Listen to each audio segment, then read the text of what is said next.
Hello, survivors of the zombie apocalypse. I'm JL Anderson01, and welcome to the first multi-stream.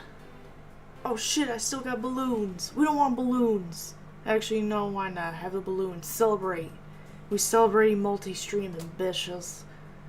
Fick, how do I turn them off? I figured it out. Yo, I do in fact like dogs. Welcome to the first multi-stream. We are streaming on Twitch, Kick, and YouTube. You know, can you believe I've had a YouTube channel since like 2010, I believe, and I've never live streamed on it. Today's the day. We're doing it. We're playing the feud, guys. So, if you guys are on Kick, you can also see me on there. If you don't like Twitch. Really? Aw, that's so nice. I did mail your stuff on Friday, so hopefully you do get it. I put 2 stamps on that bitch, so they can't say it's not enough money. Cause, goddamn. So, yep, so we got the multi-stream going, we got Kick, we got Twitch, we got YouTube, so I'm hoping things will go okay. If it doesn't go okay, I blame Wesker. I'm only saying that because he's not in chat. What's he gonna do? Nothing. Kick my ass at Fortnite. I can tell you that right now. Alright. Looks like all... I actually don't know how the bitrate shit works in,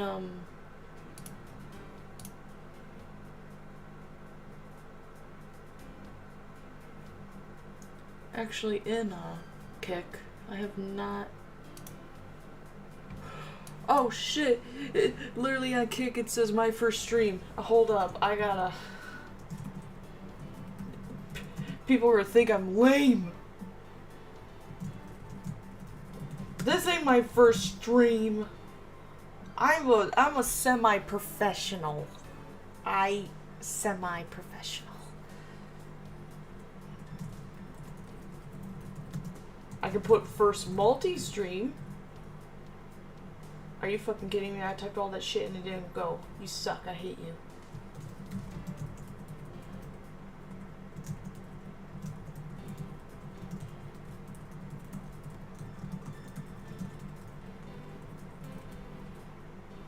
This ain't just chatting, bitch. This is Miles. Oh god, Ace Attorney. Yo, I only got the main games on here.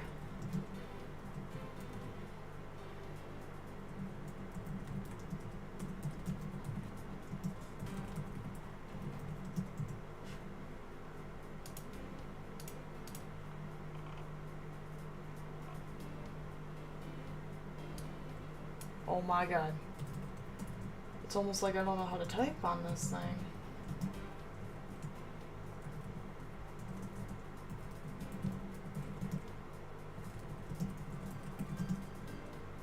Oh my god, it is not wanting to do it. Alright, you know what? We're just saying we're playing Phoenix Wright Ace Attorney, but we're not. We're 18 plus because y'all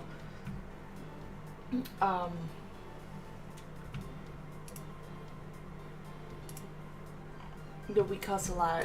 My tone of voice is not for the children. The children do not understand.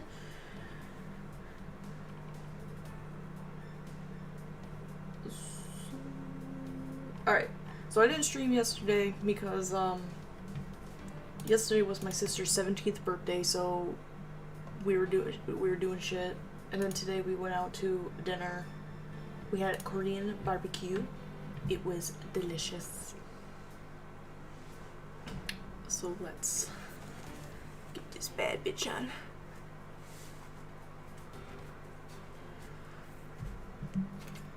So welcome everyone. Welcome to the stream. We also changed up a couple things for the holidays. Just saying. So let me get my... Let's get the game on, bish. Also, guys, I had, I was starting to put new keycaps on my keyboard to make it look more like a typewriter. I got, like, almost halfway through because I was waiting for shit to update on the computer, and I'm like, well, I should start streaming, so I'm going to be playing with, like, a half-ass keyboard going on right now, so do not be alarmed if things do not go correctly. It's just part of the charm of the channel. It's just a charm.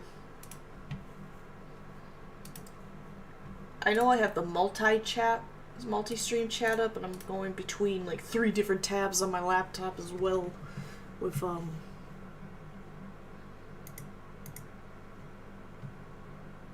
the multi-stream, just so we can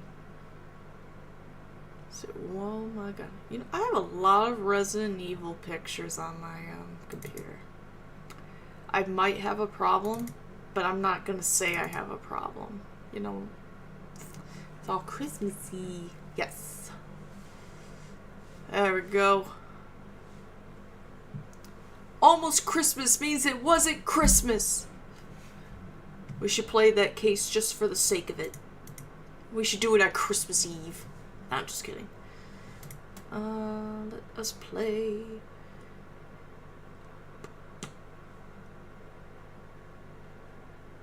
Oh my god. Load. I will stab you. Okay, cool.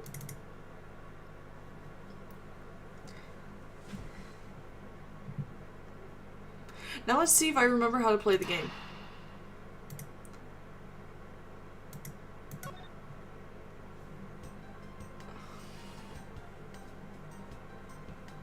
Yeah, look at Miles. He's like, why? Why have you left me in this state of horror? I've also turned up the game part a little bit, because when I was going back into the VODs, I noticed that the game was just a touch slow. So I like how Francisca is like, god damn, why these guys die on my birthday? It's probably not her birthday, but you know what I mean. So we're here. Let's play the feud. If anybody's here on Kick, welcome. Oh, somebody did a follow on Kick? Oh, yo, it's I do in fact like dogs. That's right. Did you make a whole ass Kick account just for me?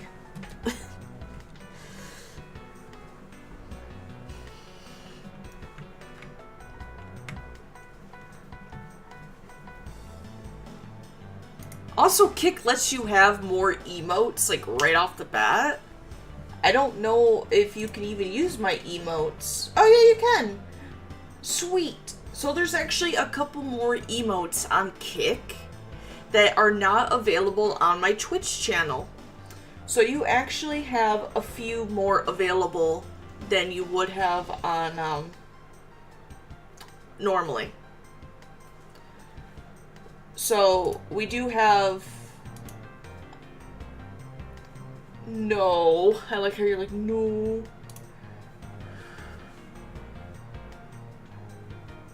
So we have the beanie. Oh, wait, why is my, Hold up.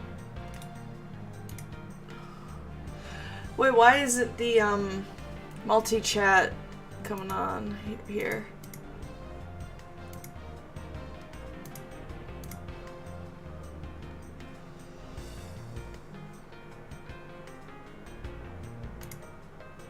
Oh my god, what the fuck? Okay, cool. Shit. I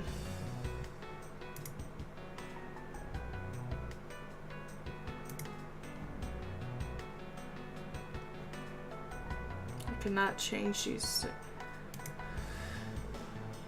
Okay. So why is my Kick chat not on,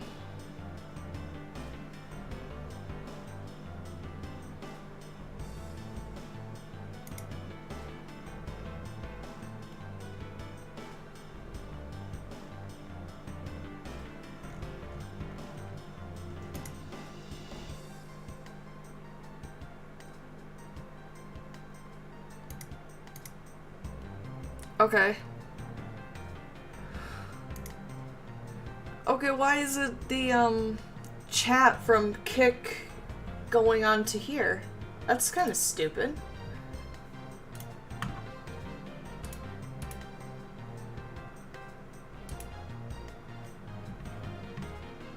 I thought, hold on.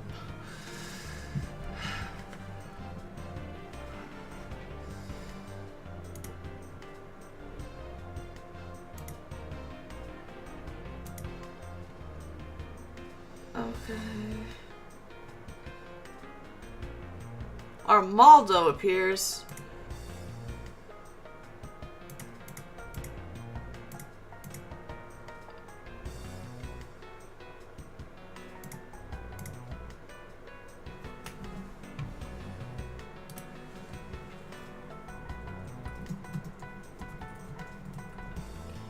Chat showing in Multistream tab in Streamlabs.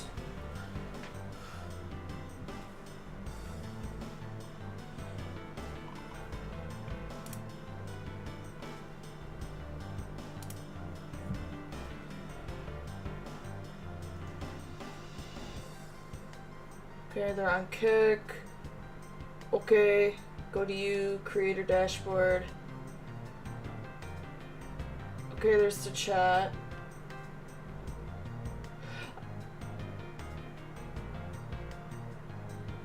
Oh! Wait, what? It's a whole ass URL?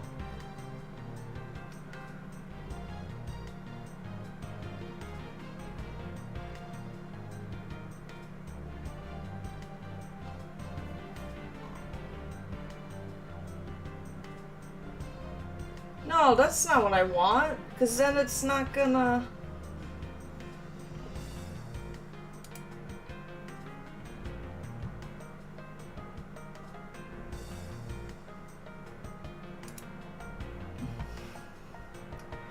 Okay, how do I make it where chat appears? It puts my...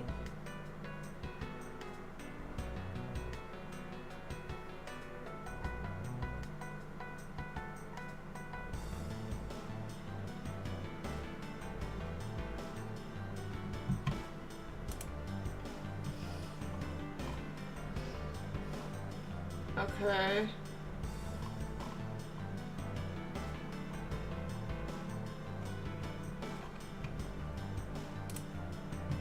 Oh shit, night.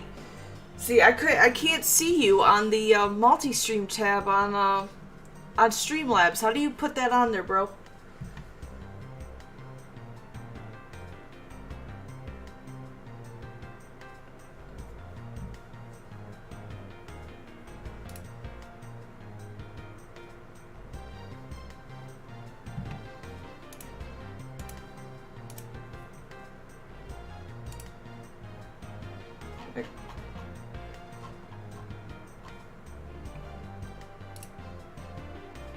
Oh, so you go right to the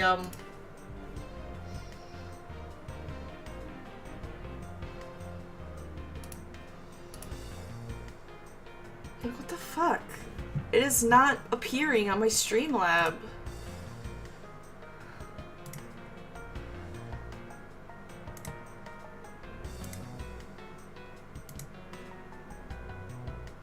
Oh, well, I hit. Okay.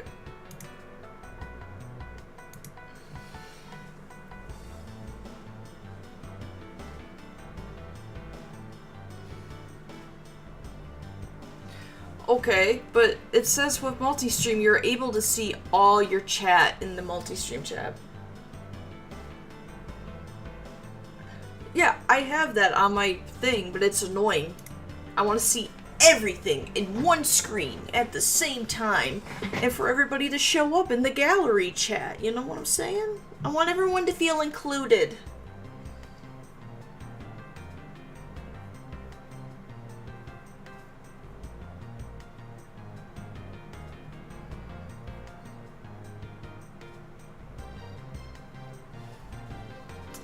I have an idea. The one video showed this. I don't know. Let's see how that works. What? So I could probably see YouTube, but not...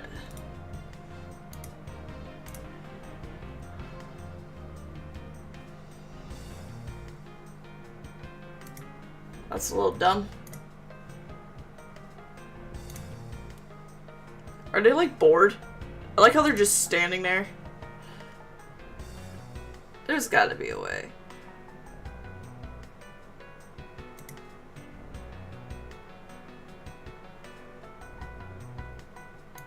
Here, let's do this.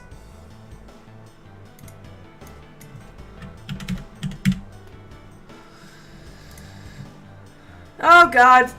Hello. Y'all wanna be included in my chat? That's the kick chat right there. Hey guys.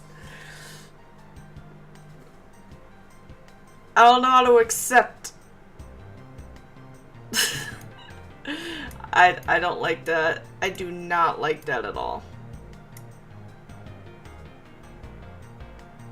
Never mind. I hate it.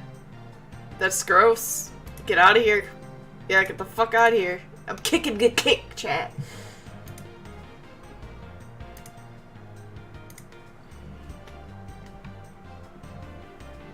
Alright, I guess I'll have to have that open. It's annoying, but sure.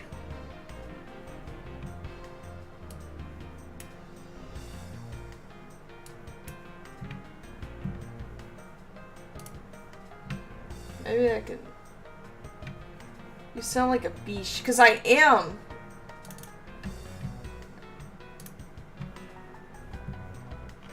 I'm glad you are aware of this. This is why we're friends.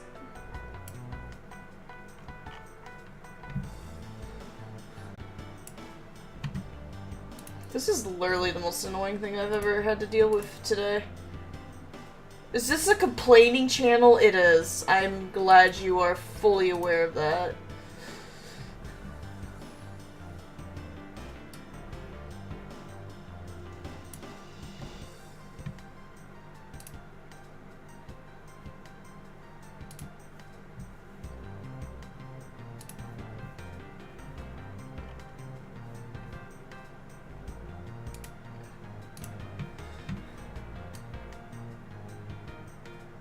Well, hopefully slabs will...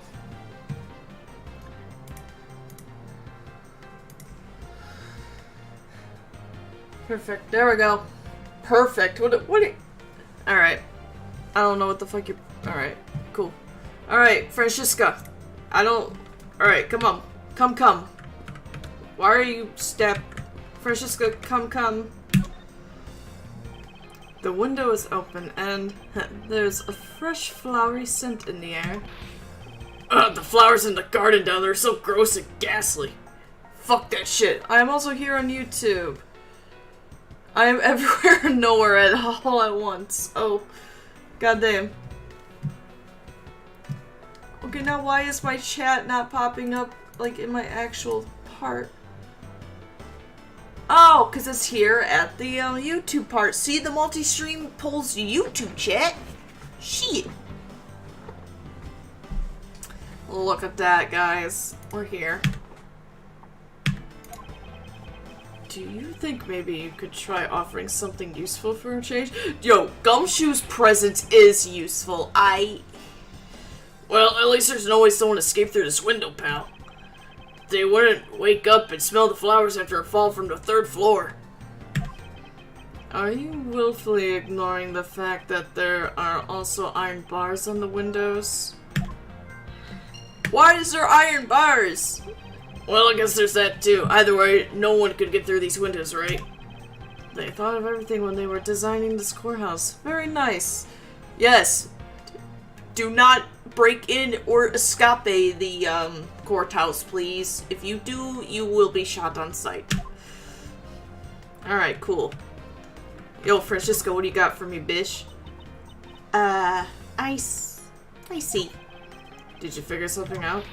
This is a competition, Miles. Oh, she didn't say Miles! Edgeworth! Oh. There's no gaming and no titties. Really? That's your concern? There's gaming right now. I'm more concerned that she didn't say Miles Edgeworth. I think she had a stroke while we were standing here for 20 minutes. and as such, I appreciate if you didn't talk to me. As you wish. Well, fuck you, little sister. Look at this lovely plant. How do I talk to my partner again? Yeah, pal. I got nothing, bro. Never mind.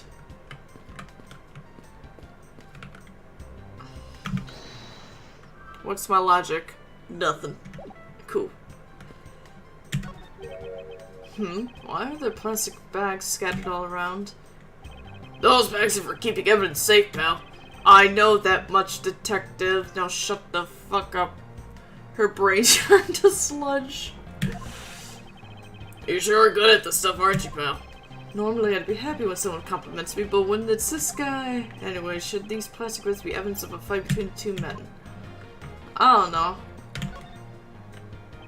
There are also some plastic bags.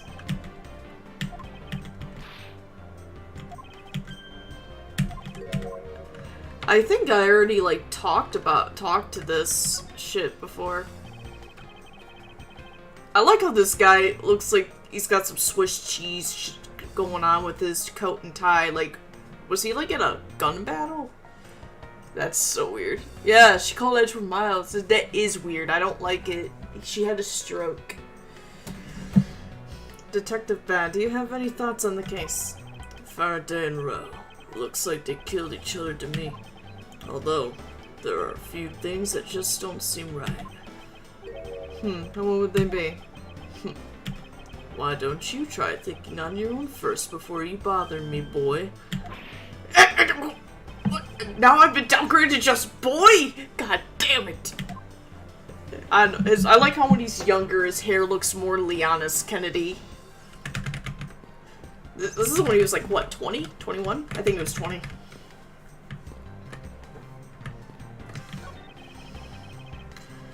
There's some stuff in the back, pal. I suppose this was Mr. Faraday's bag. It's probably the trial evidence I was supposed to collect from him. This is the evidence! And I better not touch it. I'll leave prints on it. Do you just not pay attention to anything you do?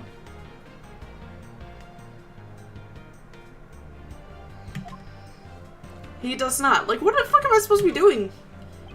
The TV has been left on. Why are you looking at me like that? It wasn't me. I didn't touch shit. Gumshoe, do you know what will happen to you if you touch something again? Right. I won't touch anything. I won't even go anywhere near the TV, sir. You, get back to your investigation, alright? I was planning to do so anyway. Fucking asshole. God damn. I don't know. Can I talk to the dude? Yo, why are you just taking pictures of their asses? Oh, I won't rest until alright, maybe I didn't do this part. Alright, there's a gun. Looks like Mr. Faraday died while holding the gun in his right hand. Alright, that was Gumshoe talking. Man, 21 to make could barely drink when the troubles happens in his cases. And 3-4, damn!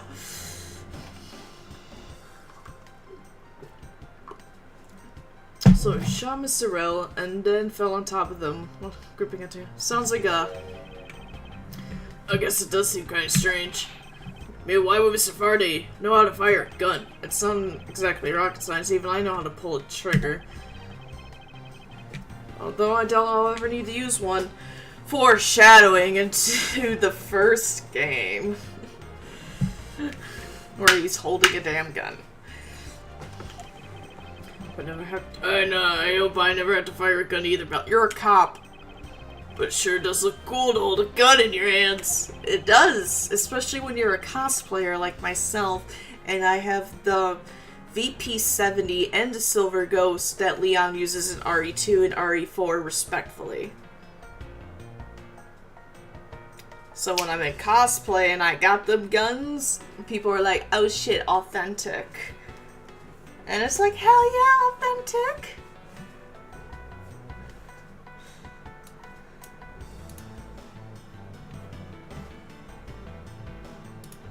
Man, I am itching. It appears that the police's screening procedures need a thorough review. Damn! Anyway, I should just jot down some notes about the handgun in Mr. Faraday's hand. Which I think I already did. Technically. Sahar, it was found in his hand, in Rel's hand. It has Faraday's blood on it. Okay. See, I already got a lot of the shit here. Oops, my bad. So obviously I'm missing something. Faraday, how ironic is it if it is life in a courthouse? Yeah, why'd it have to be like this? I don't know what to say. Can't believe this happened while I was on watch, pal.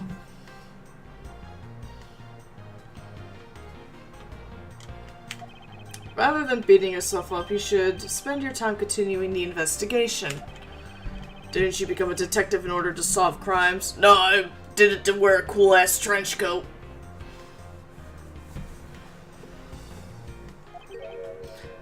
Yeah.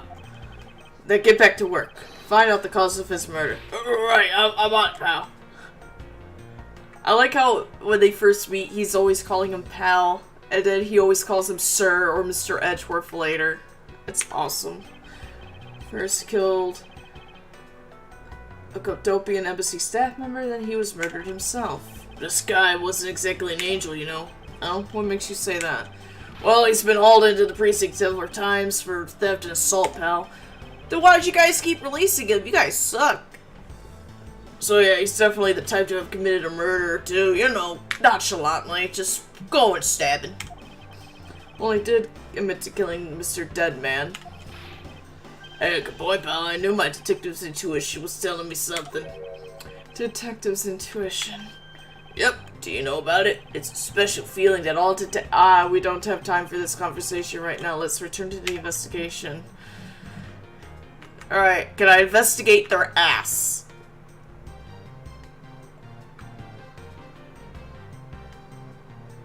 No. Okay. Why can't I investigate an ass? What other fucking shit can I compare? Can I look at? I looked at literally Faraday. I looked at Rel. I looked at the knife.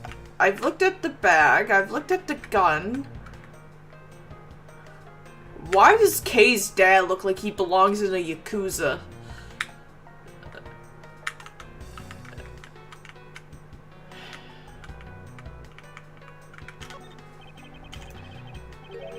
His head is all black down there, see? I wonder what it could be. If you look closely, this blotching pattern resembles an ink stain. Okay. An ink stain? Yes, I usually get ink on my own hand when I use my feather pen. Bro! Like, this game series makes no sense. Like, Miles got a freaking rotary antique phone in his office, and he uses a feather quill pen like he's in Harry Potter. Phoenix uses a Nokia phone. Like, they got nothing. They're so confused with their life. Like, this is taking place in, what, 2013 right now? I was graduating high school when this dude got murdered. This dude on top of dude action murder. Like, goddamn. I was either graduating high school when this case was happening, or I was in college, because, you know, I don't know, something happened. A feather pen? I've never seen one before. Sure you aren't just making it up, pal. Miles, like, takes it out of his pocket. He's like, bitch, I have it right here. Mr. Bell's cause of death was from being shot, correct? That's what we think, but it's hard to tell with him lying face down. Well, move the body! I don't know what you want to do.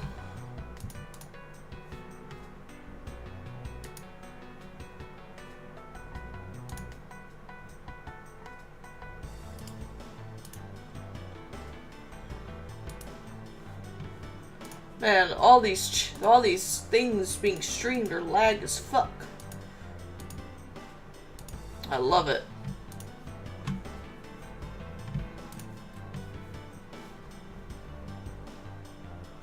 Anyway.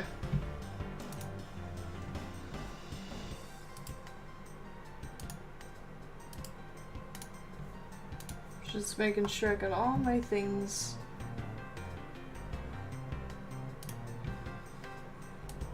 Oh my god. Alright, cool. Oh god! Alright, sure, we'll do that. Death is bad enough, but it's truly lamentable that someone would try to hide the truth. Are you sure they were trying to hide something?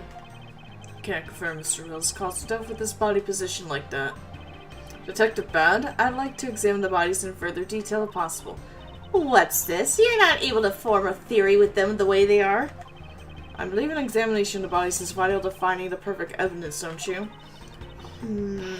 I suppose you do have a point. Well, hurry up and get on with it. Labby. Who's Labby? Oh, the forensics guy. Okay.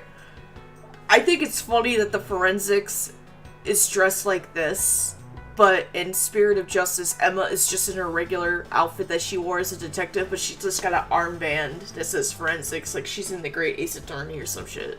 I love it. Yes, sir. We've taken enough photos of the scene. I got so many ass shots. That's not what I wanted. I wanted them for my personal collection, sir. There you have it. We're having a staring contest? Do you not approve?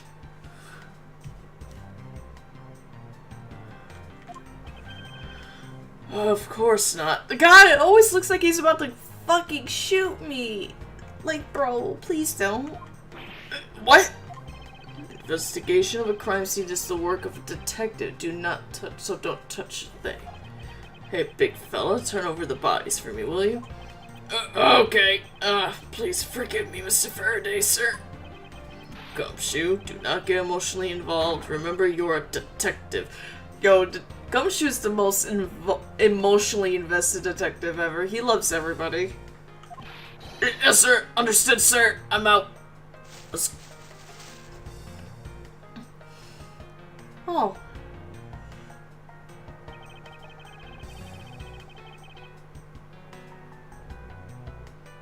I like how Gumshoe's like, probably like, I'm just gonna move you.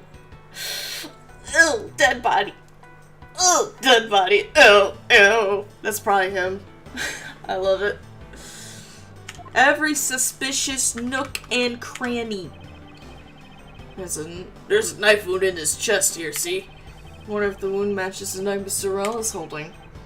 Labby? Yes, sir. Verifying now, sir. That's definitely a shank. Make it quick. From the look of things, one could deduce that the knife Mr. Rell is holding is what killed Mr. Faraday. What is this? There's something in his breast pocket. It's a fountain pen. Ooh, I like how he's like investigating. He's like, it's an especially nice nib. Like, that's such an odd phrase to say. I like the time in 1-4 when he literally didn't want to arrest Edgeworth when the troubles happened. I'm just like, I'm concerned that this is the language that Miles is using right now. He's using the word, nib. It's fucking weird. Like, don't do that.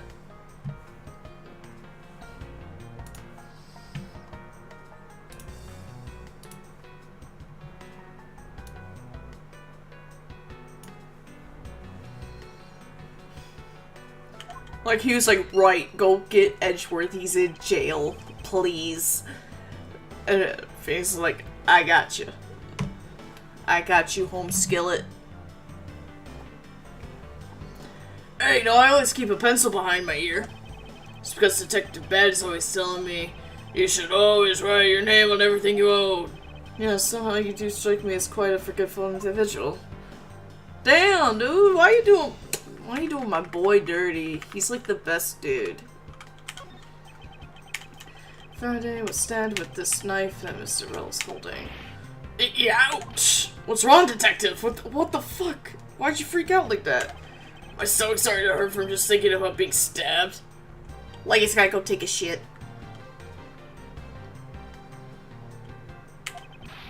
Just keep your mind in the case, alright? Faraday is holding a gun in his right hand. That's the one Mr. L got blown away by, right? That'll be your answer. Yes, sir. We found that the ballistic markings do match that gun. Oh, ballistic markings are,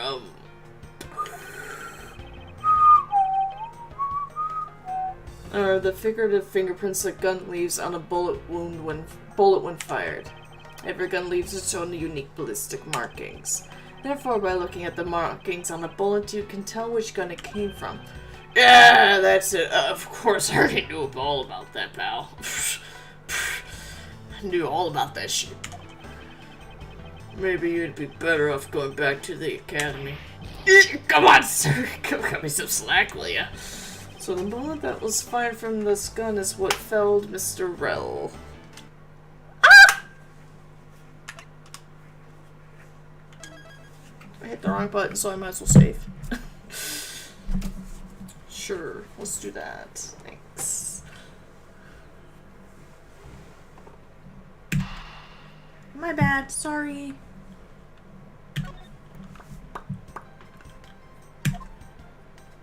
I like how the music restarts.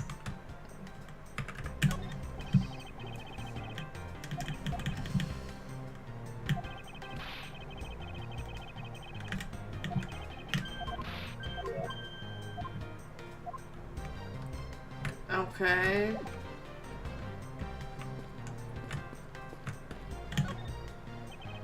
Oh, so I still have to find shit. God damn it. Okay. Oh, I guess the bullet wound makes sense. Shot in the chesticles. Takes some guts to fire a gun in a courthouse. I mean, I've been a detective for a whole week and I still haven't fired a single round yet. There aren't any burn marks on his clothes. That must mean... Wait, burn marks? What? I didn't know you set on fire.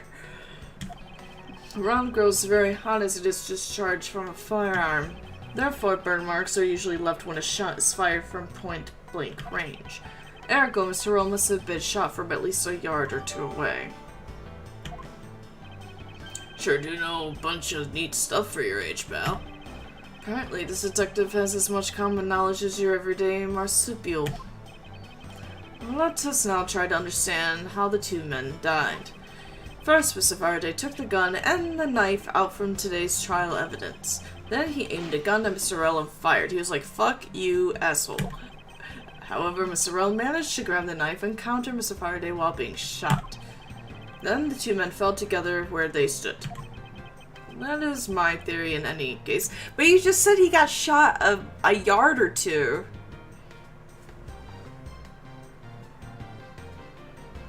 Maybe they could have fell on each other. I don't know. Maybe. What a crazy way to go. Still, something about that explanation just doesn't seem right. I believe I now have a firmer grasp on what happened here. Hey, where's Francesca? Yo, Beesh. Little sister, what are you doing? I see. Did you figure something out? This is a competition, Miles. As such, alright, cool. We're just gonna talk. Alright, fuck you, bitch. Oh, nope. Oops, wrong button.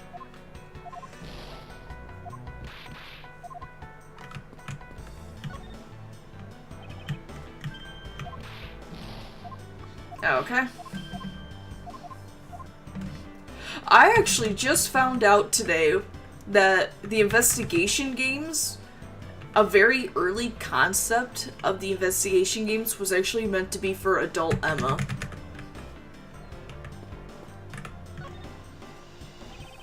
Detective Bat, do you have any thoughts on the case? Heard him, well. Looks like they killed each other to me. Okay. Alright. Cool. Alright, let's do some logic. Alright, I got it. The ink on his hand came from his pen! Excellent! I am so smart. I'm so good at this game. That spotch on Mr. Faraday's hand, I wonder if it might be the ink from his fountain pen. Oh, let's ask the lab guy. Yo, lab dude. Detective Gumshoe. I confirm that the substance on Mr. Faraday's hand is the ink from his fountain pen. I see. Good work. You know, I've always wanted to say that, even if it was just one time in my life. Edgeworth is not amused. He's like, God damn it, why am I always stuck with these guys? Mr. Faraday wrote with his fountain pen in his left hand. I think it's fair to assume he was left-handed. It appears that Mr. Faraday's pen is very important to our case as well. Okay, if you say so, pal. Yeah, left-handed people always get a bunch of shit on their hands.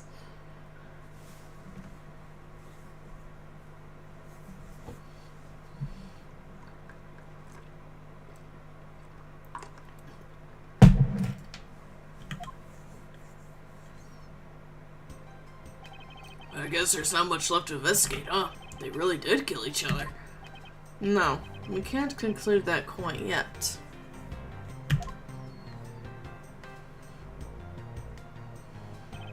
There's still something I find very peculiar here. The theory that they simply killed one another is too simplistic in this case. In fact, there is actually contradiction that shows there is another possibility. No way, pal. Really? I suppose I'll just have to show you the conflict in this crime scene. Oh, fuck. That requires me to do things. By the left-handed Faraday. He's got a nice nib. He's got a nice nib. Nibby nibby. Oh, fuck. No, give me that. I need to check it. Sorry.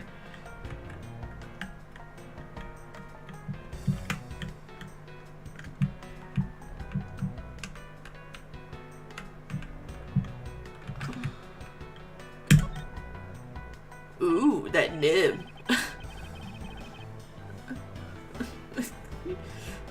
Seems Mr. Faraday was in the habit of using very nice fountain pens. I mean, I like it. I would use it. That's the total opposite of me. I don't get these things at all. Well, I think the pencil behind your ears suits you just fine. Really? Think so, pal? Man, I knew it was worth something. That wasn't exactly a compliment, detective. Damn. Why do you do my boy dirty like this? What has he ever done to you but be awesome?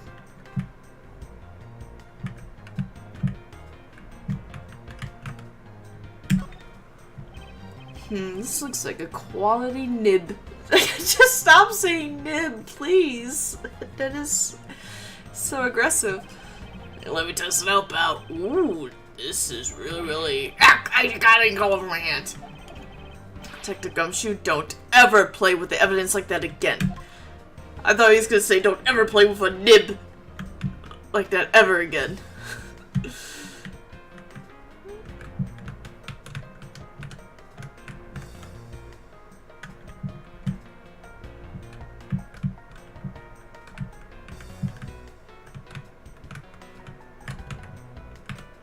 Okay, I guess there's nothing much to examine there, huh? Can I check that? Oh, I can. Sweet. This boy here is from Mr. Faraday, but there are no other clues to be found. Which begs the question, do I need to put this bag inside another bag in order to preserve it as evidence? Oh my god, that is such like a Phoenix thing to say. I love it.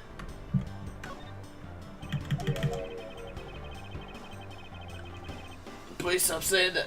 Ah, yes, the nib. Please stop saying that, pal. You leveled up to level 1. I don't even know what this bot bricks is. I feel like official is spelled wrong, by the way. I think official has 2 F's, but we'll let them. Alright, I think I already examined all of that. I can't examine that. I can't examine that. I can't examine that. I can't What does he say about this?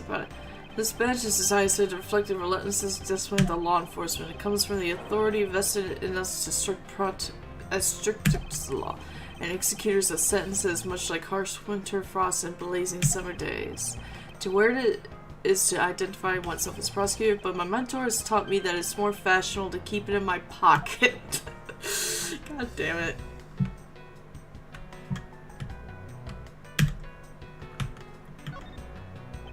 Each prosecutor's badge is engraved with the number of its owner on the back. Numbers. As if we're not human on the inside like everyone else. If I am level 1 now, fear me. You're a Pokemon. Victim, Burn Faraday, age 40. Mackerel, age 32. September 10th. Oh, this is 2013 then? Yeah, I was in college. Approximately 4 p.m. Discovered immediately after a gunshot. Remarks about the bodies heard he died of a knife stab to the chesticles. Well, died of a bullet wound to the chesticles. There's no gunpowder burn. Okay, look at that nice picture. I love the forensics team really got a nice shot of his ass. Beautiful French kiss there. Alright, okay. I won't last until I guess this would be the thing to deduce, right?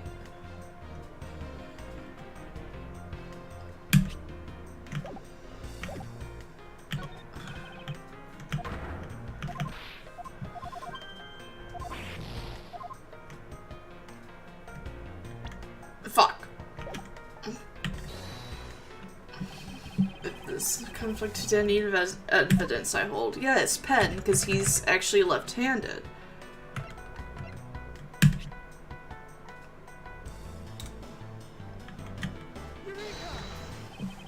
Now we come face to face with the contradiction I spoke of, and it is this. Mr. Faraday used his left hand to write with his fountain pen. Ergo, he is left-handed. And yet the handgun is in his right hand. Maybe he's... what the fuck's the word? Is it... Subidextrous? Amphidextrous? I don't remember how to pronounce it.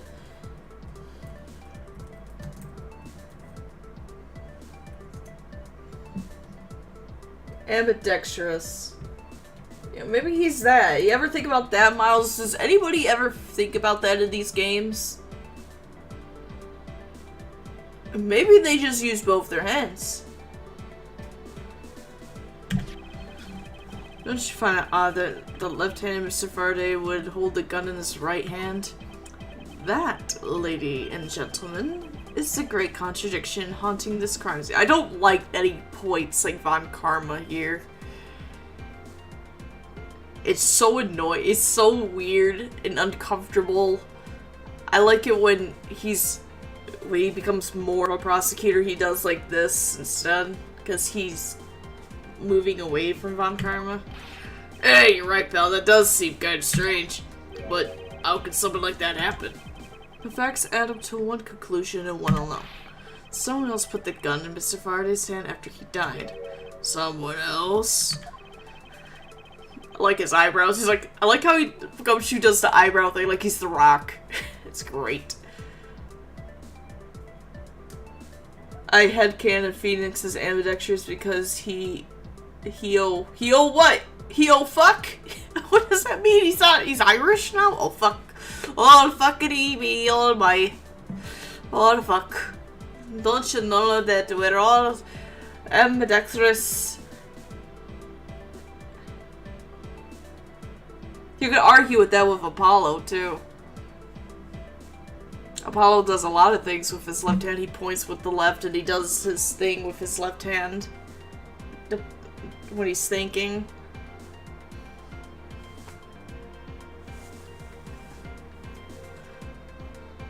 Writes with his right. Yes. Perfect. I love it. Plastics bags scattered on the floor and a gun in the wrong hand. Sense the presence of a shadowy figure behind his case. Oh shit, the Phantom came from Dual Destinies. He time traveled. A person of a vile intent who is serious while keeping the truth from us. Oh, we did it. Yay, yes.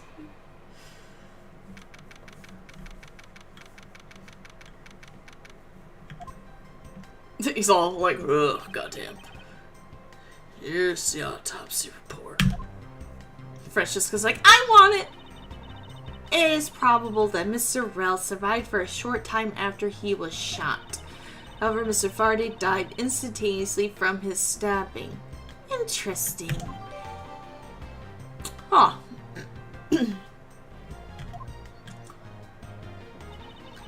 It looks like we now know everything we need to know about this case. Bitch, I ain't listening to someone that's like 2 feet shorter than me. Are you sure we know everything? Of course, the incident began with Mr. Faraday attempting to get his revenge.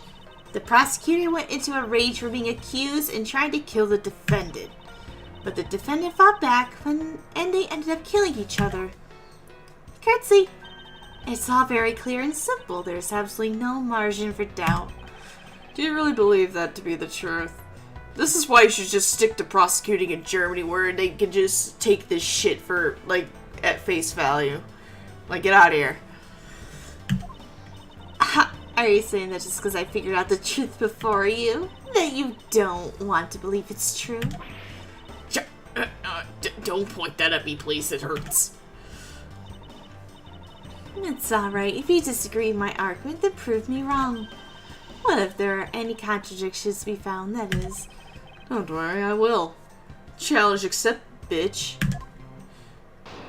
Oh, fuck. Look at her. She looks so cute. Mr. Faraday's death was instantaneous, while Mr. Rell survived for a short time. From this, it is obvious that Mr. Faraday died while he shot Mr. Rell, and Mr. Rell, while on the brink of death, stole Mr. Faraday's knife and stabbed him. Those are the facts of this case. Mr. Faraday's death was instantaneous, therefore he must have attacked first. Did he now? Alright, I like how I'm already yawning.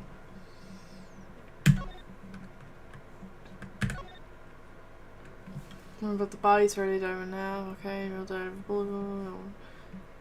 It's possible he was alive for a little while after being shot. Okay.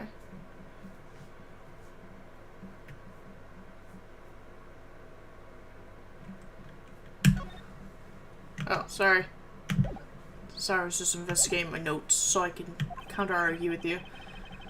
Proving that logic to be false is probably the fastest way to show her that she's wrong. In that case, I should first look for any holes in her theory. Alright, we gotta press everything.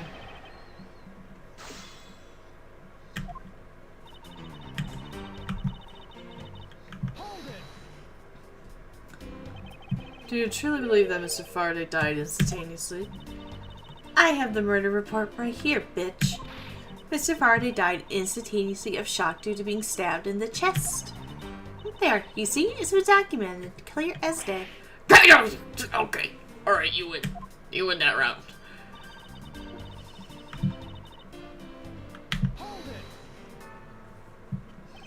Mr. Faraday shot Mr. Rell before he died. Do you have any basis for that statement? Your foolishness has no end, does it? Now, I hate to repeat myself, however, Mr. Faraday died instantaneously. That's all the basis I need. Alright, so if Mr. Faraday died instantaneously, then he must have attacked Mr. Rell before being stabbed. You're finally beginning to catch on, I see, you dumbass.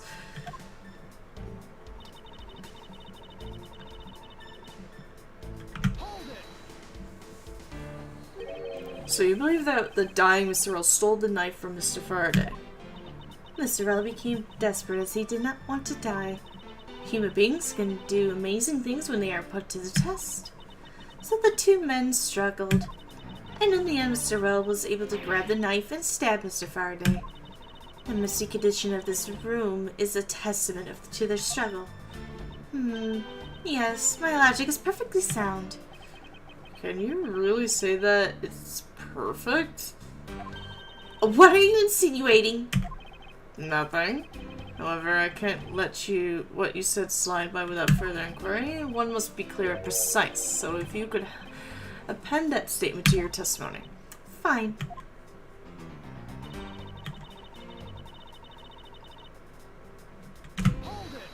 We're gonna hold that sheet. About this statement. Mr. Rell used all of his remaining strength to take this knife and defend himself.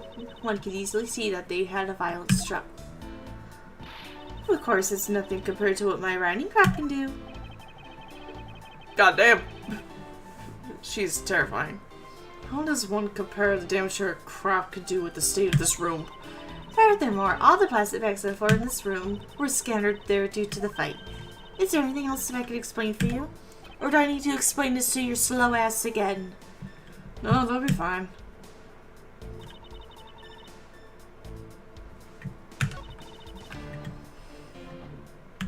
Well, the thing is, if you look at Gumshoe, was in the hall on guard duty other than the gunshot, didn't hear a sign of a struggle.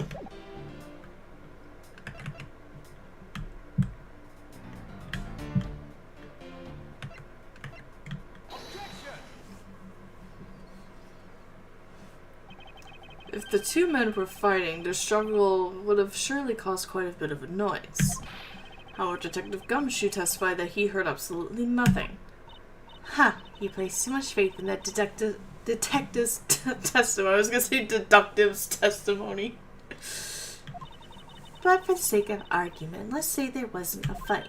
How then did Mr. Relf get his hands on the knife? Mr. Faraday's bag was sitting right there in lobby number 2. It is not hard to imagine that perhaps Mr. Relf saw the chance and took it out at some point. So, what you're saying is this. Mr. Relf took a chance when he saw the opportunity and took the knife from the bag. And then Mr. Faraday shot Mr. Relf after being stabbed? Isn't there something strange in Francesca's statement just now? Yeah, something's off. Wait, something doesn't add up. Oh, really? Simply not possible for us to have shot Mr. after being stabbed. Because he died instantaneously, as we have repeated ourselves 500 times. According to the coroner's report, Mr. Faraday died instantaneously, meaning that he died immediately upon being stabbed in the chesticles. Ergo, he could not possibly have fired the gun after that. Oh, you've got me. But of course. Well then, if the report is correct, then there is only one correct explanation.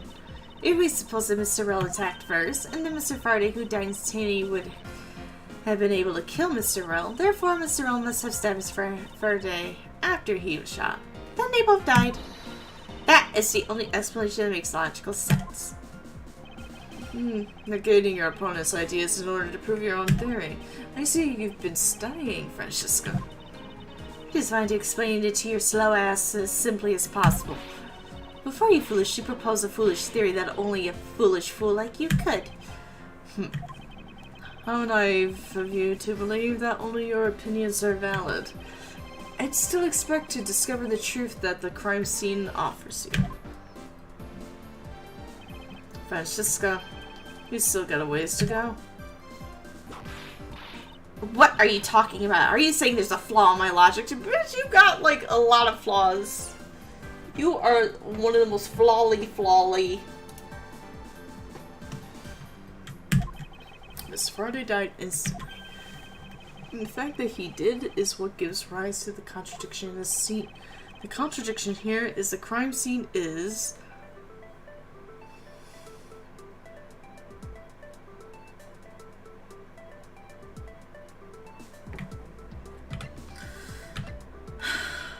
Fuck. Hold on, we gotta save.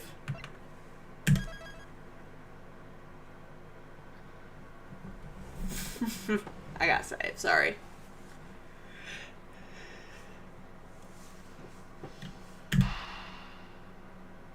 Man, 2009 was a wild time. Maybe the evidence bag? The evidence bag is too far away from the bodies. If the bag that held the weapons was this far from the victims, then neither of the two men could have taken one out without the other noticing. I'm gonna hurt you. Weren't you the one who just said, perhaps Sister Earl saw a chance to take it out at some point? Now take some responsibility for your own claims. Oh, no! He makes that face. He makes that sound. Okay. Okay, maybe it's,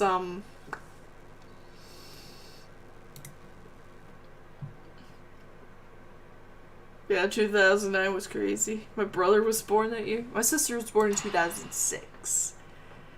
and her birthday was yesterday. She turned 17. She old as shit. Maybe the bodies? Let me get this straight. What are you arguing is this? Miss Faraday took the gun from his evidence bag and shot Mr. Rell. Then the wounded Mr. Rell found an opportunity to take the knife and strike back. Upon being stabbed, Miss Faraday died on the spot, and Mr. Rell died thereafter. If that's the case, then how do you explain this? Take a look at the order in which their bodies are piled. No! I don't want to look at that. It's gross. Mr. Faraday's body is lying on top of Mr. Rell's. Therefore, Mr. Rell must have died before Mr. Faraday. Oh. Impossible! Aw, she looks so sad and scared. Yes, I agree that it seems strange no matter what angle you approach it from. Which means that the real mystery behind this crime scene must solve is... I'm thinking. No, not so fast, Mr. Oh, not so fast, Miles Edgeworth. What now? He's so blunt when he's young.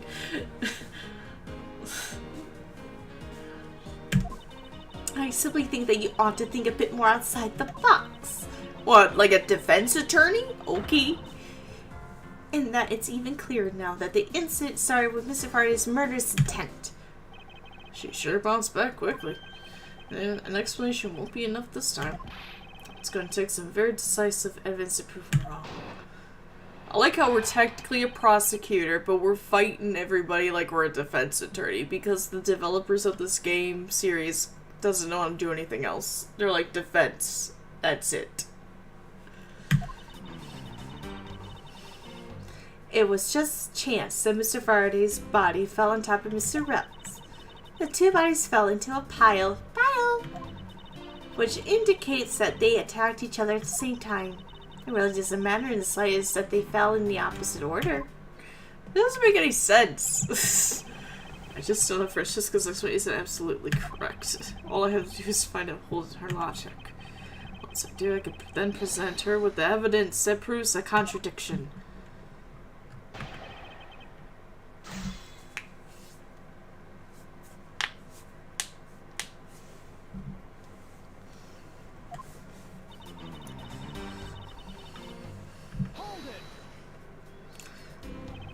About that, but bitch! Pressing someone's testimony in order to gain some time to think. You're a real one-trick pony, aren't you? It's too bad your trick only works on fools. That wasn't my intent. I simply wish for more details as to how Mr. Faraday ended up on top of Mr. Rell. Sex. So impatient. I was just about to explain everything to you. So do you think you could hold on for a minute? Francisco, I'll make you a deal. I'll hold on if you hold on to that whip of yours. Oh, I'll hold on to it, alright, as I whip you. Well, now that you've quieted down a bit, I'd like to continue if you don't mind.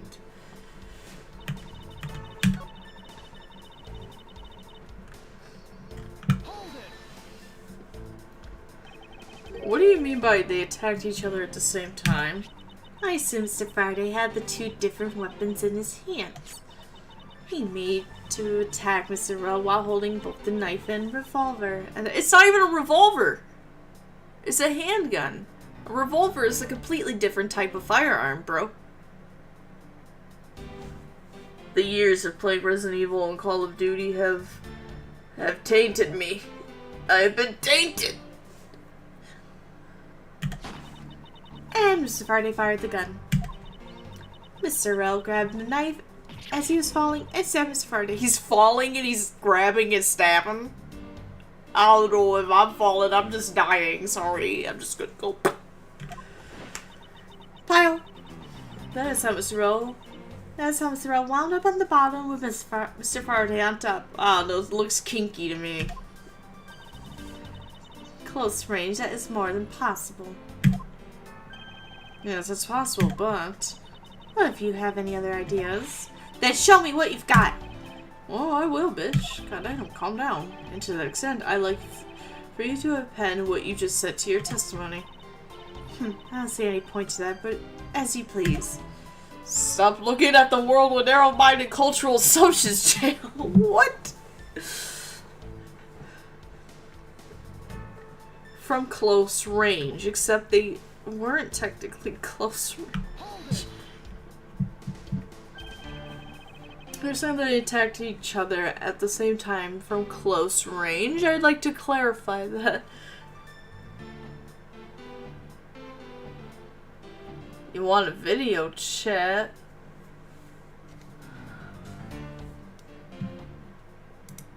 Where the fuck are you?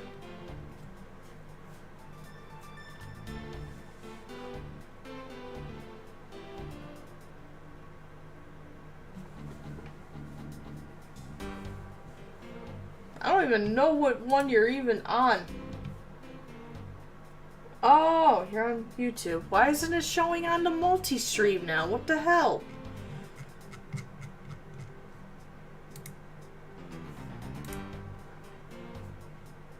I am getting so confused. What do you mean video chat? Like a Discord?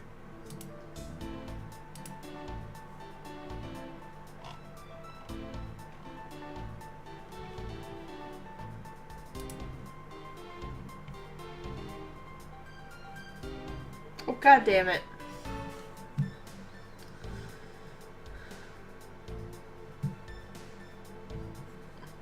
This is a gaming channel.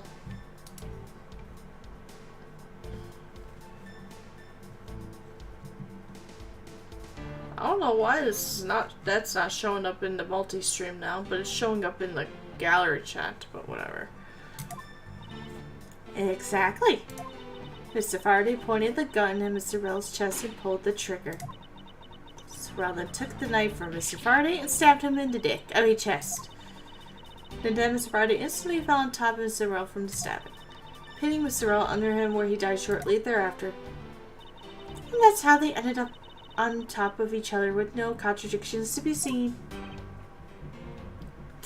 It's a joke, Jail. Yeah, I know what it is. I know. I like how now you're going to the freaking going back and forth between Twitch and Kick. This is a Christian gaming channel, good sir. Whoa, that's a lot of assumptions there.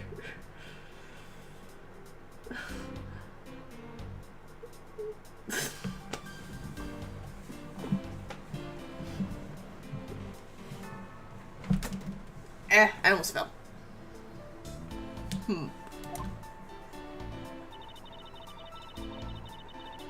We are a Phoenix Wright channel. And there's only 2 games that I think in the series that is rated M. And that is Dual Destinies and Spirit of Justice. And I think it's because they say shit. And actually they barely cuss in those games. It's actually because of the extreme violence. Like in Dual Destinies, like Athena's like crazy in that game. She's like, my mom is dead, let's put her on the table so we can try to fix her with robot shit. And she's covered in blood and stuff. Oh yeah, there's your golden shower emote, you weirdo.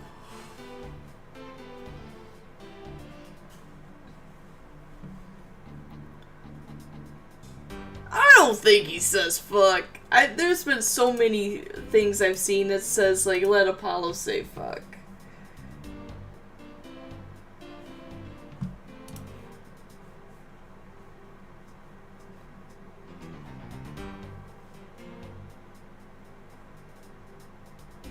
Oh, your Nightcast guitar squirt. Well, here. I added Bear to my channel. He is now part of my channel.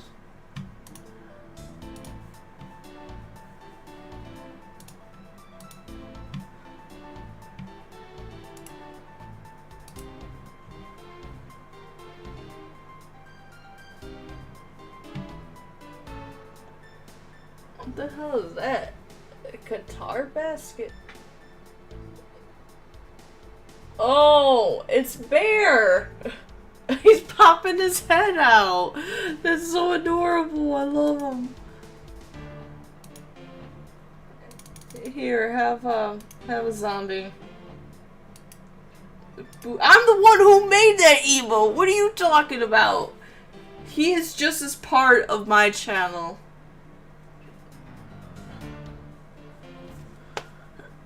As anybody else. I have a very good attorney, by the way, so you can't sue me. I have a lawyer. And I have no objections to that. And this man is very unfortunate. He's like, God damn, I don't want this crazy bitch to be my client. Phoenix, you're only 3 years older than me. Chill out. Okay, the fact... Close range. Except it wasn't close range because of...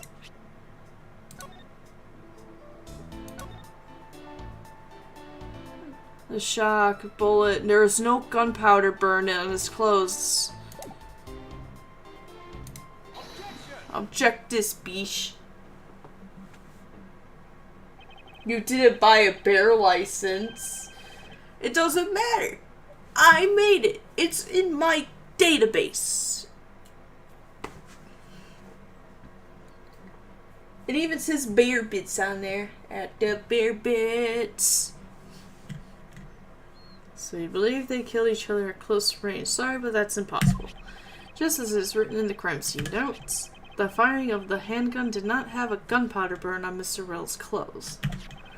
Therefore, Mr. Rell and the gun must have been separated by a distance of at least 2 or 3 yards. Ah! Oh, she just looks so scared. Like she's about to get, like, beat or something. You know, her father is Von Karma. That is not probably far from the truth. Yes, this is by far the biggest contradiction. The two bodies are piled up on each other, yet the gun was fired from a distance. And with there being no chance that Mr. Rell moved that far to be shot, that leaves only one possible explanation. Well, what a completely foolish line of foolish thought from a thoroughly foolish fool. If I'm not right, then who was it that made the first move with the intent to kill, huh? Who? The person that attacked first with the murderous intent? That would be... neither. Here in this room, contradictions appear no matter which man we claim attacked first. Thus, there can only be one explanation. Lying coldly is so good. It is. There was a third person here. Oh, he's pulling out a Phoenix Ray. He's like, there was another.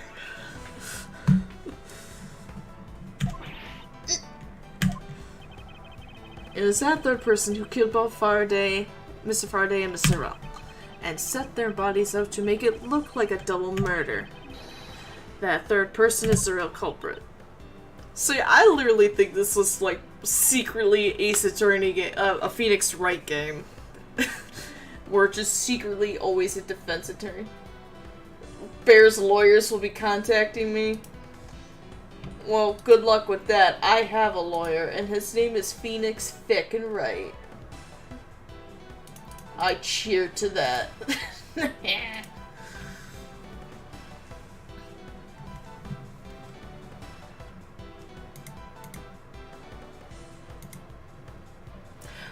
So confused. I don't know why the YouTube ones aren't showing up on my multi-stream part here now.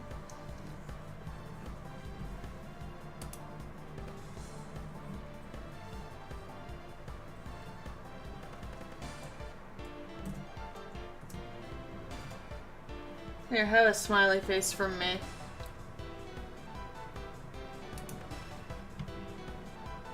Weedy lawyer? He's not a weedy. Look at him. That's a man of excellence. That's a man that knows how to lawyer.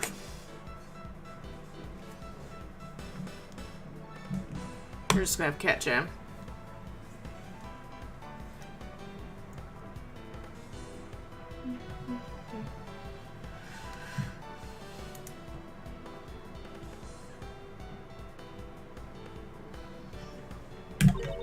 Miles Edgeworth, there's just one thing you're missing. The cat jam, I know. That's why we got him on screen. Look at him jamming.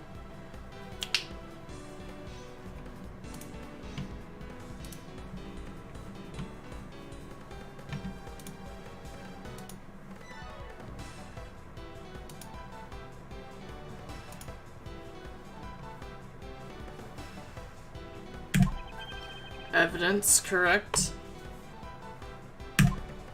Exactly. Everything you've said up until now is nothing but a story played out in your head. I ain't crazy.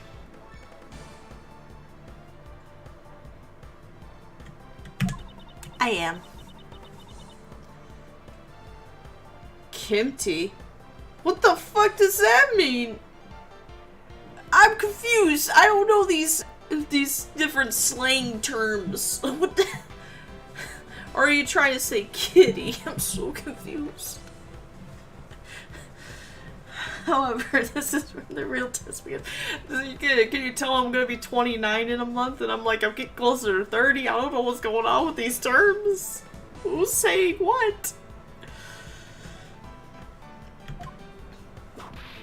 Don't whip me.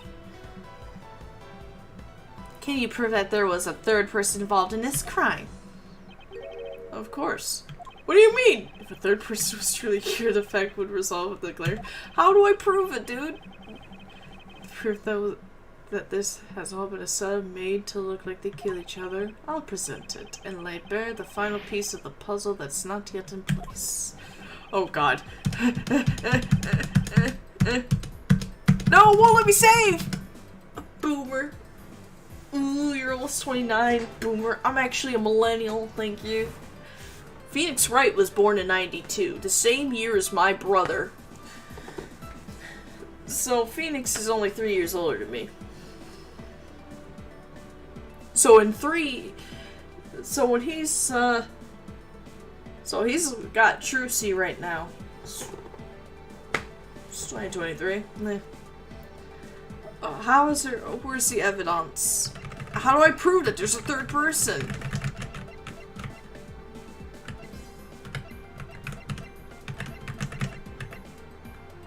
Oh my god, what's the third person?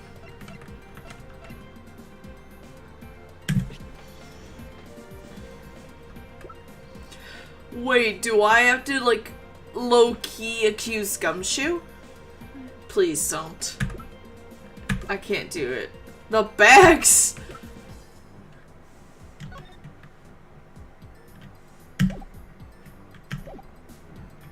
But I only got one bag! I don't got multiple! The gun in Mr. Faraday's hand and the plastic bag with his blood on it. These two items point to the presence of a third person. How so? I feel like I gotta low-key accuse Gumshoe the bad guy. Recall Detective Gumshoe's testimony. Oh, here it is. Objection, don't do my boy dirty. I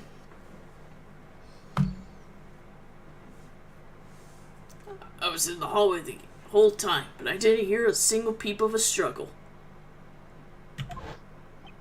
If there wasn't a struggle in this room, then there shouldn't be any plastic bags on the ground, meaning that someone else must have deliberately scattered them around. I hate saying words. What if she just snapped that, and that's why she had to get an actual whip, because it's like, this is not strong enough for my anger. Don't do that. Do you not see the possibility in this? Disregarding the gun for the moment, there's a high probability of blood splatter when a knife is used on a person. If the culprit held the knife with a plastic bag around it, they could use the bag to catch any blood splatter from when they withdrew the knife. Then, by spreading a few more plastic bags around, mixing the bloody one in with them, and arranging the room to make it look like there's a struggle between the two, they were able to conceal the presence. I win. I beat the game. Bad's like, interesting. Looks like we still got a long way to go in this investigation. I don't like the sound of that. Yes.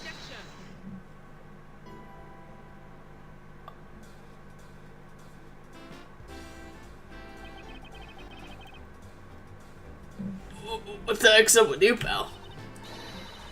Mr. Bad, that was the weirdest objection I've ever heard, and I did not like it. I cannot replicate that voice. I'm trying to remember what voice I gave her. Mr. Bad, I advise you place Detective Gumshoe under arrest. What? Yeah, stop your foot, dude. What's the meaning of this? Like, look at the judge! He's like about to fall over. He's about to have cardiac arrest. He's like, I had to run all the way from the chambers. Oh, I can't breathe. Oh no. Like, both Gumshoe and the judge, like, look, they're having a competition on who could huff and puff and blow the house down the best. I love it.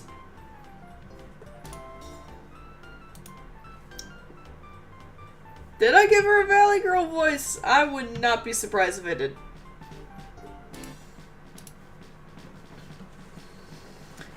Ha, looks like you're not mad enough to discipline your own subordinates.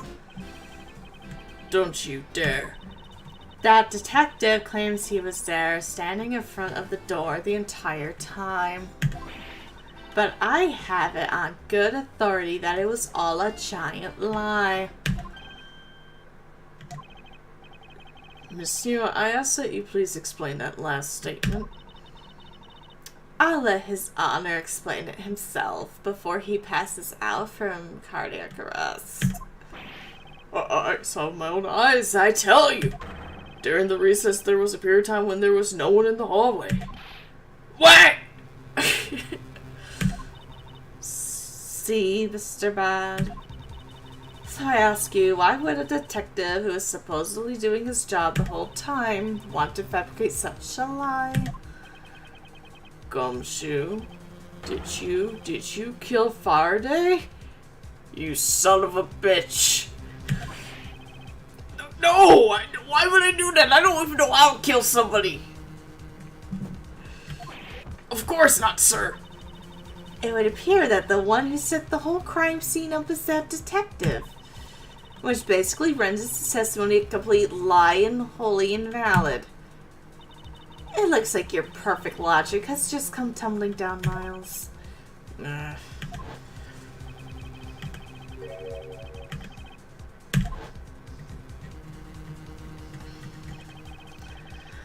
Was that statement really a lie? Detective Gumshoe, you're now a suspect in the murder of 2 men. Now spit out the truth, or so help me, I'm not pulling out a mirror, or a lollipop, or whatever. It's a real legit gun. Gumshoe! No, I know, I love Gumshoe. I haven't lied to anyone, sir, honest. I really was really there. I was in the hallway the whole time. Detective Man, I ask that you please do not act without my permission. After all, I am the one that is heading up this investigation, am I not? Don't talk like you know what's going on, boy. Oh, you can shut up. All I want is for this investigation to run perfectly. So therefore, you should shut the hell up. Perfection is the only wish of a disciple of Von Karma, after all. Therefore, before you take Detective Gumshoe into custody, I'd like to set the record straight on something. And what's that? What should I ask Detective Gumshoe about?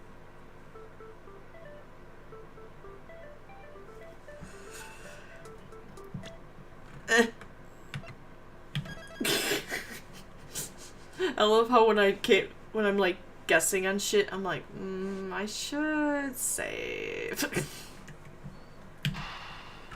Also, trying to play on a keyboard where it has like half a different type of keycaps is very annoying.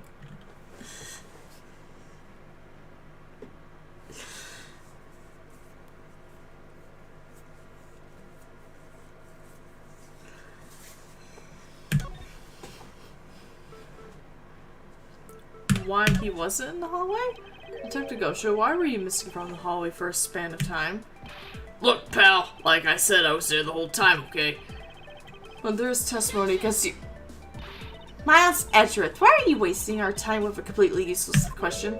The only logical reason as to why he was absent in that is that he was busy committing the crime. Anyone who says otherwise is a fool. Maybe I should ask about something else. I guess motive? I suppose the one thing I'd like clarified is Detective Gumshoe's motive for committing this crime. Motive, huh?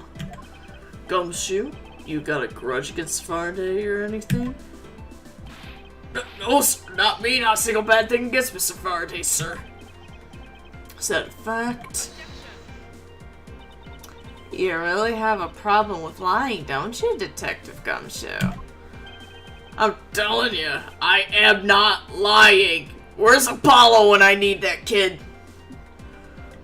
I dropped him off at the feckin' foster home. Damn it! Can I get in my car and go get him? He's really good at this kind of shit.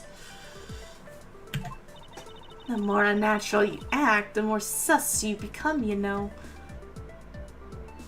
Why do you know that term? I got roped into playing Among Us while in Germany. All my peers said it would actually make me feel included, but it made me feel like I needed to whip everybody. If you want a motive, Edgeworth, I have one for you right here. Could you please share it with us, then? However, be forewarned that I won't hesitate to object to flights of fancy. I won't hesitate, bitch! Because all I'm interested in is the perfect explanation. You're serious, aren't you? Fine. You amuse me, so I'll humor you with a little courtroom practice.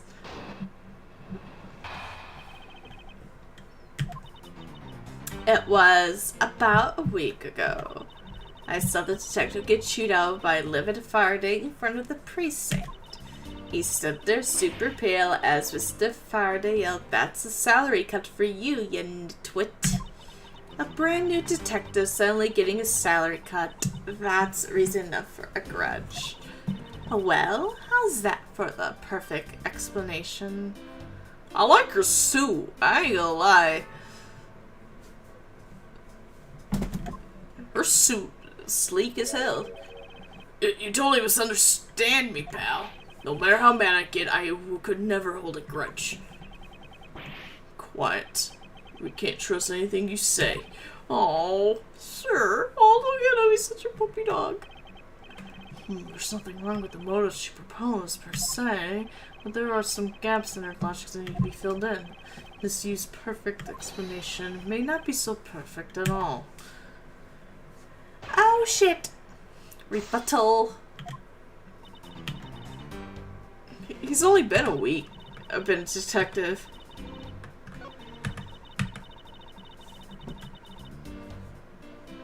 No, why was he getting this? You just stood there watching this unfold in front of you? I like how he's like concerned, but you cut Gumshoe's salary like every 5 seconds. Like, the man lives on noodles, and that's it. I'm surprised the man has not.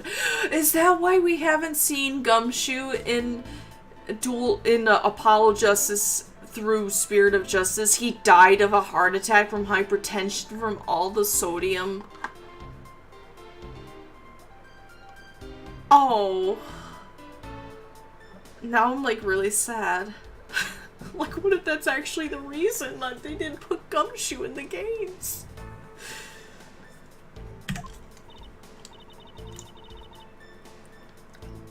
Oh, goddamn. This bitch is crazy. Yeah, I have to say it was really enjoyable too. But that's why when I saw Detective Gumshoe earlier, I knew I had to stay clear of him. Oh, way. I thought it was because I had something stuck on my face. Yeah, that bandage that's been on your face for like 12 years, bro. No! No, Gumshoe! Fuck with Sitfi! No. I love Gumshoe so much. This is what you do! Oh. What if I got stuck in my face?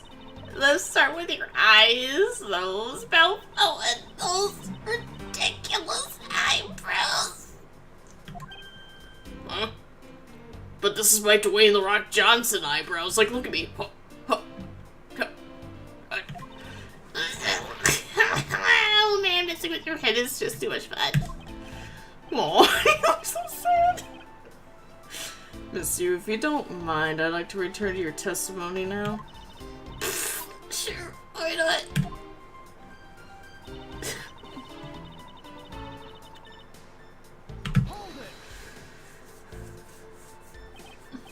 To cut a new detective's salary right off the bat like that. I'm not really familiar with the way you guys relate, but is that like a common practice? Like, I'm a defense attorney. I just, you know, not get paid half the time.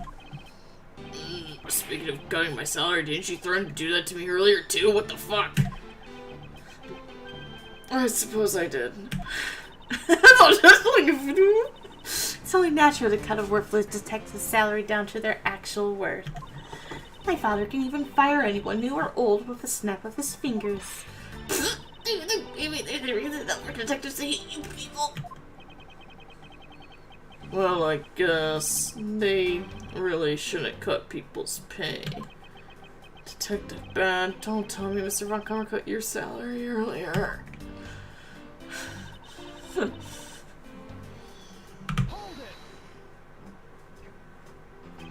You call your explanation perfect? Is it that to your liking? Unfortunately for you, it's just not up to my standards. Oh, is there something you want me to clarify in that case?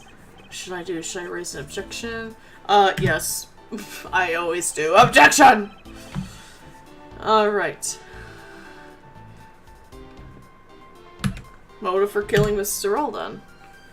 I understand Detective Gumshoe's potential motive for killing Mr. Faraday. However, what about his motive for killing Mr. Earl? His motive for killing Earl? Like, I would know, like, what the fuck? If there was no clear motive for both of the murders, then I doubt this incident could have occurred, wouldn't you agree? Is there anyone else who might have had a grudge against either of the two men? Or should we look into that ourselves? Oh, in that case, I have absolutely no fucking idea. What? How is it possible? She must know something. Can you please not glare at me like that? It makes me laugh. I didn't even do anything and you're already laughing away. Well, anyway, the way I see it, as long as he had a motive to kill one of the two, this crime would have played out the way it did anyway. Oh, would you care to explain your logic? And this time, please try to write a truly perfect explanation. Perfect this, perfect that. Something so tight, or is that a requisite dream for being a Von Karma? Miles Edgeworth, I demand that you shut this rude woman up or I'm gonna whip her. Can you whip her? I mean, we could do both. Yes. Brother-sister duo. Yes. Wish you'd both be quiet for just 1 second. Well, I guess I'll just have to explain it to you kids. I am 20 years old. I can almost drink alcohol in the United States. Okay? I could go to Canada at any time to drink.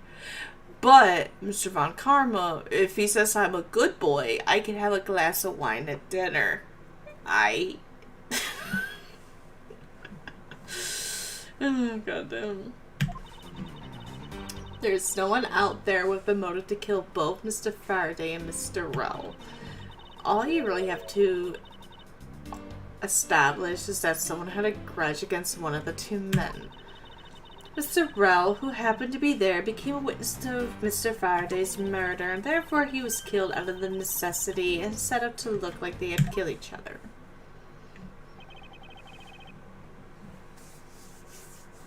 I wonder if that's really true. I went out there with a grudge against both men. Oh, wait! Give me my organizer, thank you. Fuck!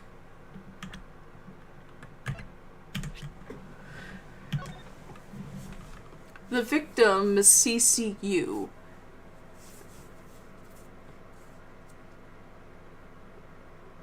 Manny Coachman found not guilty.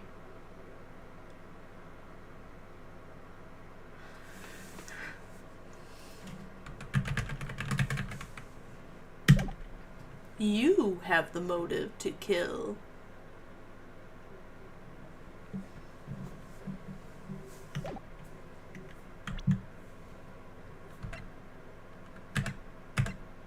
The judge! Yes, how old are you? We'll never know his age. Judge and embassy staff killing case testifies no one was in the hallway for a short time.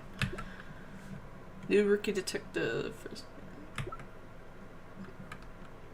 Oh, she's like the same age as Apollo when he became an attorney.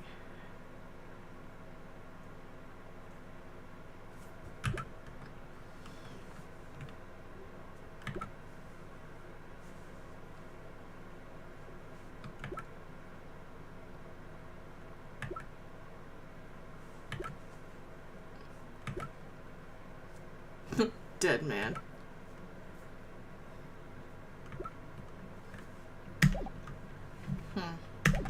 Okay. I got you. Just taking another look at this evidence for this morning's case. The second KG-8 incident as people are calling involving an embassy staff member.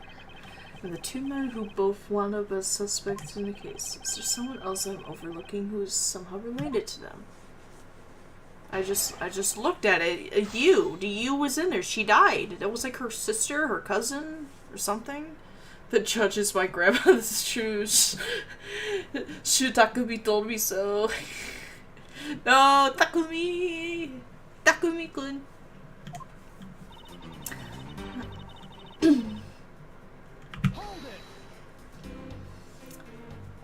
So there's no one else who might have a grudge against both Mr. Faraday and Mr. Rupp. I suppose no one is a bit of a stretch. But I'm pretty sure no one like that was here in this courthouse today. Just like their teeth. We just saw someone like that here earlier. Your mom! Besides, you don't need to prove that the killer had a grudge against both. Oh, I forgot it was the other dude. I'm like immediately going after her. Like, you're the murderer. It's you. We finally have a corrupt defense attorney. Oh wait, we already had Christoph Gavin, but another one.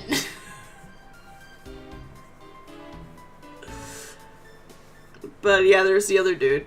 I forgot. I just looked at the article too.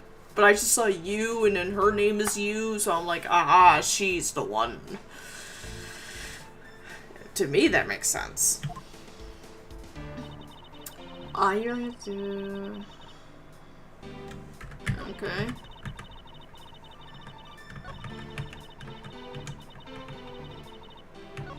Okay, so let's actually do what Miles said.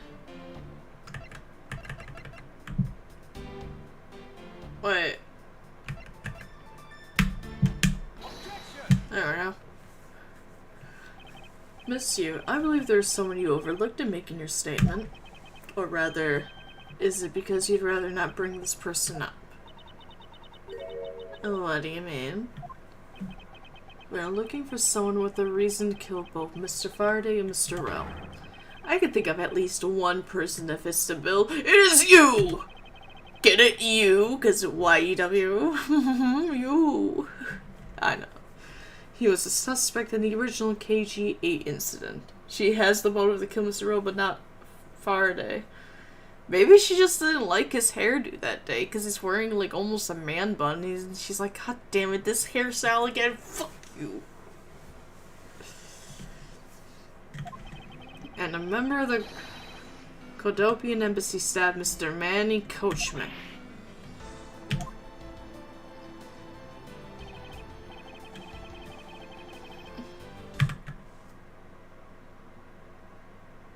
I thought I heard my sister yell about something. Guess she's fine. That's right, the very man who came to visit you early out in the hallway. The man who killed a member of the Cadopian Embassy staff, Mr. Rell. And the man who was the lead prosecutor of the KG-8 incident, Mr. Faraday. Are you telling me that Mr. Coachman has no reason at all to kill both of these men? Well, I suppose he might have had a reason or two. You covered for me, pal. Maybe you're not such a bad guy after all. And that's when they became best friends. Like, I feel like Miles is like the Vegeta, and Gumshoe's like Goku right here, like with the naiveness of like, we became best friends. I never said that. Don't get ahead of yourself. You're still a suspect. Make no mistake about that. The perfect evidence, the perfect testimony, these are the only things I wish to hold. But I didn't do it! You will stay under my authority and go investigate Mr. Manning Coachman for me. And remember, I will not be very forgiving should any of this leak out. You want to investigate Coachman. You'd just be wasting your time. And why is that? Coachman was up in the viewing gallery watching the trial, or so I was told. Yeah, you were told. That doesn't mean it actually occurred. Every cop in this place has been keeping an eye on the guy since he arrived. Then the only real suspect we have is still Detective Gumshoe. I suppose so. No way! Come on, Detective Bad! You've got to believe me, sir! Wait, where's the child? I was really in that hallway the whole time, sir. I never took a single step out into this room, sir. Okay, then are you saying there was someone else who passed through the hallway? No, there was no one else, sir. Then why should I believe you didn't do it? That is one incredibly foolish detective. Standing right in front of a crime scene all by himself. That's a good. It's as good as a confession of guilt. No, best buddy. Never call me that ever. I have to admit it's a bit strange. Most criminals would fabricate some sort of lie to escape their crimes. And if that detective really wanted to prove that he is innocent, you'd think he would at the very least offer up eyes spaced out while on duty or the like. Come on, Gumshoe, time for your interrogation. Aww. Detective Bad, come on. The judge is still huffing. Like, I have asthma. Miles Edgeworth, I will go on ahead and report this to Papa. And that, as they say, is that right, everyone? Ho, ho, ho, Merry Christmas, I'm Santa. Well, I suppose we should both be getting back to our real jobs now, huh? I point at you. Before we do, Miss Yu, there is something I'd like to speak with you about. What is it? She's like about to laugh at me. Is it because of the way I walk? I can't walk a normal man. I have to do this weird jitter jitter. Jitter jitter jitter jitter. Jitter jitter jitter. Why does it look like they got ketchup on them? Anyway. So, what did you want to ask me about? The current case of the murdered Cadopian Embassy staff member. I've heard that people have begun calling it the second KG incident. It's called KG-82 Electric Boogaloo. Only among you law enforcement types. And what about it? I'd like for you to tell me everything you know about the original KG-8 incident. I'm afraid I can't help you. I don't know anything beyond what was reported in the papers. I hit the wrong button, and that's what they look like frozen. That is such a Leonis Kennedy look, like, oh god damn it, why am I here? No, I believe you know much more, since you are directly tied to the KG8 incident. I'd appreciate it if you'd stopped with the false accusations. Baseless outbursts are useless both inside and outside the courtroom, don't you know? Now I'm Canadian, don't you know? I do, but I also know that I do have a leg to stand on here. He can stop making that ultra serious face in front of me. Good! If you could please stop laughing for just 1 second. I'm not going to make any headway like this. I'm just gonna have to show her exactly how related to the KG agency she is. Oops, wrong button. It's her cousin. Or something, right? Miss Yu. I believe that I have proof of your connection to the KG8 incident. That file is your proof. Very well done. Why did you tell me exactly how I'm related? The victim. Your connection to the KG incident is through the victim. Duh. Y'all got the same name.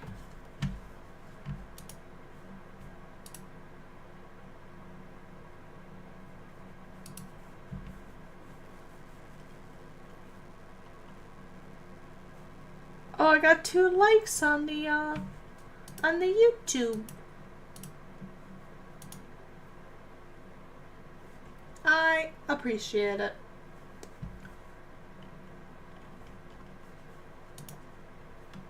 I also put all the videos for the other parts of Miles Edgeworth Ace Attorney.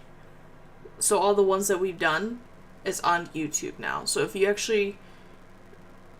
So, I do Infect Like Dogs. If you want to watch on YouTube the entire series of what I did of Edgeworth, you can from the very first time I started streaming it.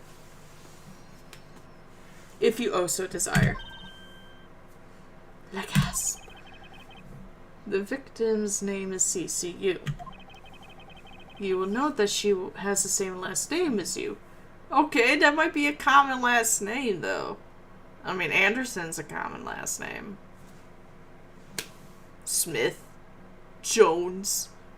Your mama. I make shitty jokes. Can you really still tell me with a straight face that you are not related to this case?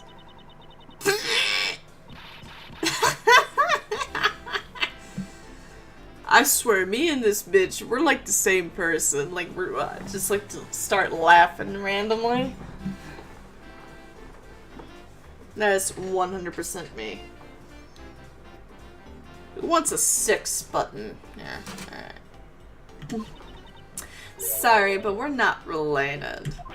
What? Just kidding. You asked that question with such a serious look on your face. That I got an output.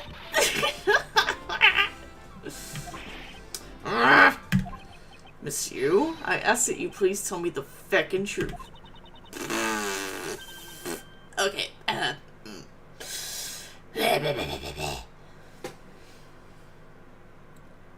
For real. Alright, I'll tell you everything I know. Alright, cool. Why did Mr. Koshima want to meet with you earlier? Actually, he came to watch the trial.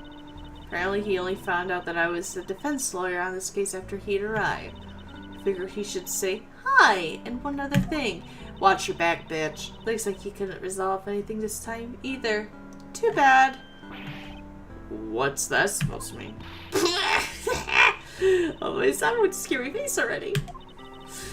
Fine, really. I gave him a good slap across the face. The way she talks about slapping him Mr. Last way is kind of creepy. But it's just as bad said. He's not related to the double murder.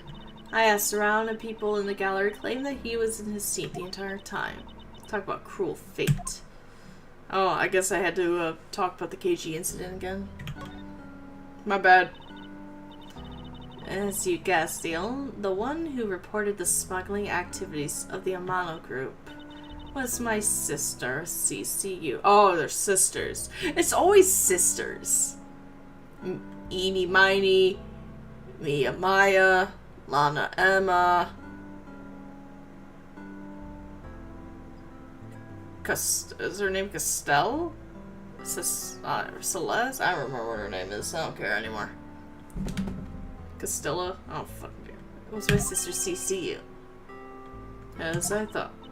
And she was killed right before she was to testify at the impending trial by Manny Coachman. But because he was tried once and was acquitted, he gets to live out the rest of his cushy life completely carefree. Oh, double jeopardy. Unless new evidence has been presented, then you can do a retrial. That's the only time you can do it. There has to be new evidence presented. Like, hey, we found this evidence. This wasn't in the original trial. That's kind of how Phoenix got away with that retrial with Maggie in Trials and Tribulations. Not only was there a fraudulent defense attorney, but there was new evidence that wasn't part of the original trial.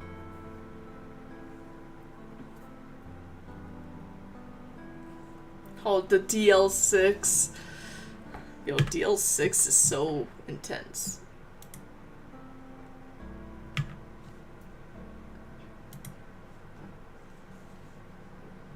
How do I just pause? Oh, pause is L. Cool. Cause hold up, I gotta... I'm also downloading Fortnite, by the way. I'm probably gonna also do it on my PS2, on my PS5, PS2, Fortnite on the PS2, guys.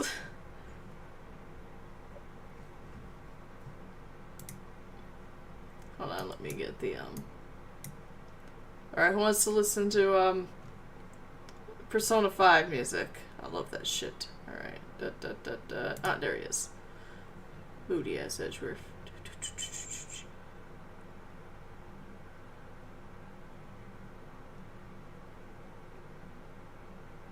Oh yeah, there we go.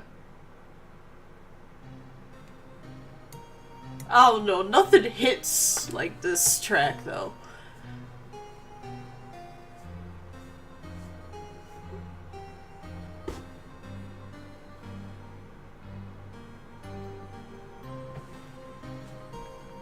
There's even reminiscence, the class trial.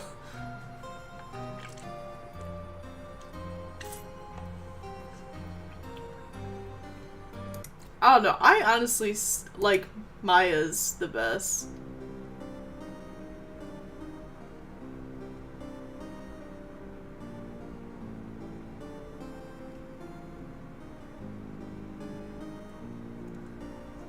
Like, that one I really like. And then the ballad of Turnabout Sisters.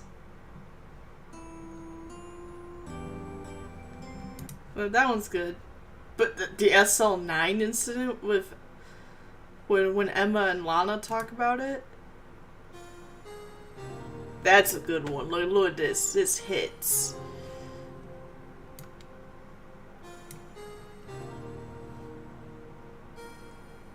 And then the best song in the entire Ace Attorney soundtrack series.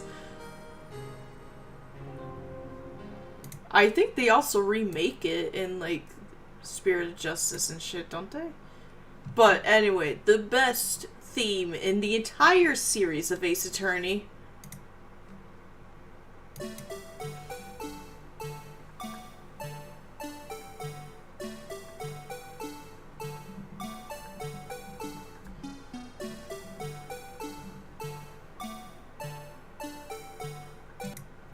That whole video segment. And just Miles, what is that accursed dang? He's so pissed. I'm just excited for the Apollo Justice trilogy because I'm hoping we get the special soundtrack It's gonna be like Apollo Justice, Ace Attorney trilogy of soundtrack, and then each individual game I can buy the soundtrack. Oh, I love soundtracks. I was in band. I grew up listening to music of different genres for years. So my dad would always play soundtracks from movies. Like, I actually know more soundtracks from movies than the actual movies. Like, I've never seen Armageddon with Bruce Willis, but if you play music from the movie, I know it's from that movie. It's weird. Apollo 13's music slaps. Air Force One, that slaps. I pretty much own every soundtrack of Resident Evil, except for the Outbreaks and I guess if you count, I don't really have the full soundtrack to Revelations and Revelations 2. Oh wait, no, I actually do have Revelations 2, don't I? Oh! When did I get that?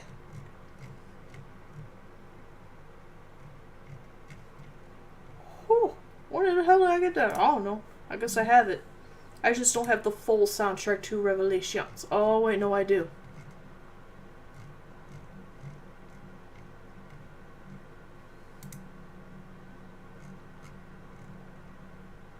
I even have the soundtrack to Resident Evil Welcome to Raccoon City. We also got Spider-Man Into the Spider-Verse soundtrack and the movie score. So I got like both. The Metro Boomin with a cross and Daniel Pemberton. So yeah, let me see. Oh, I guess I don't have the full soundtrack to Resident Evil 0. I just got that medley when they released it on in HD. Wait, what's the reminiscence name in Justice for All?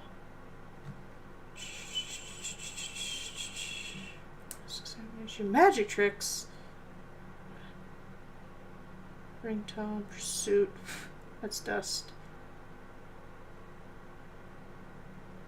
Fire-Licked Scars. What the hell? What's this one?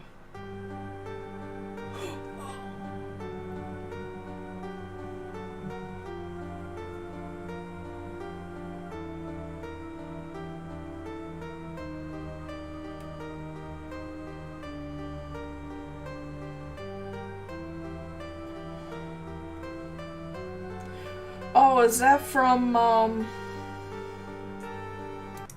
Oh, is that during the Big Berry Circus one? Probably. And then there's Pure Pain.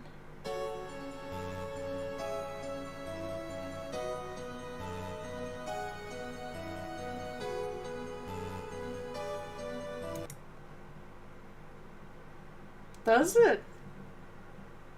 I have no... Oh, yeah, it does. Pure Pain is the one from Big Berry Circus. And then Ballad of the Steel Samurai is this remnant.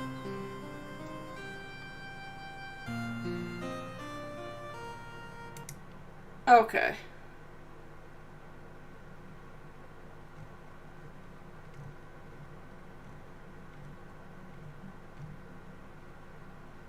And then we got, Trials and Tribulations.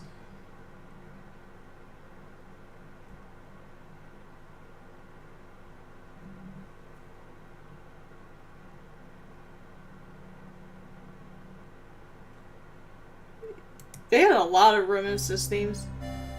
Violetta.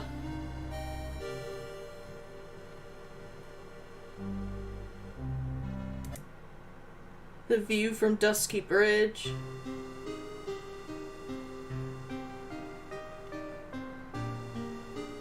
And then this one's Godot here, The Bitterness of Truth. Probably.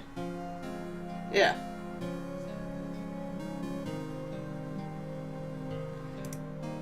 because they play The View from Dusky Bridge multiple times. They do that with the case with Mia and Miles. And it comes up again later, too. Okay. Yeah. Oh, yeah. I got Resident Evil 4 and Resident Evil 4. Soundtrack. The original and the remake. Did they ever release Ada's themes? Because, God, those themes are popping. I need to know. Wait, I'm on iTunes. Yeah, give me on there. Store. Okay, that's gonna load. Fuck, my computer takes 8 years. Alright, anyway.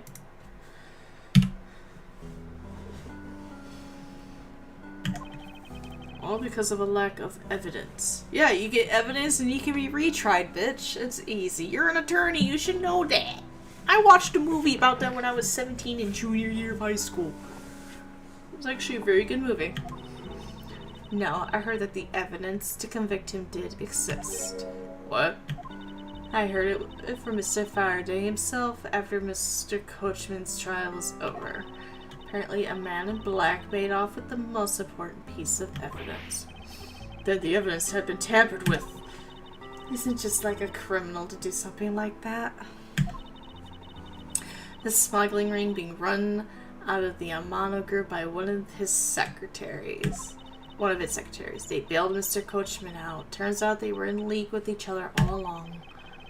How big was that smuggling ring? Was it a large operation? I don't really know. Which is why I wanted to become the lead defense. On this case that people are calling the second KGA incident. But I haven't learned anything new at all. I was probably expecting too much, I know. You mean you think this case has nothing to do with the smuggling ring? I don't know what to think. Well, this is all about all I know. Haha, sorry. Guess I wasn't much help, huh? That's not true. Sorry I made you recall such a painful time in your life. Edgeworth, you really are too serious for your own good. You really need to learn to relax. We wouldn't want you to die of stress, would we? Okay, he doesn't have his stress lines now. Give him a couple of years, it will come. Thank you for the advice, but there's no need to worry. I work in my own way, and I will catch this criminal in my own way as well. You'll see. Look at you with your game face on, ready to go. I'm making no such face. Did you know laughter is the best medicine, Edgeworth? Don't you get tired of making such a serious face all the time? I'm charged with making sure that all criminals of this world are found guilty. I have no need for laughter. That sounds extremely depressing, bro. There you go, making that face again. Oh well. I've got to get going. I still have a few loose ends I need to tie up. Okay. That was some weird sounds. I like how the guy's just been in attention the entire time. The KG incident and this murder investigation. It's my belief that these two cases are related to each other. Plus that Detective Gumshoe. The gumshoe that is a detective. Detective. It's obvious he's lying, even though the lie is hurting his chances. Clearly this case is far from over. From whether or not that detective is the murderer, it can only be determined once I have completed my perfect investigation. Mr. Von Karma, I swear to uphold your honorable name, or my name is Miles Edgeworth. Alright, cool. Smile might be good. I have nothing to smile about in my life. My dad is dead. I got adopted by an abusive asshole.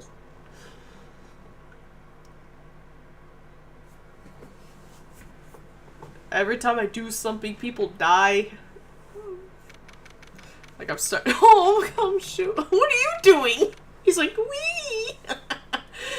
He's just playing in the water. Oh no, it's broken. He's trying to contain the water. Okay. Sir, what has become of the trial into the Cadopian Embassy staff member's murder? Indeed, since both the suspect and the prosecutor are now dead. The case would be dismissed. In other words, the trial ends here prematurely. Ha! Looks like you'll have to wait just a bit longer for your big debut. I suppose it can't be helped. The evidence for this trial will be transferred to you in a little while. Sir, what do you think about the murder of the Cadopian Embassy staff member and the murders of Mr. Faraday and Mr. Rao? What an outrageous circus it has all become. That Faraday brought it all upon himself with his naivete. An outrageous circus. Right, sir. Could I go very of this topic, Edgeworth? I will have you assigned to a different case. Papa, you'll come and watch my courtroom debut next, won't you? I'll consider it. Damn! Sir, if I may, please allow me to continue with my investigation. Whatever for? I know that there is already a suspect in the murder of Mr. Faraday and Mr. Rao. However, there is not enough evidence to prove that it was he who committed the crime. I'd like to continue investigating in order to find the perfect proof of his guilt. The perfect proof? Don't make me laugh. A worthless person like you has no right to claim such a thing as perfection. Bro, damn. Papa? Who do you think is the real culprit behind these murders? Miles and I were competing to see who could find the real killer first. Big brother Miles. Plus, being able to investigate a real crime scene is a really rare opportunity. It would give us some real life experience, wouldn't you agree? If you want to investigate this case that much, then do as you wish. Then you're allowing us to continue. And quote, your top priority is to win, and a solid investigation is one of the keys to winning. We will have to make sure you become recognized as a first-rate prosecutor, don't we? It wouldn't be very interesting otherwise. I'm returning home now. My knees hurt. Edgeworth, Francisca, see to it I'm not disturbed. Save for the results of your competition. Yes, sir. Of course, Papa. Francisca. Thank you. What are you thanking me for? Your logic earlier was built on that scruffy detective's lie. That means that the competition is still on. Yes, just as you wished. Gonna let you get off so easily. Now then, let's see how well you fare on the investigation from here, Miles Edgeworth. I know I don't have enough information yet, so my first order of business will be to question anyone involved with this case. Will you stop freaking out?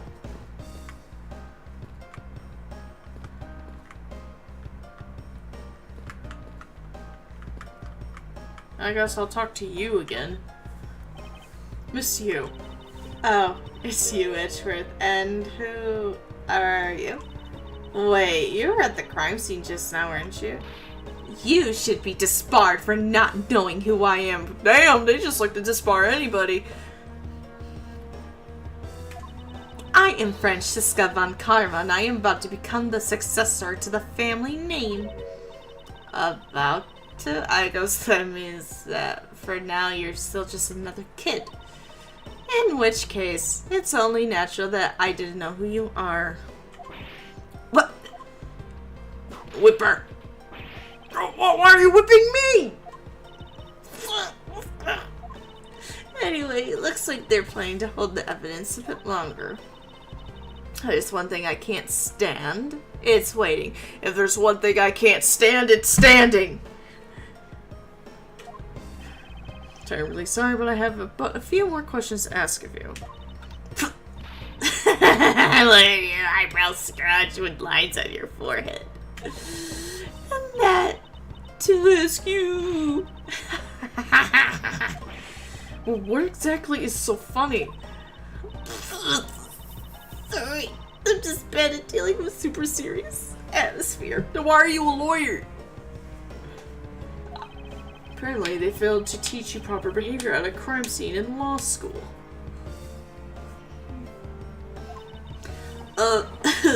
I feel much better now. So, what is it you want to talk about? I'd like to inquire as to where you were at the time of the murder. We were in defendant lobby number 1 the whole time.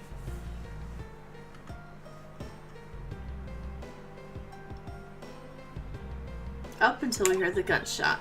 And by we, I mean Mr. Bad, and if you don't believe me, feel free to ask him yourself. You were with Detective Bad. Why? We had a little something to discuss, that's all. Dude, why? So I take it that you and our acquaintances with Detective Bad? I mean, why not? Phoenix's acquaintances is good buds with, Gumshoe. Yeah, he is a detective in charge of the KG agency. Detective Bad is also related to that incident. That's right. He was the one who was supposed to protect my sister Cece. But you know how that turned out, don't you, Edgeworth? Miles Edgeworth, I have no idea what you two are talking about. I've heard of the KG incident from my papa. But how does that case relate to you, monsieur? The victim of that KCCU is my little sister. Oh. Sorry. You're making that super serious face again. I'm fine. Really. I just make it a point to rub some more salt in this wounded pride every time I see it. When she talks about doing that while she lost away is kind of creepy. Oh, speaking of Mr. Bad, he and Mr. Faraday, I'd say they met up just about every single time the Yatagarasu made a move.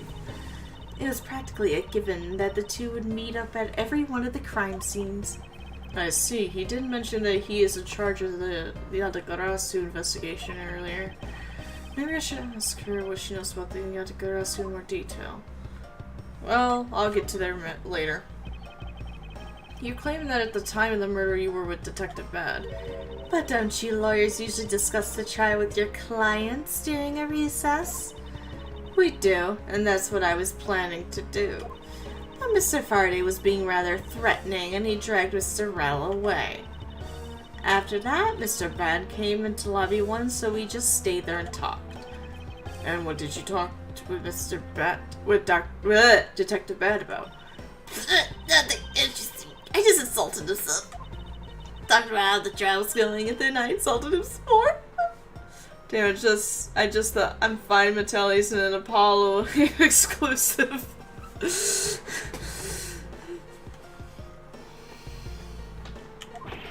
Bloody! When she's not laughing, her mouth seemingly spews nothing but insults. Anyway, Mr. Bad and I were in defendant lobby number 1 with the murder secured. Yo, what if Phoenix was an attorney at this time? Like, I want to see him and this bitch, like, come up with their insults. Because Phoenix comes up with some roasts. So I really can't tell you anything about the hallway or lobby number 2. I see. Mackerel. Mackerel is a fish! Damn it! I'd like to ask you a few questions about your client, Mr. Mackerel. Now, your client first claimed to be the Yatagarasu, is that correct? Yeah. Once I heard that, it was the Yatagarasu that had made off with the evidence from KG. I began to ask Mr. Rell all sorts of questions, but to no avail. Turns out, Mr. Rell was not the Yatagarasu, he had just made that up. Made it up. Mr. Rell's crime was caught on tape by the security cameras, but there is no footage of him sneaking into the Kodopian embassy itself. Hold on just for 1 second. And you mean to say that you knew that he was not the real Yadagarasu, and that he was just another cold-blooded killer, and you were ready to defend him? Yes, that's right. I see. So a defense lawyer is actually just someone whose job is to cover for criminals. Your dad was a defense attorney. I'm sure Gregory had the same mentality as like Mia and Phoenix, and which was in turn taught to Apollo and Athena, that they're very specific with their cases.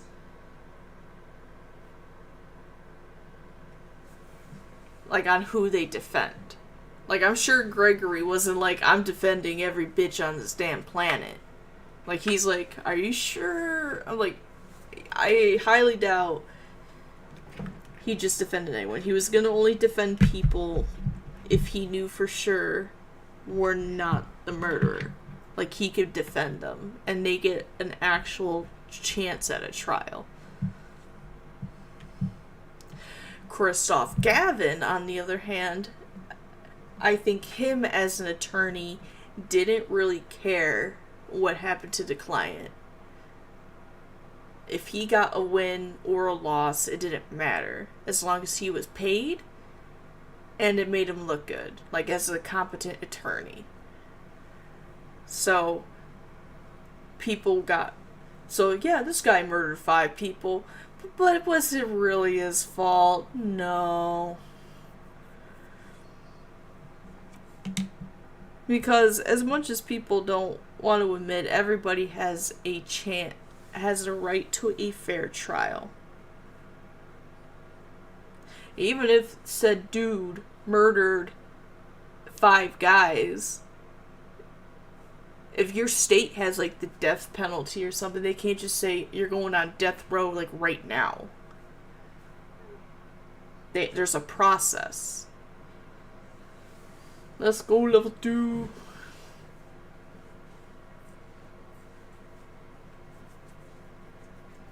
So I can see like Christoph Gavin and maybe you here being like, yo, I don't care if this guy killed a bunch of people. If I could get him a lighter sentence and I get paid, feck it.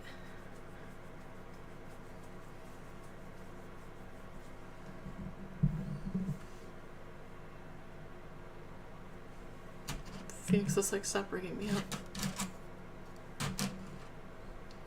Yeah, that's what I'm saying. I think Gregory was a lot like Mia and Phoenix when it came to their mentality of like who to defend.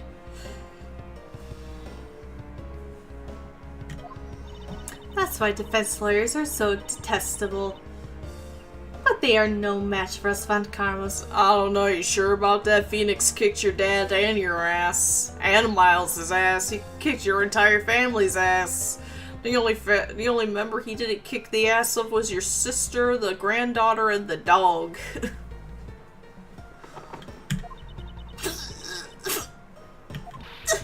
I don't believe it, you're serious.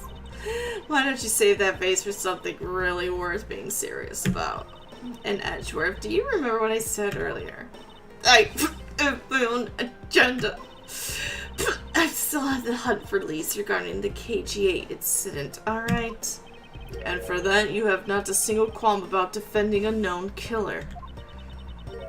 Don't put words in my mouth. I said no such thing. The only way I had to get close to Mr. Rell was to be his lawyer. I had no intention of covering for him ever. So don't you dare suggest I was going to. I'm sorry. Forgive my rashness.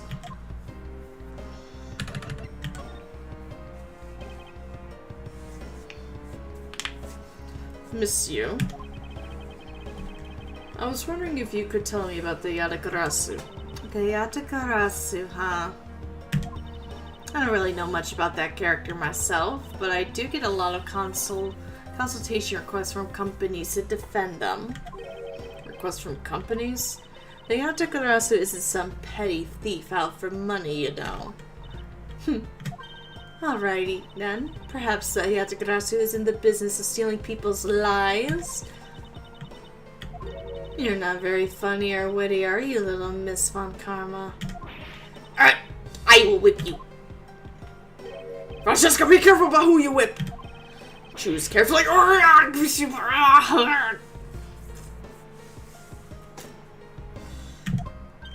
There, I chose carefully just like you wanted.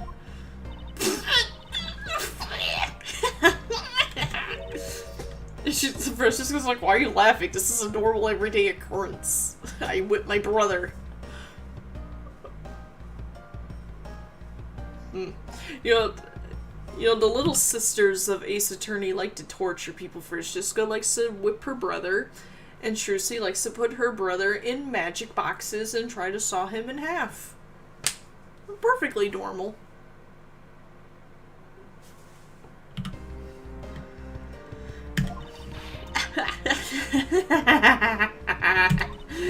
That just now was hilarious, little Missy.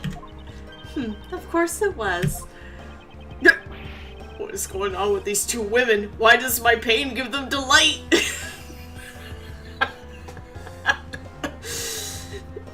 Miles, you don't understand. That's just how women work, bro. I love the misery of other men that I... And Maya likes to drain the Wallace of Via in Phoenix. And so in the end, what is the Yatagarasu? I have to say, I've never even heard of this thief when I was in Germany. The Yatagarasu deals in information, namely in digging out dirt about backroom dealings and the like of companies. The Yatagarasu is a vigilante who steals such info and then makes it to the public for all to see. Vigilante or not, this person sounds like just another criminal to me. I suppose you could put it that way too. But either way, I get a lot of more clients now thanks to that thief. Sounds like Miss Yu is profiting nicely. I suppose I've got all I can out of Miss Yu. Should move on and speak with Detective Gumshoe now. No, I don't want to talk to him. I want to talk to this dude. Wow, this thing is so incredibly detailed. My inner modeling fanboy is impressed. I'm not exactly a fan of plastic models per se, but even I can sense the superb quality of this model. I simply cannot comprehend how that man can feel so much love for such a trifle. Oh, I see. You're a disciple of my father, so you should do well to guard yourself against an interest in such unproductive things.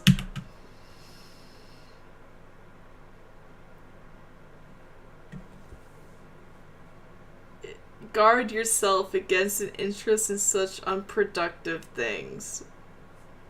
And that's why Miles is probably a closet fanboy of the Steel Samurai. Or any of the samurai stuff.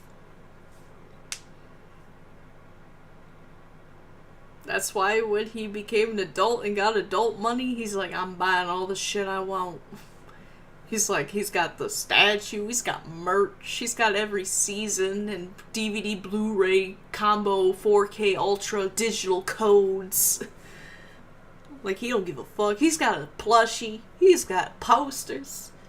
He's got a one room in his house dedicated to the Steel Samurai. Like, I know he does.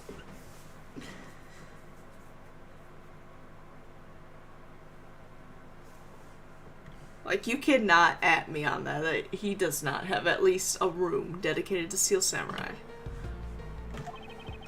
I suppose I should take up whipping people like the young lady over here. Hey, that's a good American pastime. I can't stop the water, sir! It seems that the man who was here earlier broke it by drinking from it too much. Bunch of fools who pretended to not see the foolish actions of a foolish fool. Well then, why don't you lend the officer a hand? As if I should have anything to do with this. Besides, that water-drinking fool's mouth is a thing that officer should be covering. Let's give that officer a description of the water guzzler later. She seems to have quite the grudge. Sounds to me like someone wanted a drink. I'll talk to you later. Hello, why are you sleeping? Sir, nothing to report, sir. Is there no one who will make this man take responsibility for his actions on the job?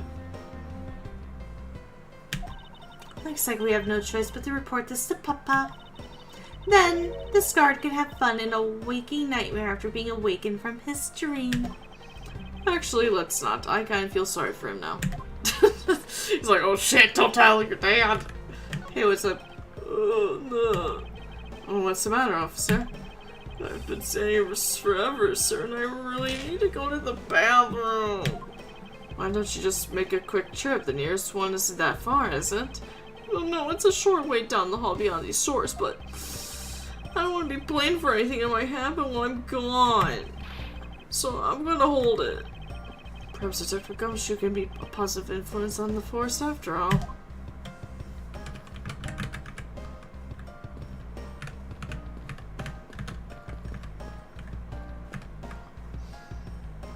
Alright, let's talk to him. Oh god. Detective Gumshoe. Hey, it's you, pal. You're here. Hurry out! As am I. He's like, great, the whippity doodah is here. I didn't do it, pal. I swear on my honor as a detective, I really did it.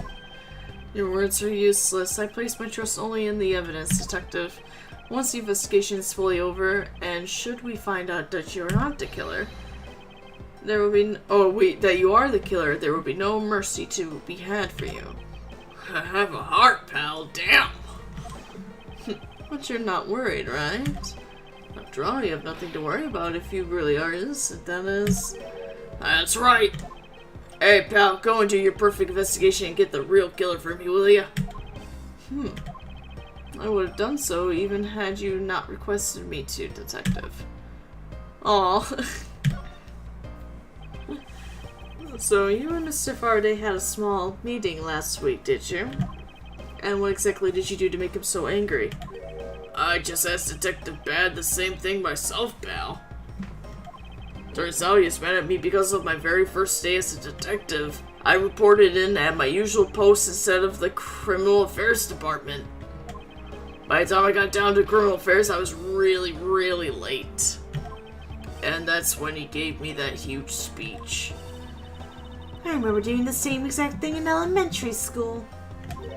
On the first day of school every year, I'd always wind up going to my old classroom.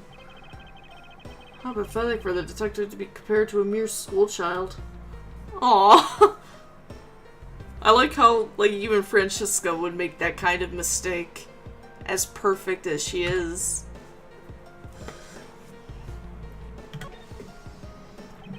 You claim to be standing guard in front of the door to lobby number 2 during the recess. However, when did you receive the order to do so and from whom? Earlier, at around 3:20 and from Detective Bad Pal. Today's trial took a really crazy turn, so I was told to make sure nothing happened to Mr. Faraday.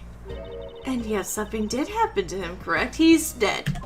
It looks like it was a total waste of manpower to assign you to guard duty. Oh, your words sting worse than your whip, pal. So it was Detective Bad who ordered him to stand guard, huh? Bro, I made that mistake every freaking time in school. I have never done that.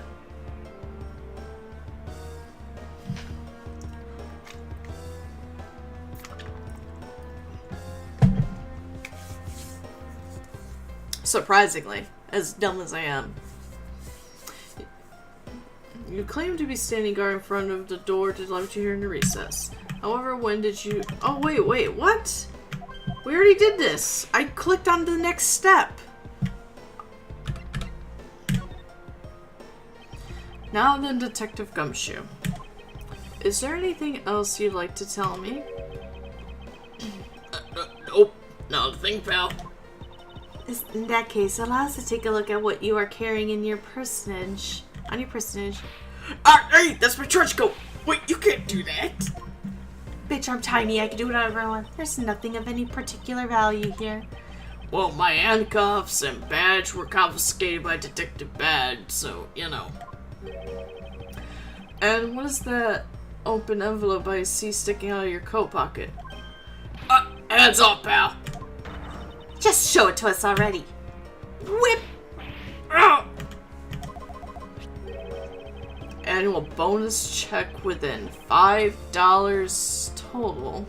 Oh, this poor man. Except there's no check inside. You've had your luck, now give it back, pal. It's my first bonus as a brand new detective. I just got it and cashed it today. I had literally no cash on me up until I did, you know. So that envelope is really special to me. Now give it back. You don't need rubbish like this. Don't worry, we'll throw it away for you later. Oh, how could you? Aw.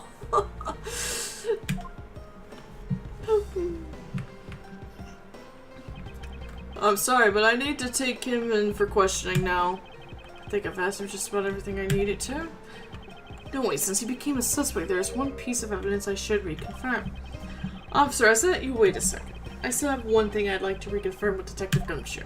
Understood, but please make it brief, sir, before I get my ass kicked. Ba. I want to hear from the horse's mouth. I must confirm whether or not this testimony about the crime, when the crime is the truth. It's a bookshelf. Just be a journal where the various just share their thoughts and ideas. The real daily lives of the judges are laid out here on these pages. What? I didn't know I clicked on that, but okay. There's nothing about the court in here. It's just page after page of unrelated drivel. It's like them gossiping, like, dude, the defense attorney's suit looked so ugly today. The prosecutor was a dick. Yo, did you see Francine's hair today? It was fine. Judging by the content, they are very enthusiastic about the courthouse daily menu. Oh, I thought my thing was way more exciting. And it would appear that the fried oysters are a favorite. I have no use for such foolishly... Oh, it's Francisca.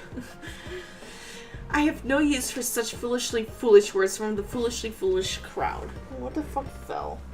Oh no. The ring. I have so many rings from my fragrant jewels. Someone please assure me that this is not the true state of this country's judiciary. I'm crying. Alright, I'm sorry, I need to talk to you. Hey, you wanna talk?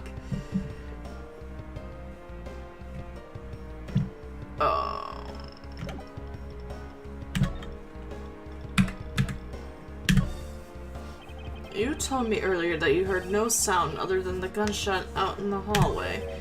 Is that correct? No mistake about it, pal. Then you are also claiming that no one passed through the hallway either. Is that also correct? Yep. Not even a single lamp passed through that hall while I was on duty. You do realize that the lie you're telling is only making life more difficult for yourself. Huh? Huh? Huh? Huh? the cat. But it's true. I didn't see anyone go through the hallway and I didn't hear anything else, pal.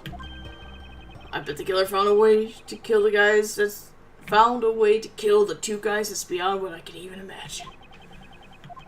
So he tends to continue telling this ridiculous lie. Okay.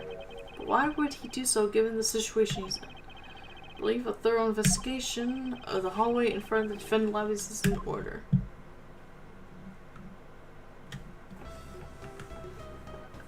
Oh, hey. Ack! You! Ow! She just kicked him.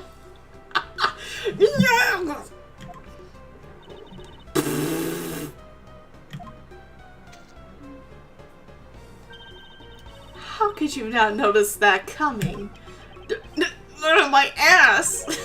Wasn't that the child I changed money for earlier?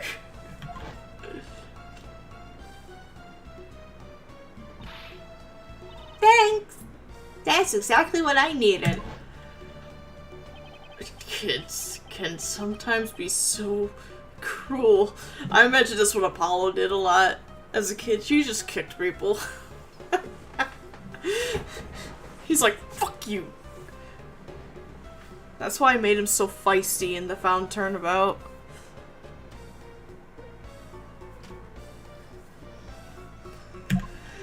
It looks like she dropped something. Swiss roll. Maybe we should arrest the girl. She might turn out to be a valuable lead. I believe some sort of punishment may need to be dealt with the next time we meet. I'm gonna kick that bitch's ass. I believe I've asked all that I need to of this man. Now for Detective Bad and the judge. We have to confirm who is correct, the judge or that scruff face, right? I suppose we should inspect the hallway in front of the lobby too next then. I suppose so. Shall we head on over, Francisca? I ain't doing that. I'm going this way.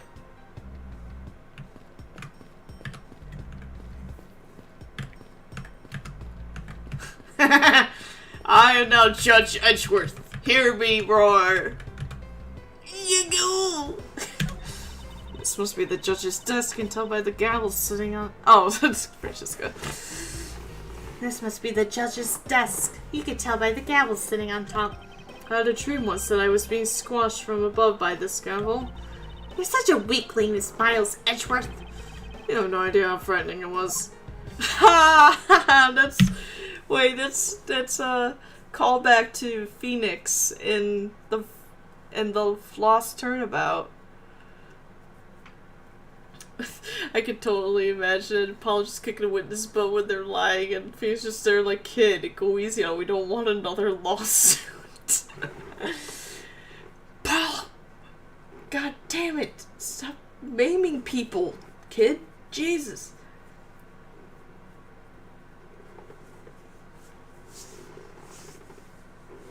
I like the relationship that I had concocted between the two.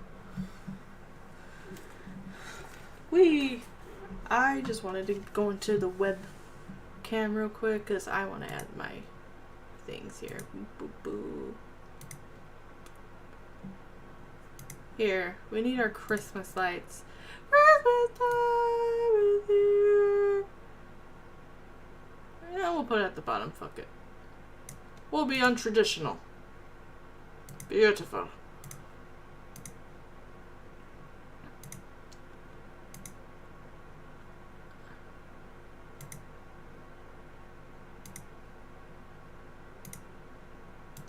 Oh no, let's do the north. No. Oh, it's in capital letters. I'm like, more snow! And it's like super loud. Like, aggressive.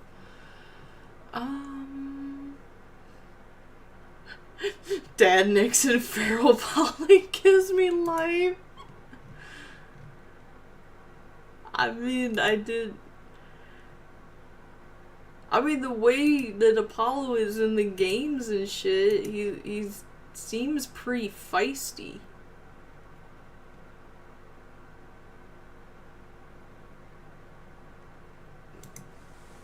That's why I did it. Oh, god damn it. Apparently I did not put what I wanted. Alright. I guess this is trash. I guess we'll just do this other snow that I have. It's snowing! Oh my god! Holy shit! I'm gonna put another thing of snow. We're gonna layer it up. Hell yeah.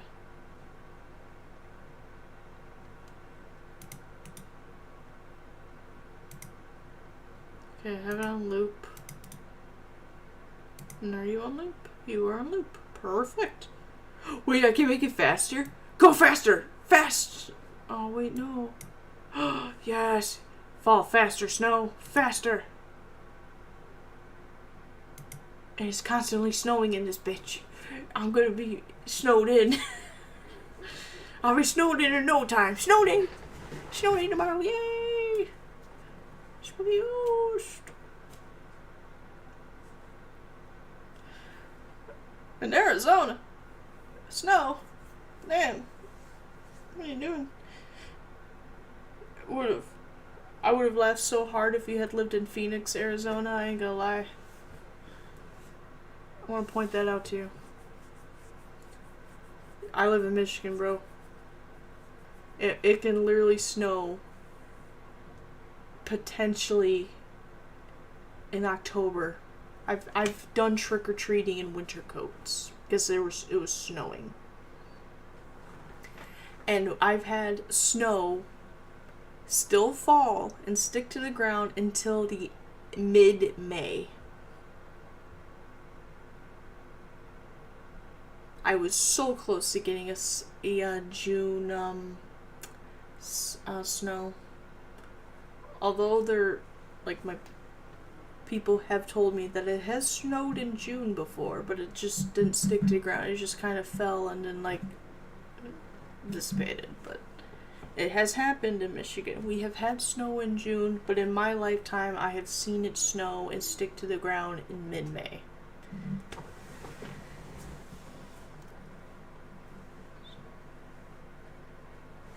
That's why my voice is so nasally. This is not an act. This is actually how my voice sounds. The Midwest is terrible for sinuses. Terrible. It's trash.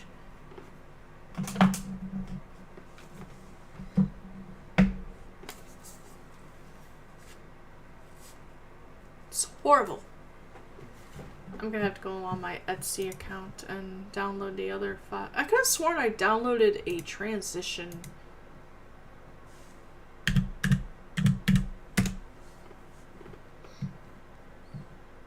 What do you mean I have to sign in again? Don't you know I'm always buying shit?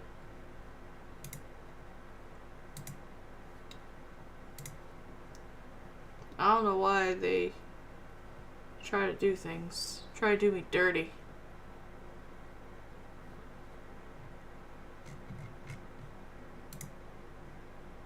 Purchases. I mean, I bought a few of my things. Okay, that's the Magatama. That's a... Okay, download files.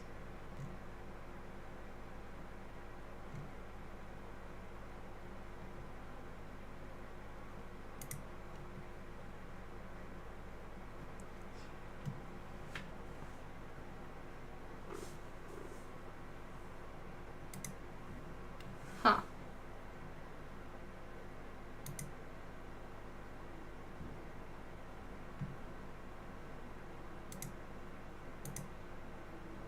I guess I did not get a winter transition. I thought I did. That's odd.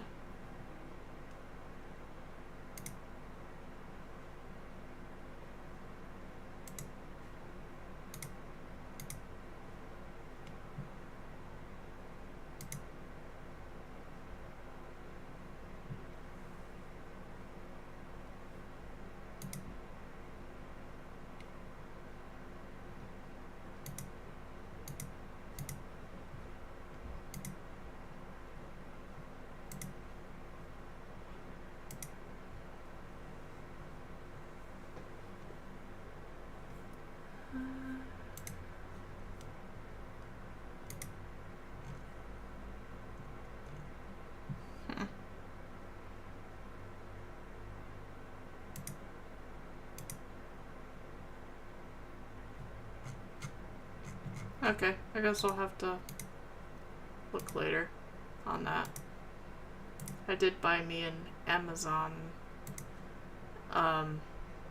ornament, like an Amazon package ornament. My ears are ringing. That's not good. What the fuck? All I wanted to do was get this, alright?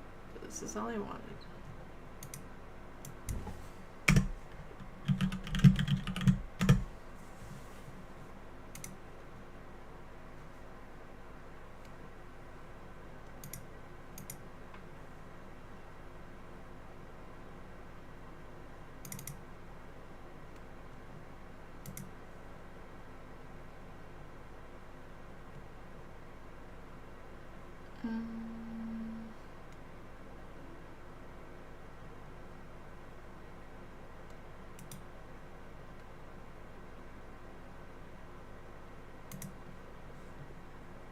Extract.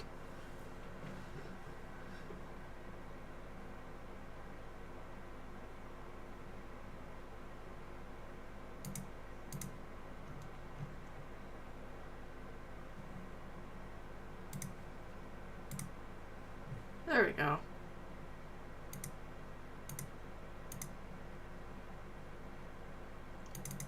This was what I wanted.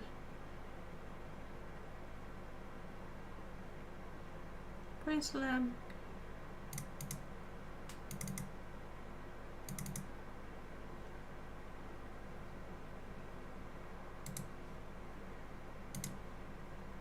Perfect. This is what I wanted.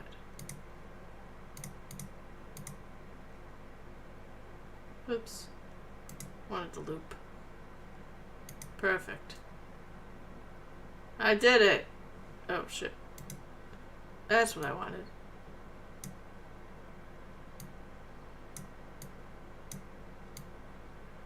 The fuck am I moving around?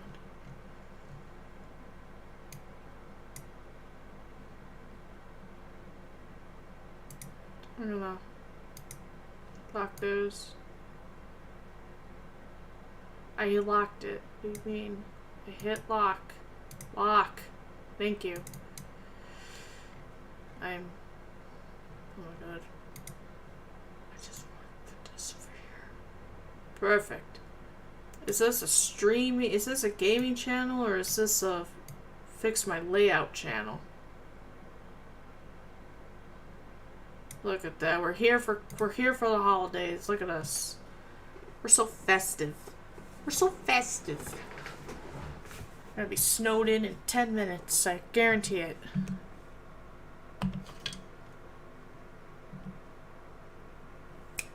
Now we're back in the game.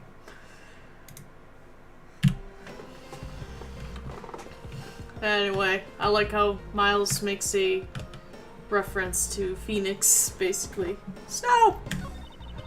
It's the viewing gallery. This is where the riffraffs sit when they come to watch.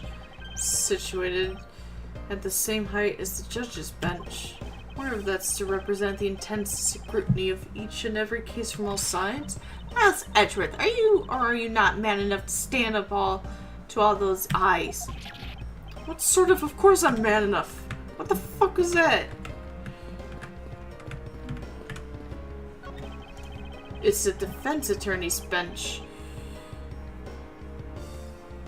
You know, it makes sense now that we see it from this angle, because every time we looked at Maya, it was over there. This makes so much sense now. Probably be standing on the side of the corner of that incident. If that incident hadn't happened.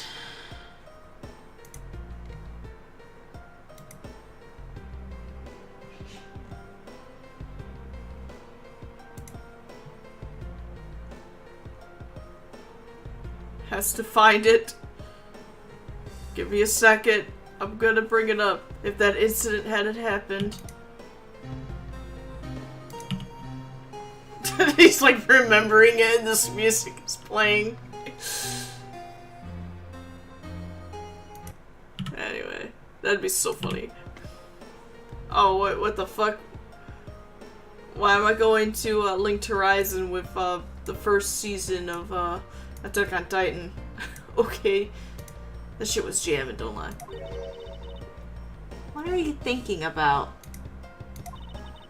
Lately, the more wrinkly your face becomes, the less I'm able to read what you're thinking. Well, I'll have you know I don't have a single wrinkle upon my youthful brow. Goddamn. That is it. Any day now, I'll be taking my rightful place behind this bench. By that time, I should already be standing here. Ow! It'd be downright disgraceful if I beat you to it, wouldn't it? If that were to happen, Francesca, I'll eat my cravat.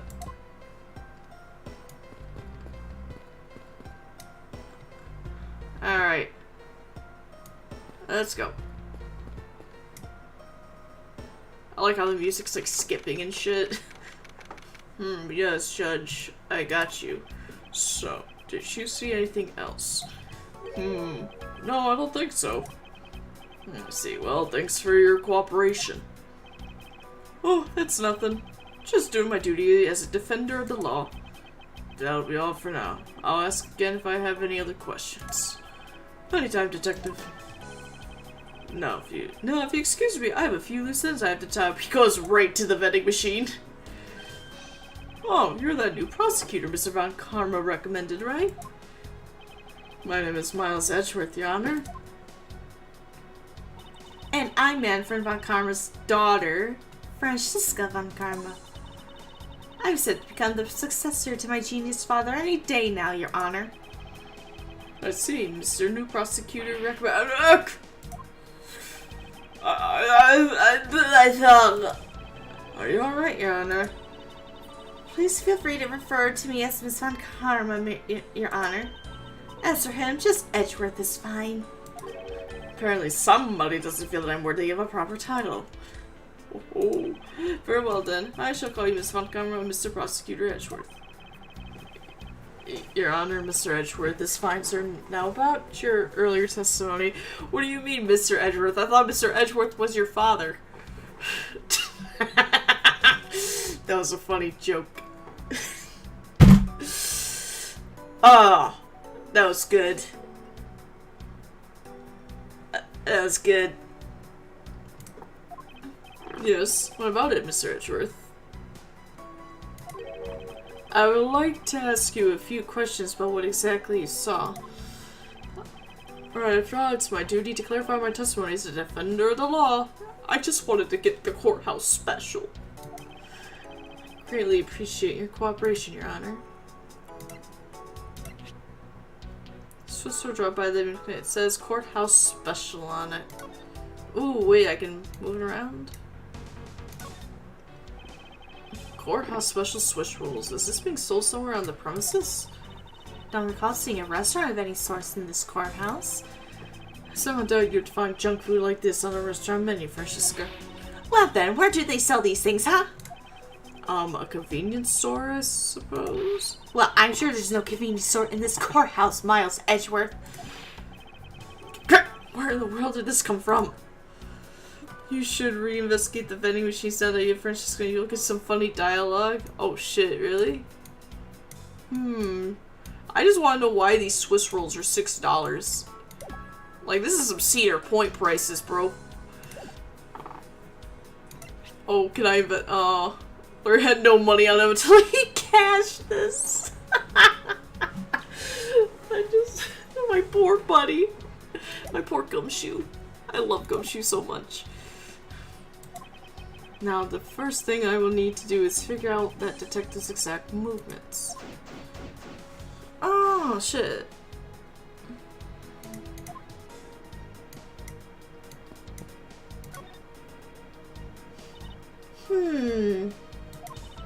It would appear that this vending machine sells snacks and various other foods. Miss Swiss roll 6. Who gets milk for $7? Oh shit! It's Koenig. What is up? I didn't even hear my sound. Let me hear it. Let me hear it again. I should probably make it louder. I just like that you got friends. Such an insult. Like, it's like saying I have friends. Yo, Koenig, welcome in. Welcome to the first Multistream, by the way. We are on not only just Twitch today, we're on Kick and YouTube as well. Come, have some cheeps with 1,000 raiders. for complete global saturation. You know, I've never understood why Wesker always said that. He's like, global saturation. Like, goddamn, dude. Even the remake, RE4 remake, what Wesker was talking about, like, saturation. I'm like, bro, Wesker, you have a saturation issue.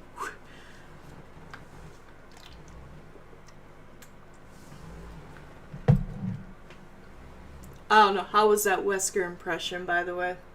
I thought it was good.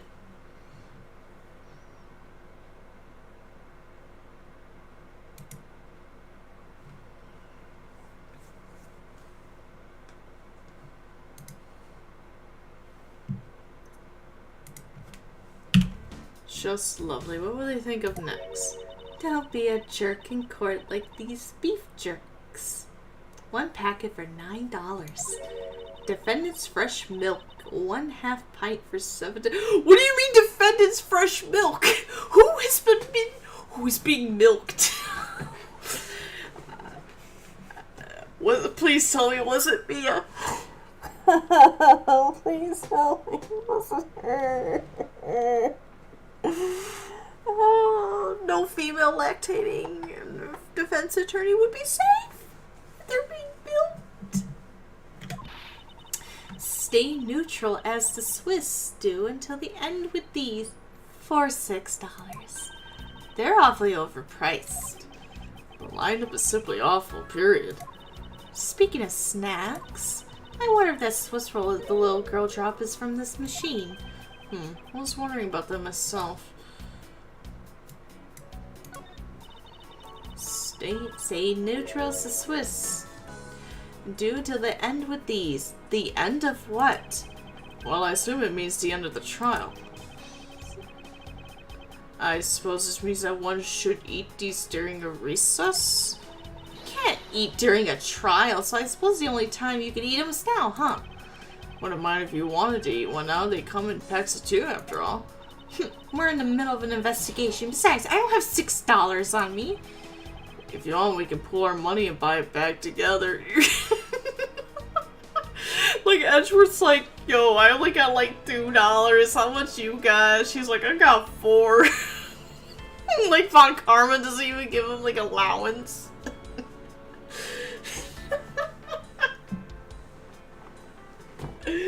I'm fucking crying.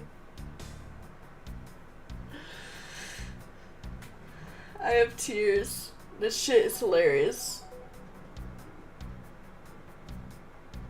Oh shit! Nightcast is doing RE1?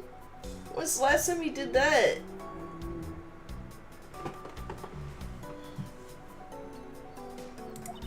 If I have to split it with you, then I don't want it. She's such a kid. Like, I'm not sharing!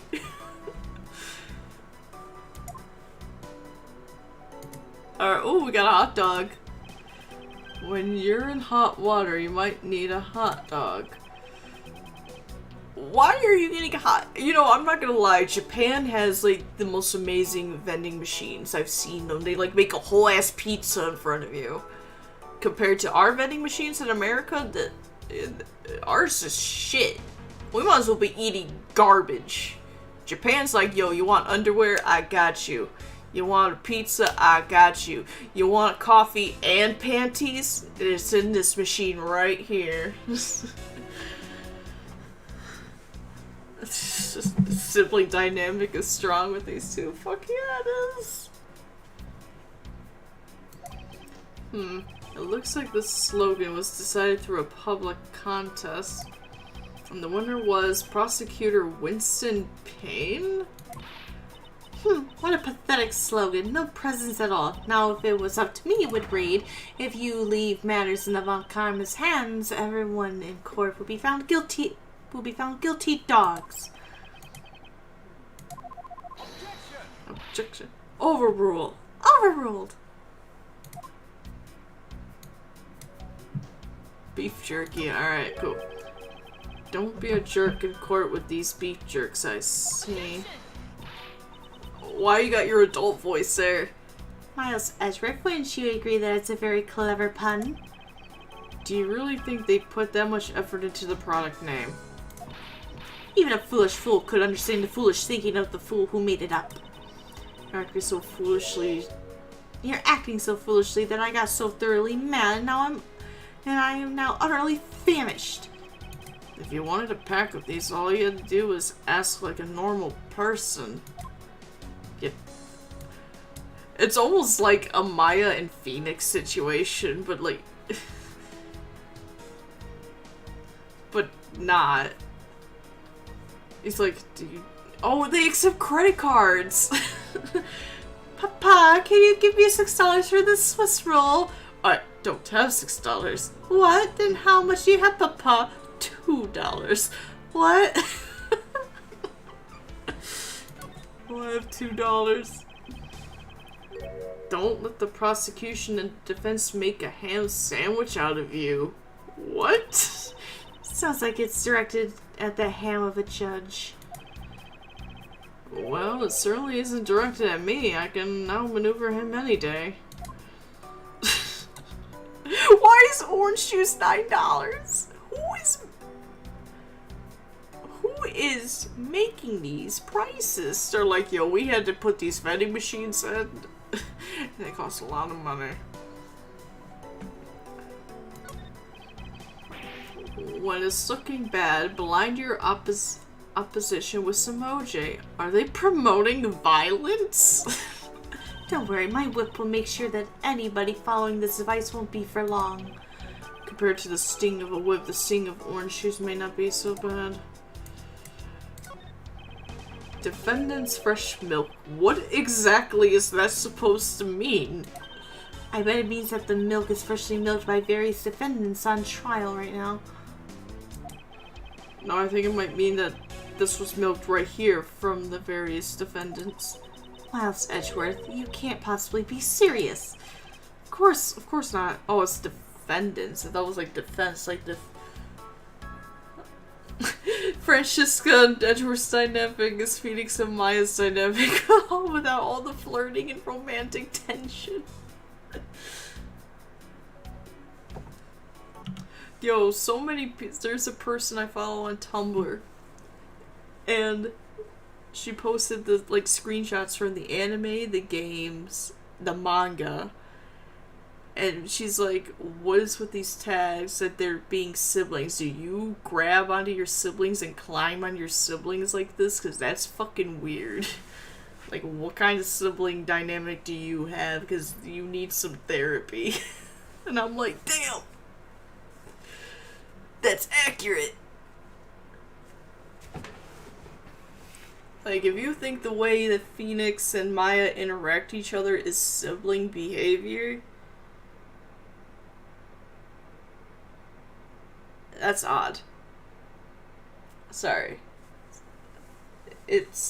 I know some people in fanfiction write them like their siblings. Like, they have a very... And it's like...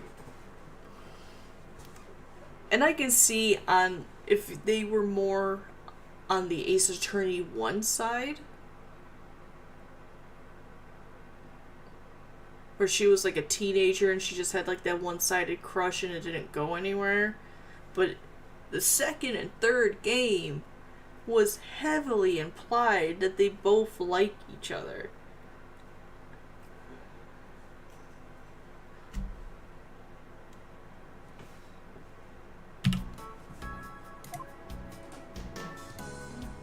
Alright, I don't have any cash, but I got a credit card. What logic do we got? Alright, obviously the window and the vending machine are connected.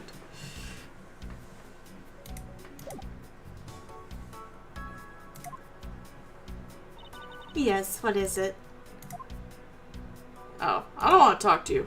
Oh, what the hell? Oh, what happened? There's still snow here. Okay, I fixed it. What are you doing? Did she find something, officer? I think there's a $5 bill back there. Come on, just a little more. Hey, borrow her crop. Is there no one working this crime scene who isn't a total waste of living tissue? Unfortunately, there doesn't seem to be a single person we can deem useful here. Damn. Ooh.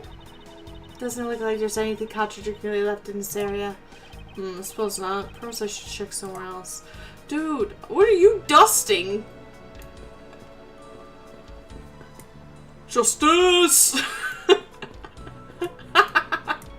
Why he's got a poster? He's making a most ridiculous looking face. That may be, but at least he doesn't look like someone who would tell a lie on purpose. I suppose, but to have uncovered evidence is the only thing that carries any weight.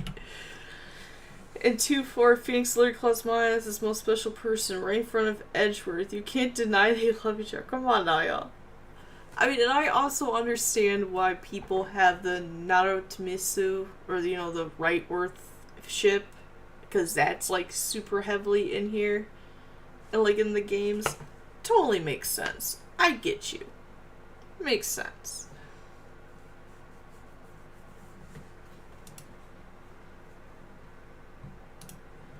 But it's like, not super into it, but I've read some fics, and it's like, yes.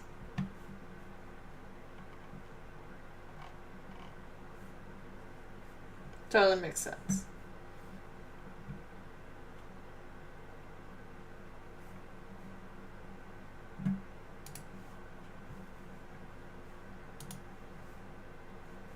Make sure everything's in order. Okay, cool. And it's kind of like the Apollo thing. I'm not a huge fan of that ship, but I can see why so many people like it, because it is a like reference, like it could be implied.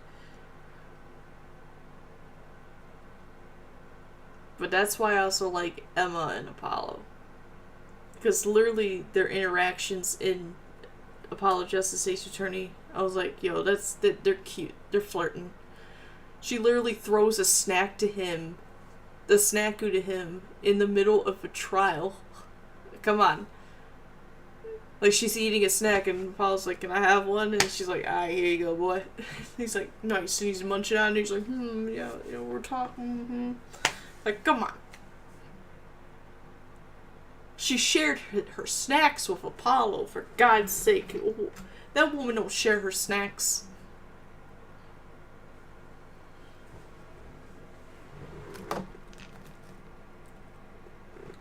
That, if done right, is good. I mean, yes.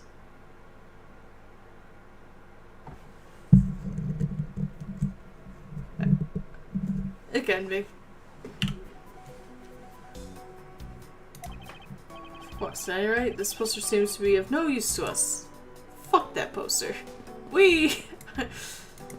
Hello, sir. Would you like to talk to me?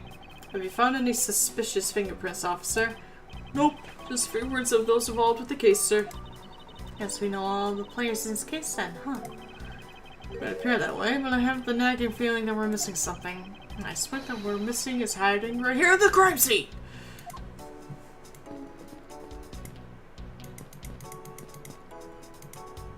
I like how this is like touching like the touch screen of a DS. Like do.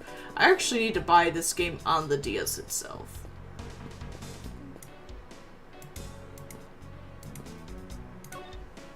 What up, Judgy? Your Honor, I'd like to ask you a few questions if you don't mind. Where were you at the time of the murder? Up your asshole. Do you suspect me of something? No, nothing of the sort, Your Honor. I have this gavel that will pound you in your butthole if you say anything otherwise, sir. Damn.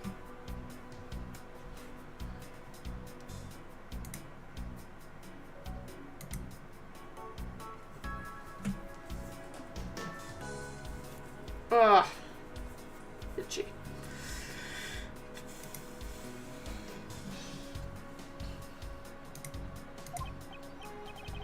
Yeah, it's your testimony I'm after. Oh! I had no idea you were chasing after me or my testimony.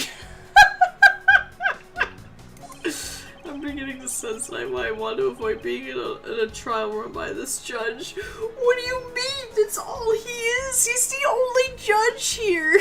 Besides the Canadian one.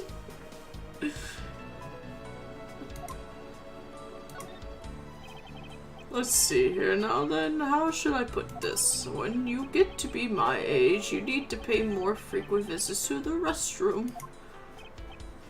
But there's no potty in here. If you go take a look through the window at the end of this hall, you'll see a small window. Wait, what? A window in another window?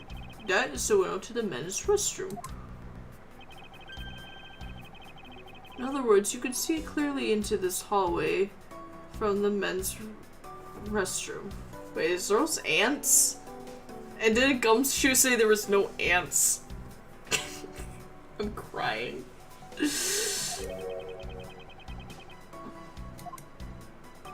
But I was going to rescue that Detective Gumshoe, is it? Well, he was standing in front of the vending machine spying something from it. However, and this I couldn't believe, when I was about to exit the restroom, there was not a soul in the hallway anymore. Well, Your Honor, if you could please calm down and explain to me rationally. Oh, I'm really sorry. Please let me regain my composure. Yes, yes. Pound my hand. Pound my hand. It was really sus. That's what my finely honed judge's intuition said. Although, well, until the murders occurred, I just sort of brushed it off. Oh, Merry Christmas. Apparently this judge doesn't understand the concept of staying calm. Everybody stay calm! That's probably all I'm gonna find out from His Honor. Mr. Edgeworth, may I return to my other duties now? I have to go back to the men's restroom before said duties. Yes, I'm sorry to have held you up. Thank you for your cooperation, Your Honor. Oh. Anytime, Mr. Edgeworth, anytime. Now to take a shit. The judges in this country seem rather friendly. Yeah, so not a little wishy-washy. However, I hear that they are known to hand down very fair verdicts. Oh. Do they now? Hello, I won't rest until I've suspected every suspected. Okay. I'm stupid. What is this? It's a pink colored piece of trash made of rubber. We can take that in many ways, but I think it's Kay's balloon. I feel like I've seen something like this before.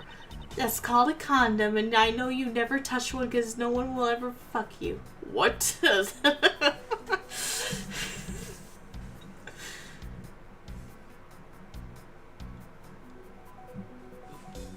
Well, all I see is a piece of garbage. But you know, the fact that there's a litter running loose inside the courthouse, it's simply unforgivable. It's not like it was I who littered. Goddamn. Rubbish belongs in a rubbish bin. He's like, what the fuck, dude? Good. What's the matter? I pricked myself on one of the cactus's needles. I didn't think the needles on this thing would be so sharp. Well, what did you expect, you dumbass? Can you imagine how bad it would be if you were hit on the head by one of these? Anyway, this cactus seems to be unrelated to our case. Do you really think so? Because I believe that this cactus sitting on the windowsill is completely related. Its needles is dangerous. Hold up, I gotta read that fully. Oh, well then I look forward to your explanation on how exactly it is related. Hold up, I gotta read that.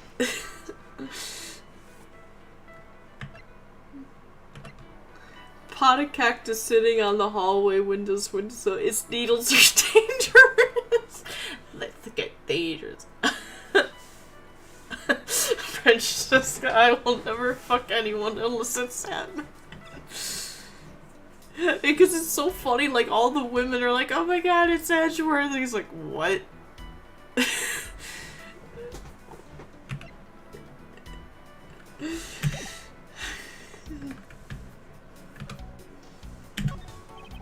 The ants are hard at work carrying their food home. It's a marvel that they can pick up such comparatively large objects to their size. Well, if you want to carry the mighty Von Karman name and not be squished under it, you'd better work extra hard, just like these ants. And then he's like, well, same goes for you, Francesca. Whips him. Oh, God. There we go. So that window on the other side belongs to the men's restroom. I can't see it. At your height, I'm not surprised.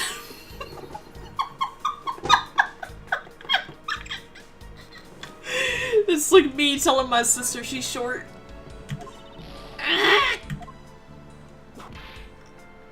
I guess short people have feelings too. I finally found where that dialogue came from at last. I feel so accomplished. Oops, wrong button. I'm trying to figure out how to hit the, Oh, okay. Well, fuck you. Ah, there we go. Oh, hey. Dirt. What are these black speckles? That's called crumbs. I believe it's a pile of ants eating away. Oh. Ooh, that detective. He claims that not a single ant slipped by him. Goddamn. And yet here's a whole hill of them. Ah! Doc! What are you hitting me for? As a replacement for that pathetic detective. Ugh. Perhaps I should add this deduction to the detective's growing tab of pay cuts. Anyway, I wonder what the ants are eating. But look, good sweet smell of it. Pieces of cake and chocolate from a Swiss roll. Miles Edgeworth. The courthouse is to be kept pristine at all times. Ugh. It wasn't me that dropped food on the ground. What the fuck? The courthouse must be kept clean. Ah!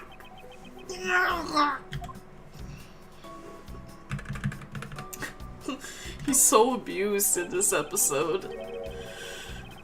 The dirt on this bench. It smells like some sort of sweet substance. Like, I can just imagine if he's like... he's going up the bench. And just sniffing it. He's like... smells like chocolate. Like, what the...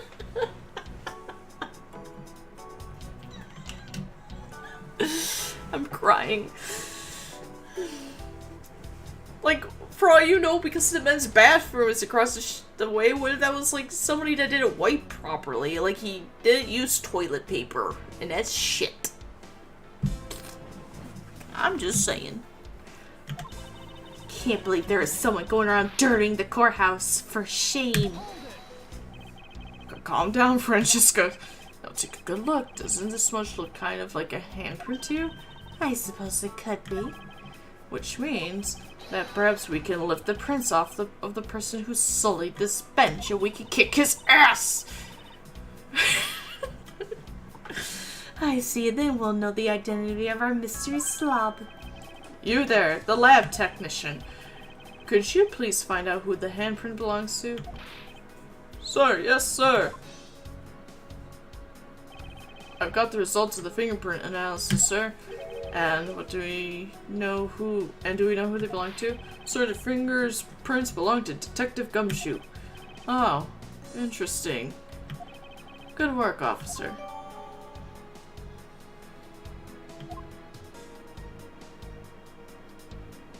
Oh, the judge didn't see Gumshoe because he was sitting on the bench. So that's why when he looked over again, he didn't see anybody in the hallway.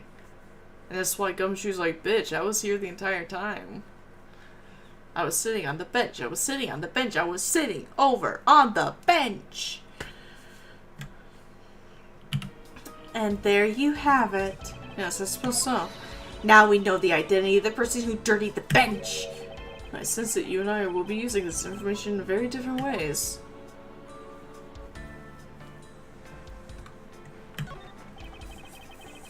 Ants are pouring out of the hole in this bench as well. I wonder if the inside of this bench consists of nothing but ants? Don't you dare continue with that gross line of thought. I'm sorry.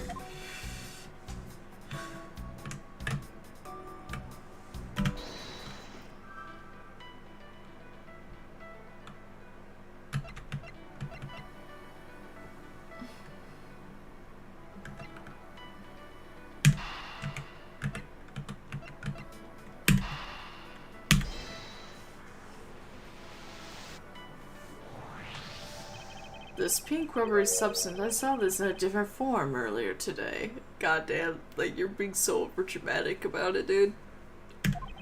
I believe this is a piece of a popped balloon. Suppose that's possible.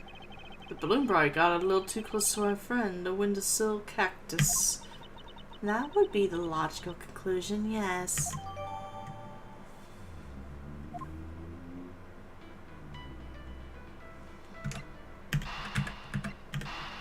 I don't know, can you connect these two? These bits of chocolate and cake, could they not have come from a Swiss roll? A Swiss roll? Why would a courthouse sell a thing like that? We just went over to the vending machine together, bitch!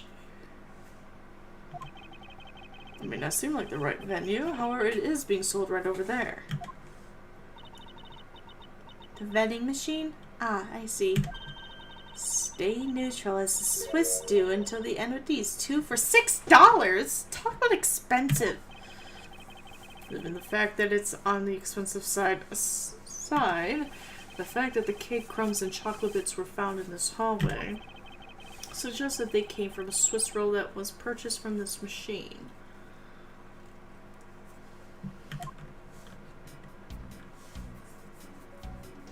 Did I win? I think I have a pretty clear picture of what happened here now. Naturally, after all, I'm here, aren't I? Detective Gumshoe must have sat on the bench as he ate a Swiss roll. And as he ate, he dropped it on the floor and sullied the bench. Aww. This picture that they used. Ugh, how could he have not cleaned up after himself? How utterly despicable. Don't you dare whip me again. It wasn't I who made the mess in the first place. Anyway, if it was indeed Detective Gumshoe who bought the Swiss roll, that creates a rather interesting contradiction to facts. A contradiction? Where? I think another look at the court is in order. Well, I'll do that in a second. Let's talk to this fucker. Detective Bad, I have something I wish to inquire about. Hey, how about doing some actual work, you? I wish to inquire into Detective Gumshoe's movements during the recess. You're getting in the way of the investigation. I have an order from Mr. Von Karma himself, plus I still hold investigative authority. Oops, I'm sorry. I'm sorry, I have to talk to you again. So I hear you were the one who called for Detective Gumshoe to come down here. Faraday, that guy was just accused, you know? I just knew that something was gonna happen. My detective's instinct told me. A lot of good it did you. You can even protect one lone prosecutor with it. I never hit a child when it's close. Francesca, I think you need to apologize. I'm sorry.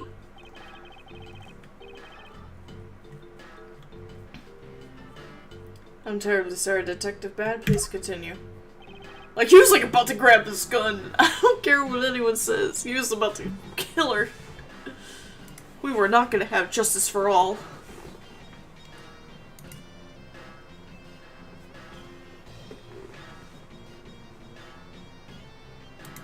Damn, this guy got a boppin' ass theme.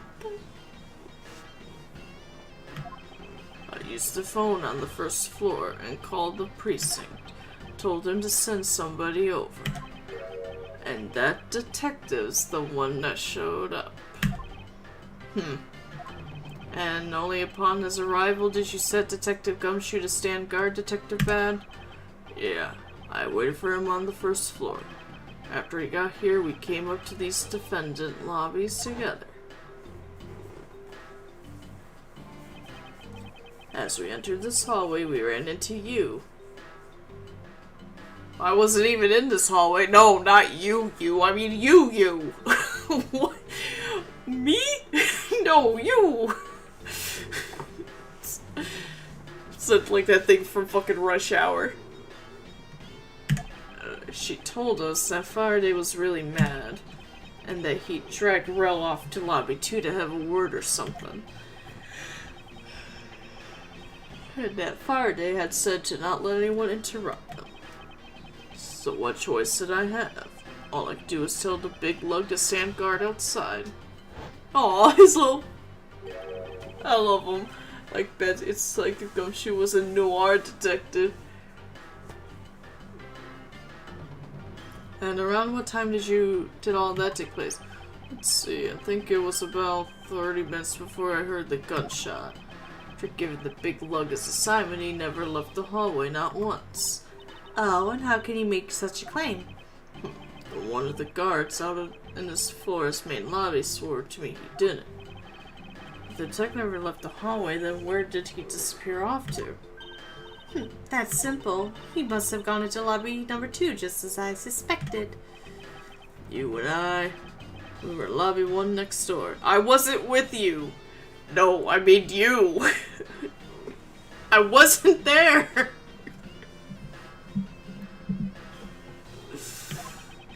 The only one without an alibi is Gumshoe. It would seem that I'm still missing some key pieces of information.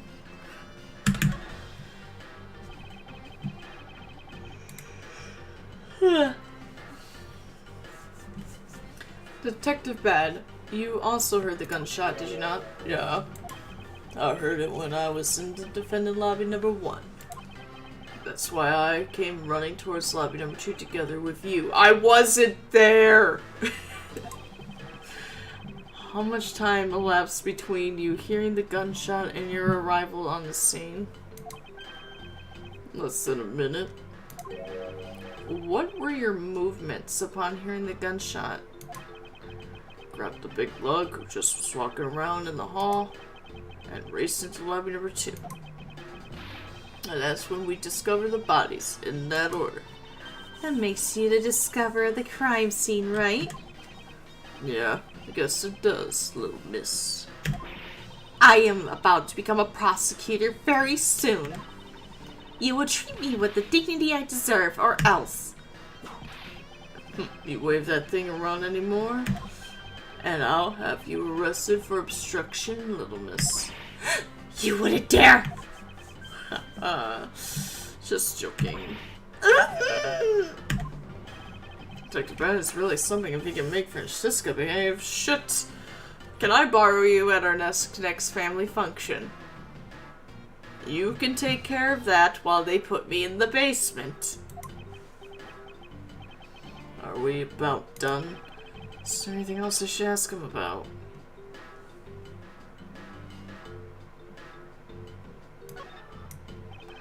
I'd like to know a little more about the circumstances under which you heard the gunshot.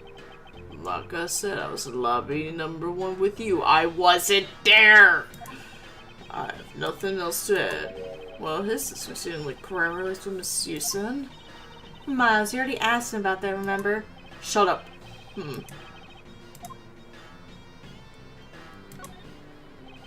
I'd like you to tell the exact time you heard the gunshot. It was around the end of the recess and the trial was about to start again. I think. He was supposed to make time for himself to transfer the evidence he was holding. But I got the sense he wasn't gonna show for the handoff. So I figured I should go get him or he'd be late. And just as I thought that, bang! The sound of a gunshot hit my eardrums. So we heard the gunshot right before the trial was about to restart, huh?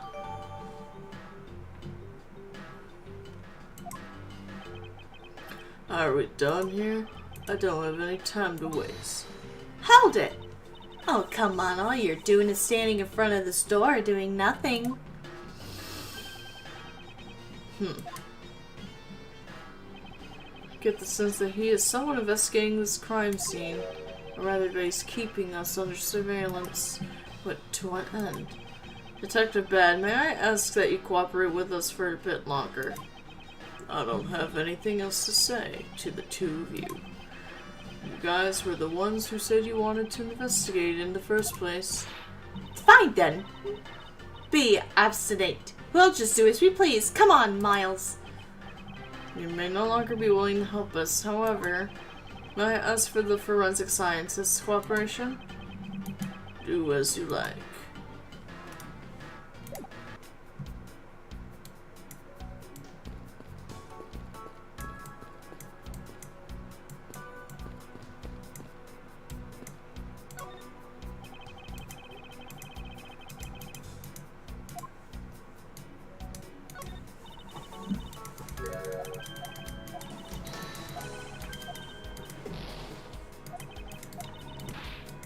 If I have to split with you, I don't want it.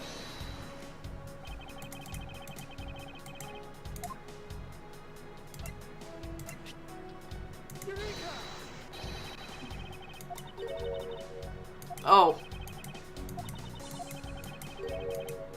I think there should be one.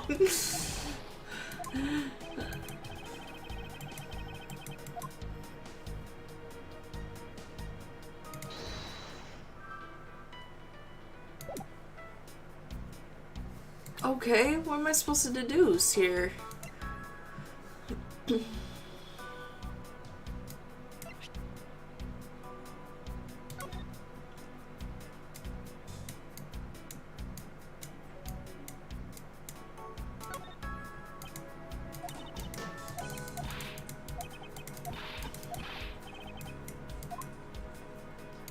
I'm surprised it doesn't make a comment like saying that it's going to pay with the Swiss rolls price. Oh, you know, it makes sense because it's $5.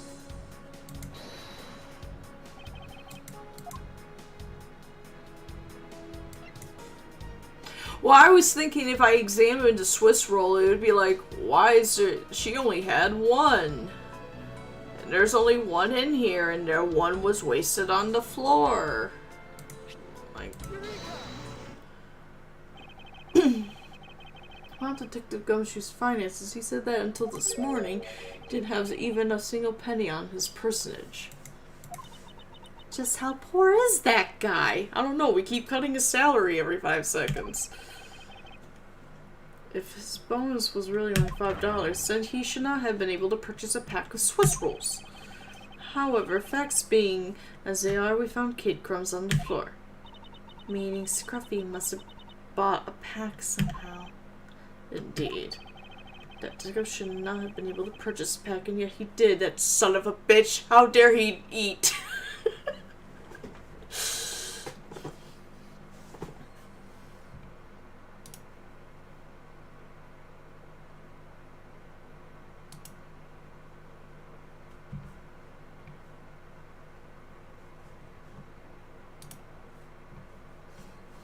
There we go. The question is how? Oh, we did it. What if I now have a very firm grasp what happened here? Well, I do too. Refreshingly, would you care to share what conclusions you've come up to? Why should I do that? We're still in the middle of a competition, you know. We should be checking to see if your conclusions are wrong first, so you go ahead. Okay, fuck you. It's almost cute that she's going this far to ensure that she wins. Almost. Very well, but first we need to pay his honor a visit to correct his testimony. Hello, sir, you're an idiot. You're an idiot.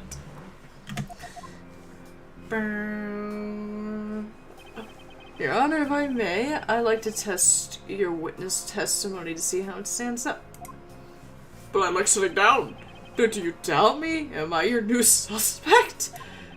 In a sense, I suppose you could say that.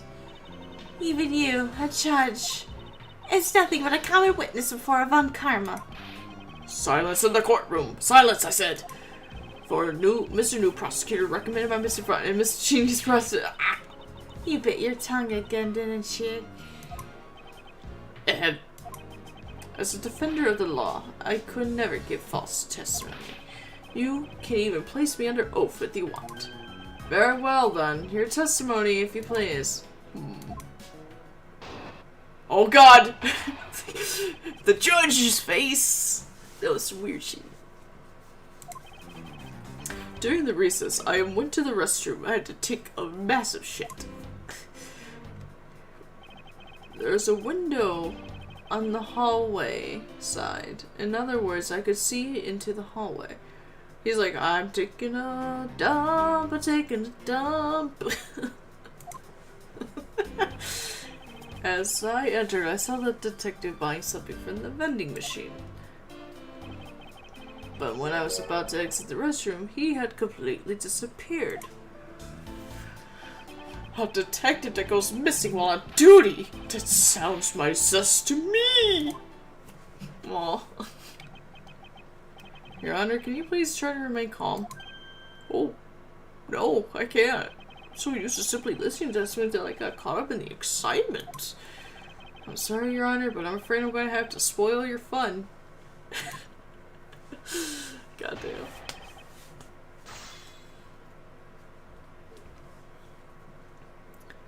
What I saw at recess. I just wanted to get to the swing set. We're not even. Window.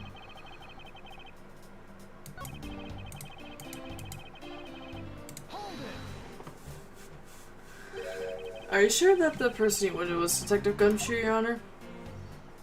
Yes, I'm absolutely sure. It's hard to miss someone of his stature, even from as far away as the restroom. God damn. I mean, he is an absolute unit. Like, Gumshoe is the ideal man. Come on. Besides, I can't think of anyone else with that kind of hairstyle and that big beige coat. Okay, I guess that makes sense. Well, I was simply wondering if you were mistaken in what you saw. What? Preposterous, my eyes are as sharp as can be, ready to see through lies to the truth. Although recently, things do seem to be a bit fuzzier than they used to be. Oh god, he has Alzheimer's! Clearly his eyes are not the only things that have gone fuzzy. He's like, the judge just said he has Alzheimer's. Oh god. Well, allow me to say with all the honor and dignity of a judge, I am not mistaken in what I saw.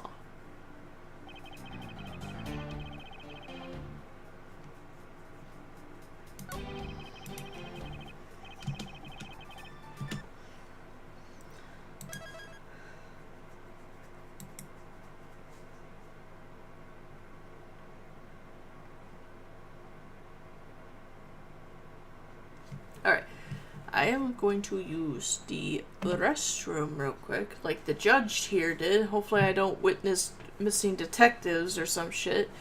But here, enjoy some jams from the Miles Edgeworth Ace Attorney Investigations.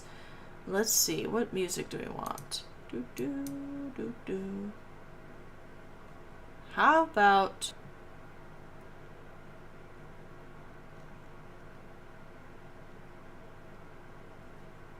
Oh, her name was Calcito, you. She got a stupid name. Here, how about we have the court theme?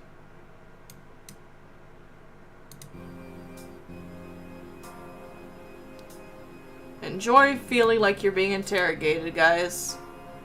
I'll be right back.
I feel like I missed some interesting conversations. What did I miss? Oh shit, fuck. Oh boy, it's my first time under cross home defense resources exposed to government conspiracy. That'd be that'd be just beyond. Jesus Christ! Yo, it's fucking Atomic Cat, he's in here. What up, dude? How like did I even have it? I didn't even say who's dead, I just bluffed the hell out of nothing. Yeah, we don't know. I'm here. I have returned. Back to AC Journey. Whee! Hello. Atomic Cat. Oh, I just realized I have not done any shoutouts today, so...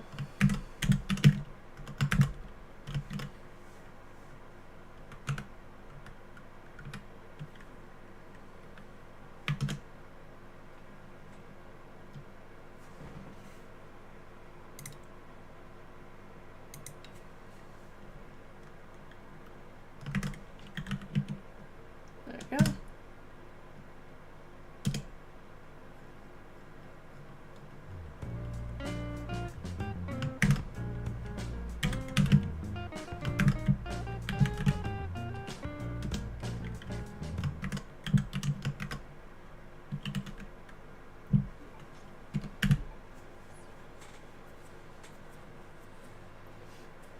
Oh, that part with Code Veronica?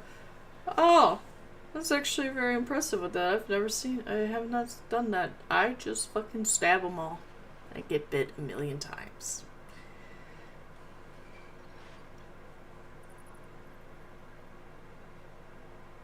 Atomic, I was said before you had like a mic.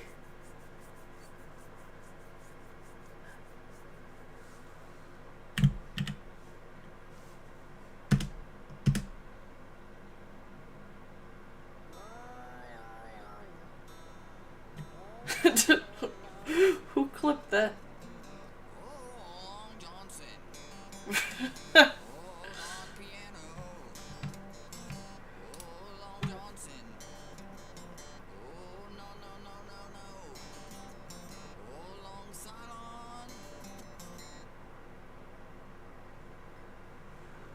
Have.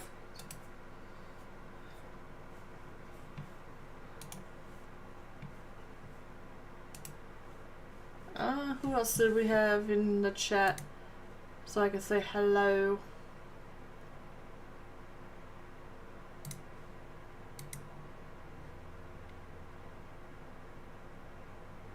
I like how the bot Rick's official, the stream elements, everybody.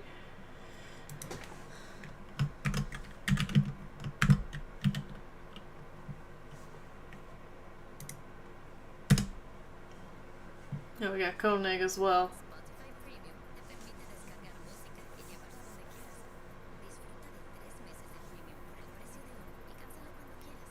What?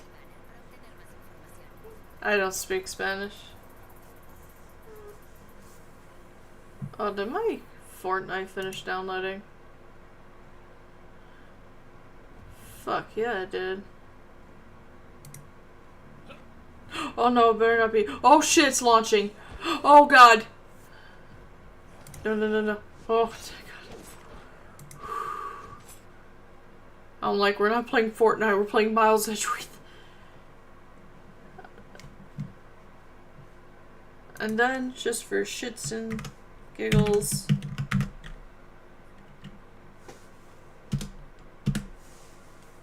Me.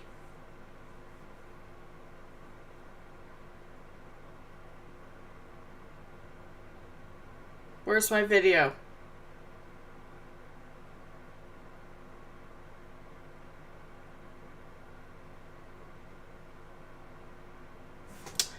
I feel betrayed. Thank you.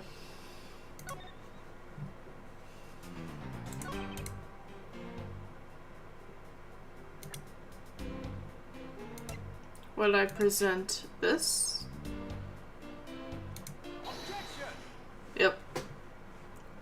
I was not looking up sheets. What was that figure whack for, Mr. Edgeworth? Don't you know it's rude to shout objection while someone's giving testimony? Ha! If you truly are a man of the law, then you must always be vigilant. For example, I myself never let an opportunity to shout objection pass me by. Miles Edgeworth, it's one thing to be passionate about your job, but this is real life. This is what some people may say is the pot calling the kettle black. Your Honor, I wonder if you might take a look at this for me. What is that filth? Who sullied my courthouse? How dare someone dirty the hallway bench like that? Who is the culprit? That party is hereby found guilty of uncleanliness.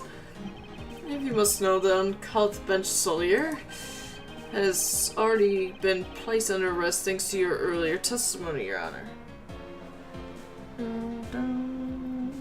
Man, he's got some banging themes. Oh, well, that's good. But who was it? We were able to discover something from the smudge on that bench. Namely, Detective Gumshoe's fingerprints. Oh, not happy with committing just murder, he had to go and dirty the courthouse too. Guilty! Your Honor, please calm your fucking tits. Well, it's sure that the detective is the one who made the mess on the bench. We have not yet established that this action is related to the double murder. What do you mean? I believe that the detective bought a pack of Swiss rolls from the vending machine and then promptly sat down on the bench to eat one.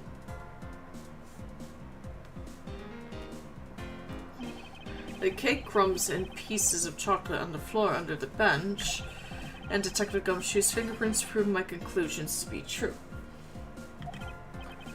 Oh, but I still don't understand. What do you mean you don't understand? Is this whole thing related to how I couldn't see him when I was leaving the restroom? It is indeed. The window in the hallway was built rather high up into the wall, at around a grown adult's chest height. As evidence, I submit that Francesca herself was unable to see out of that window.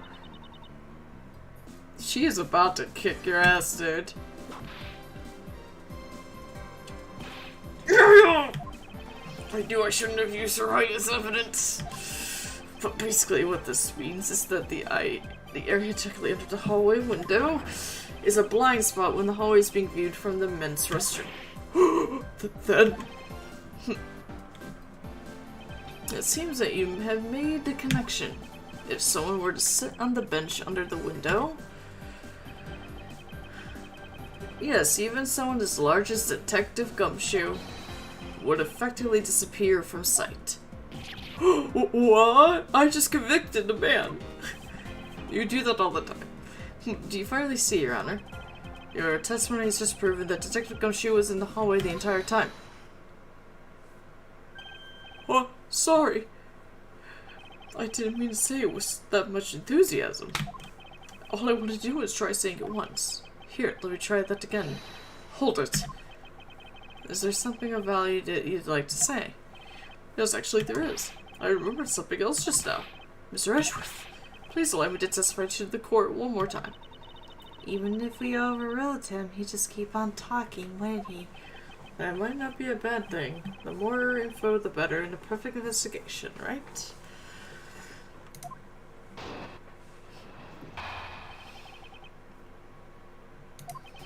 I suppose it's possible you can't see a seated person from the restroom window. However, that doesn't mean that the detective was sitting there when I looked. Anyway, I forgot to testify earlier about probably the most important detail. As I was leaving the restroom, I heard the loud bang of a gunshot.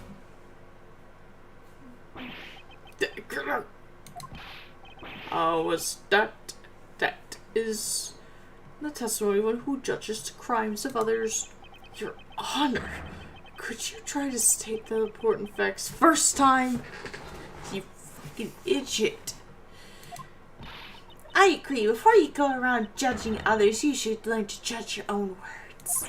I'm sorry. She starts crying. I thought that sound was just a popper. I clicked on the thing too fast. It was just a popper. It was a noise popper. Okay. Now that he mentions, right before we restarted the trial, he did talk about that. Oh, by the way, there was someone celebrating a birthday? Was there somebody celebrating a birthday here? Could have sworn that I heard a popper going off. Come to think of it, the other day with my grandson. The most critical point in this argument is when did the judge look into the hallway, and whether that lines up the gun when the gun was actually fired. Your Honor, if I may, I'd like to clarify a few details in your testimony.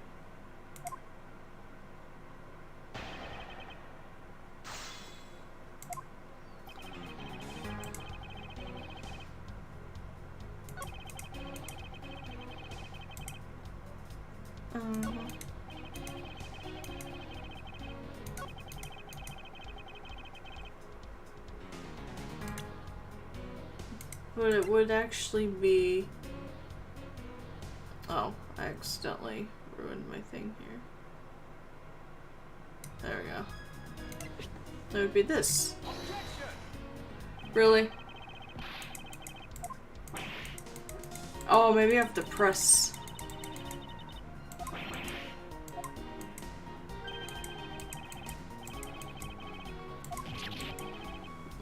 The two of them overruled me? That's right, I will lose the truth to the darkness forever.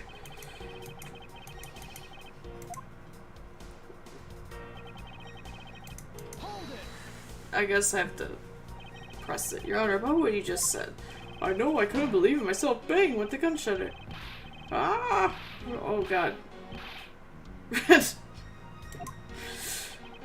Your Honor, please remain calm when you're trying to explain yourself to me. Yes, sir. Sorry about that. Now then, I must gather myself. Yes, yes. When I heard the gunshot, there was no one in the hall. And sure enough, I looked. There was no one there.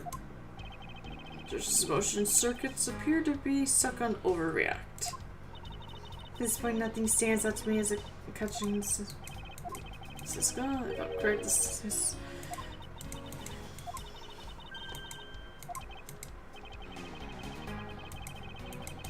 Okay.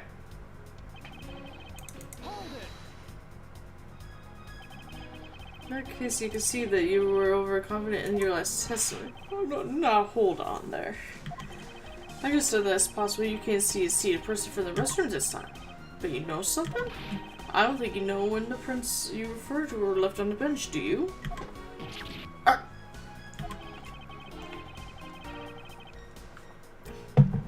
Well, you have proven that it's possible that the detective was sitting. So I have a problem with just when those fingerprints were left. He's right, I've yet to prove when the fingerprints were left on the bench. While he feigns ignorance, his Honor has seen a lot of life. This judge, I mustn't underestimate him.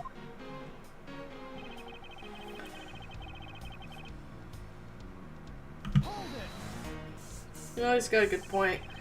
As we established, you went to the restroom during the recess.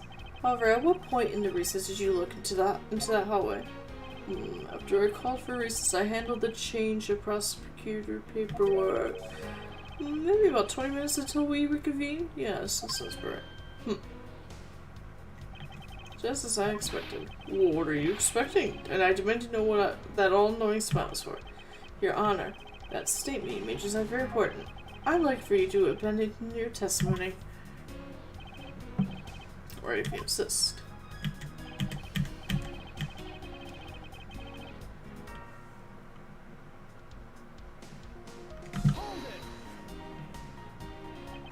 Hmm, 20 minutes before we reconvene. Very well. What did you do after that? Let's see, I had to make some preparations, so I rushed straight back to the courtroom. I also had to track down a few pieces of paperwork for various bailiffs. So I rushed back to the courtroom, so having just heard a gunshot. Well, at that time, I thought it was just the sound of a noise popper. Really couldn't think of any other explanation than someone having a birthday party. But now that this has happened, I see. Take it back, the judge did mention something like that effect when we convened.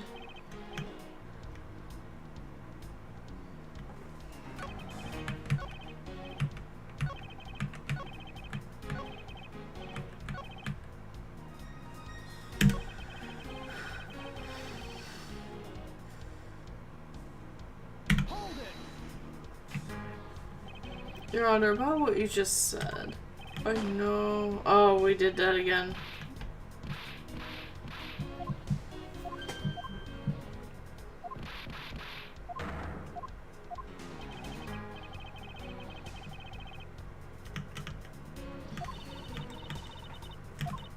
I guess I can't really expect him to be aware of it. Well, what are you waiting for? Hurry up and fill him in. They said that. Do you know? See what happens when I present it to His Honor.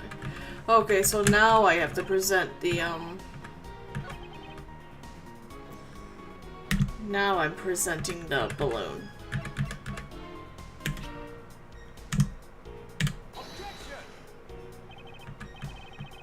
Wait, what?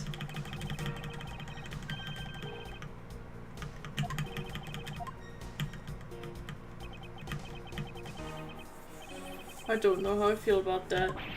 I'm truly sorry, Your Honor. Damn. Okay, maybe I'm presenting the balloon in the wrong spot.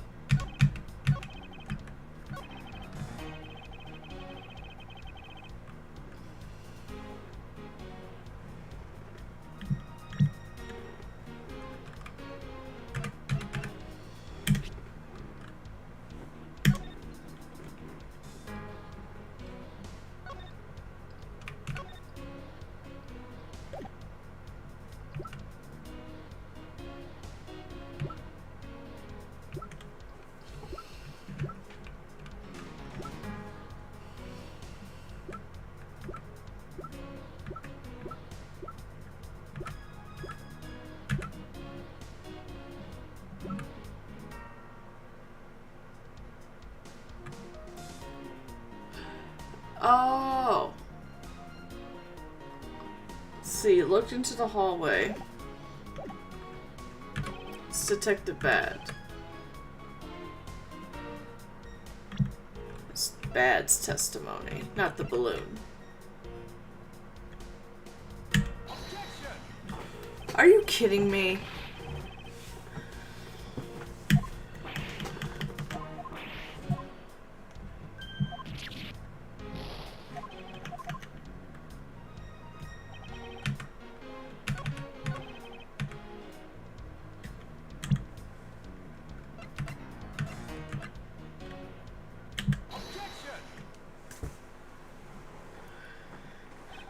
Yeah, I can allow you to make an objection. What? Your Honor, I'm really sorry, but I cannot allow you to make an objection. Oh my God, I've been overruled? Your Honor, there are simply too many holes in your testimony for my says. What do you mean by that? You claim that you heard the gunshot during the recess, but that is simply not possible. Mr. New Prosecutor, recommended by Manfred von Instead of biting your tongue, why don't you... Oh, goddamn, it's so fast. I see you have no mercy for the elderly either, Francesca. Don't talk back to me unless you want to be whipped in the back. With your height, you need a stepladder or four to accomplish that.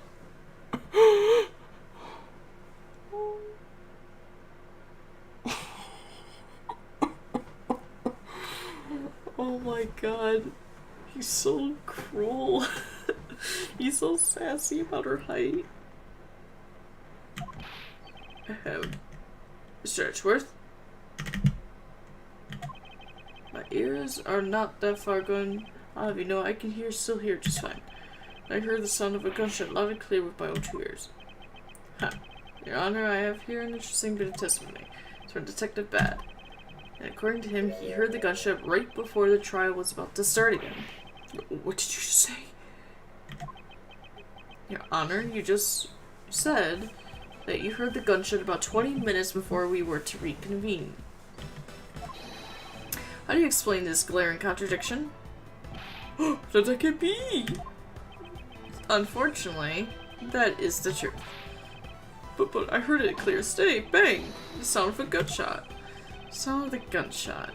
We keep returning disappointing contention. And that piece of evidence I was or I did, or now I understand that the what the gunshot the judge really heard was. Fortunately, Your Honor, what really produced gunshot... Alright, now it's the balloon.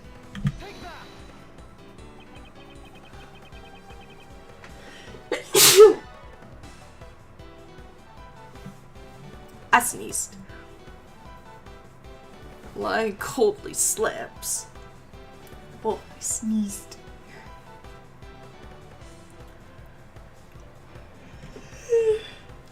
I'm getting tired. I hope this case is almost done.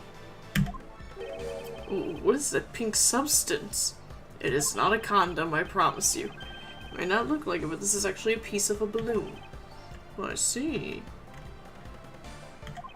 And I suppose you would like me to accept that pink balloon into the court record? The sound.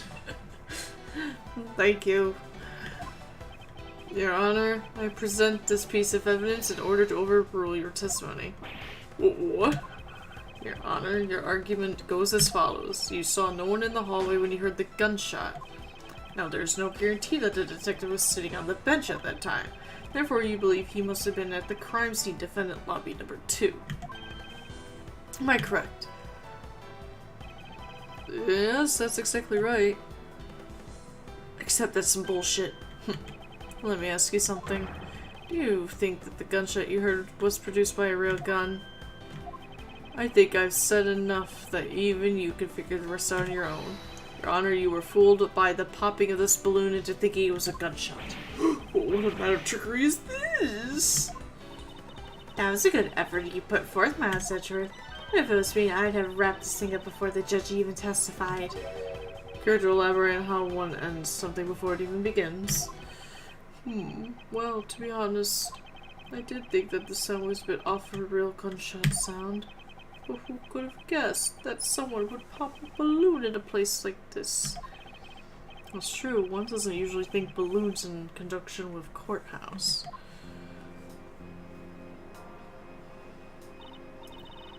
I want to trade these coins with you.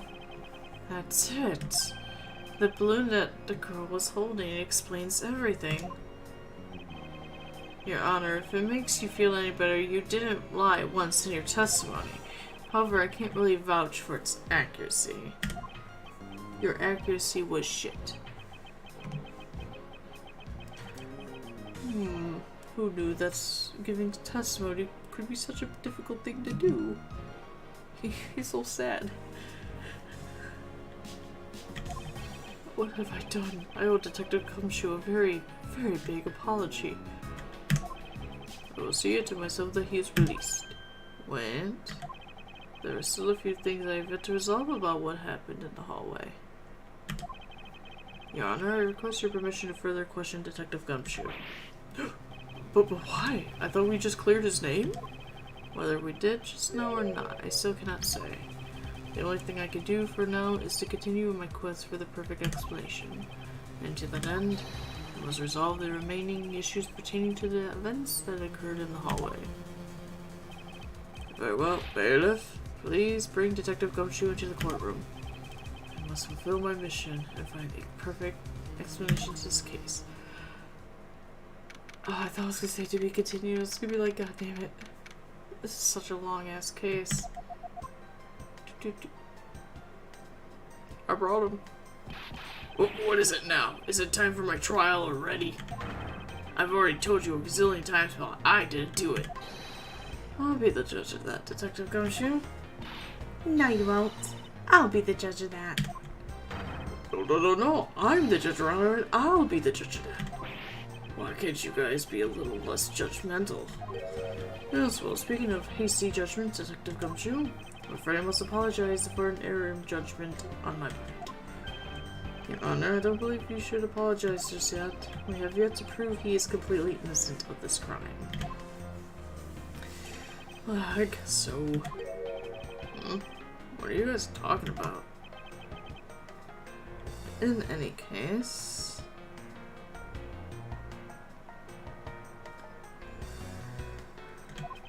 I would like you to testify as to your actions while you were on guard duty. And please remember, you are not on trial, this is just a part of the investigation. As such, you may still be found to be innocent. However, if you should give false testimony... My whip will object loud and clear. Hello, sinners. It's a Tommy cat. Shit.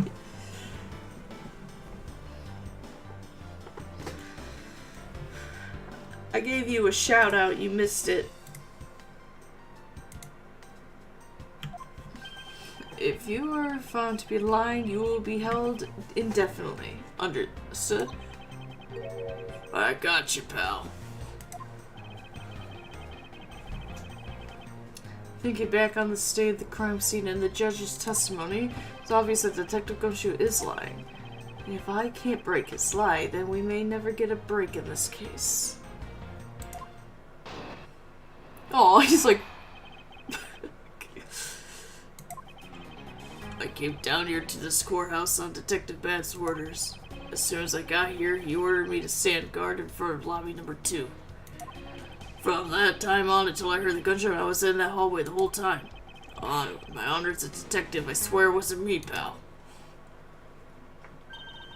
He's still singing the same tired tune.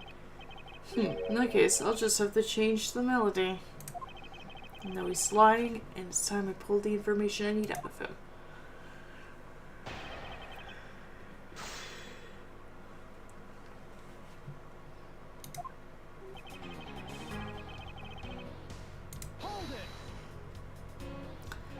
So was it really Detective Bad who called you down here? You bet it was, pal.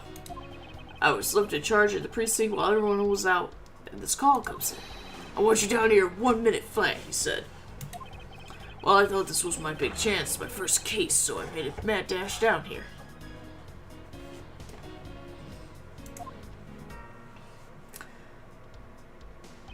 Although I couldn't exactly get here in a minute flat. So how long did it take you? About 10 minutes, I guess. And what was Detective Bad doing when you finally made it? He was waiting for me down on the first floor in the entranceway, pal.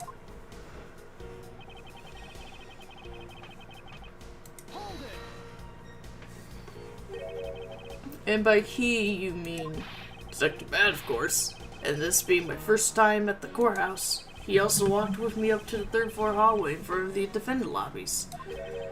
And did you meet anyone along the way?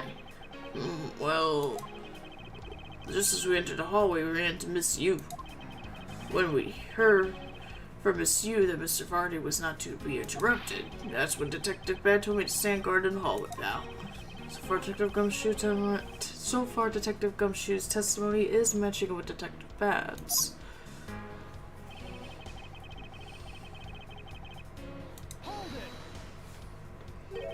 You claim to have been in that hallway the whole time. However, is it not a fact that you did something while you were in the hallway? Well, of course I did something. I guarded the door to the lobby number 2, pal. What else? Well then, what exactly does guarding that door entail? I would put it simply... Oh, I know. It was my job to stand in front of the door without moving an inch. Oh. Detective Gumshoe, you mean to tell me that you didn't take a single step away from the door to lobby number 2? Is that really what you wish to testify to the effect of? You got it, pal. I didn't take a single step away from the door, just like I was ordered not to. Francesca's like, I'm gonna whip him. I'm gonna whip him. I'm gonna whip him. I'm gonna get whipped.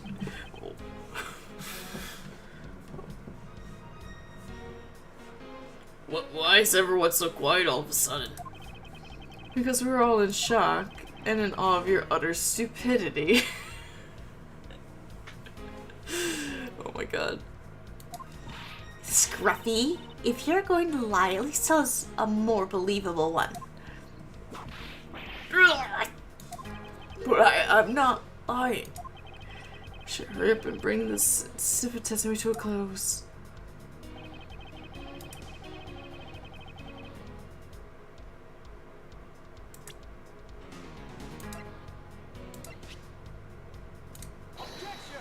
Swiss roll.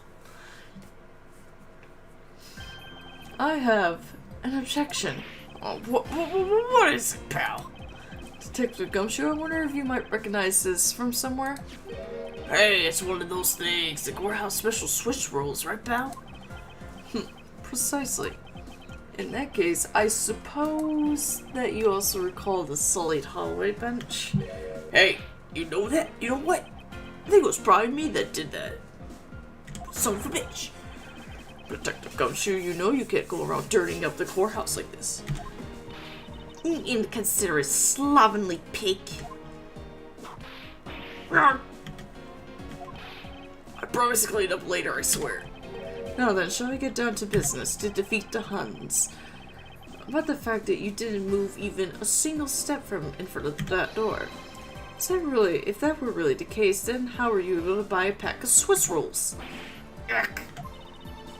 Furthermore, if you didn't move a single step from in front of that door, how did you manage to get the bench dirty with your grubby hands?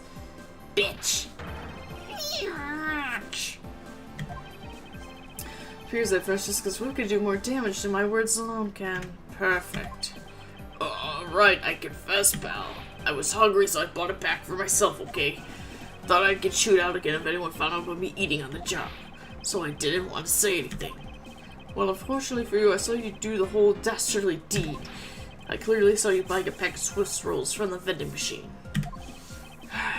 Okay, I'm sorry for lying. But that's all I'm sorry for, you goddamn, because I'm not holding anything else back. That last statement, it may sound like it makes sense.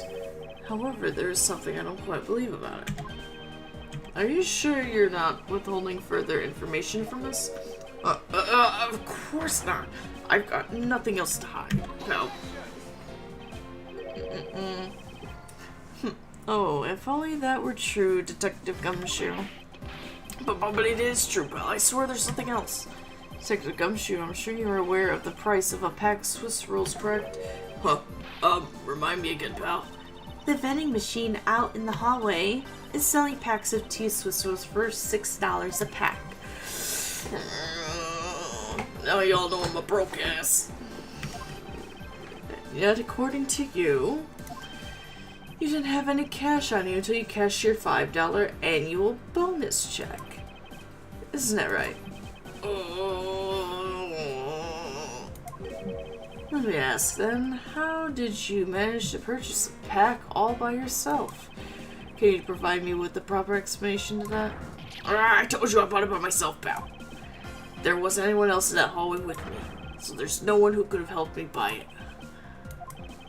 Wait, don't tell me. You've got some kind of proof that there was someone else in the hallway, don't you? Correct. As if you could. I mean, what are the chances of that? Wait, you do? Of course I do.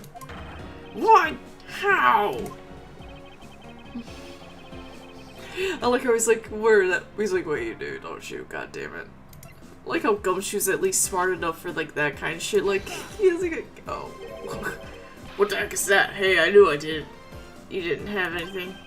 Of course, you're all the same, always lying to people. You should stop, you know. No, I refuse to be lectured by the likes of you, detective. What do you mean? The balloon! Miles, how long do you plan on being strung by this moronic detective? I have no intention of falling for his lie, because there was definitely a second person.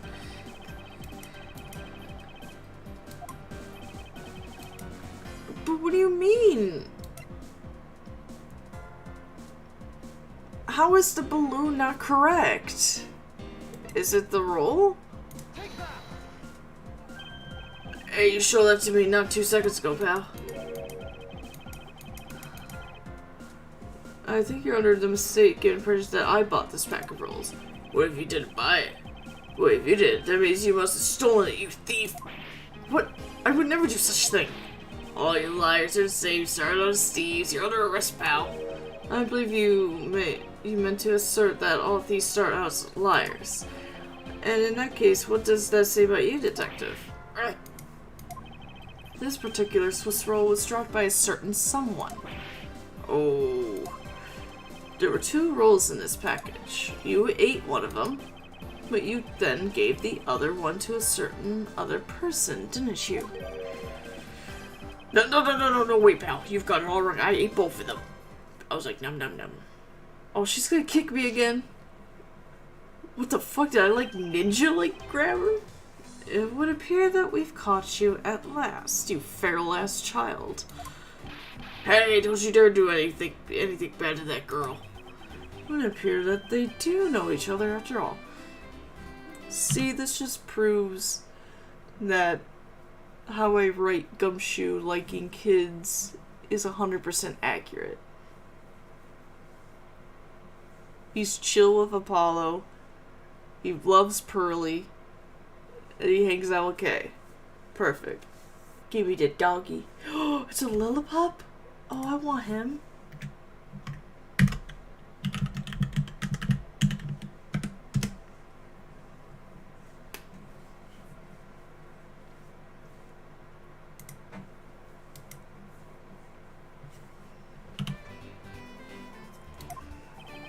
Look at her, she's like about to fight me. So why do you continue to come up to me and kick me? Have I wronged you somehow? I gave you $1. I have a name and it's Kay. Kay what? Kay Faraday. Faraday. Are you perhaps Mr. Faraday's daughter? I'm not a you, I'm Kay. Okay. You know, good little girls don't kick other people. Especially not hard enough to leave big nasty bruises like the way you do. Well, then you shouldn't have put Gummy under arrest, mister. How dare you thou, madam?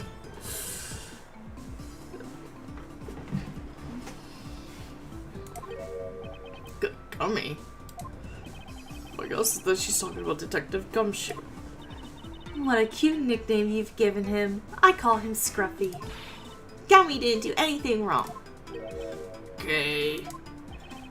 It appears that I need to speak with her in a bit more detail. Ow!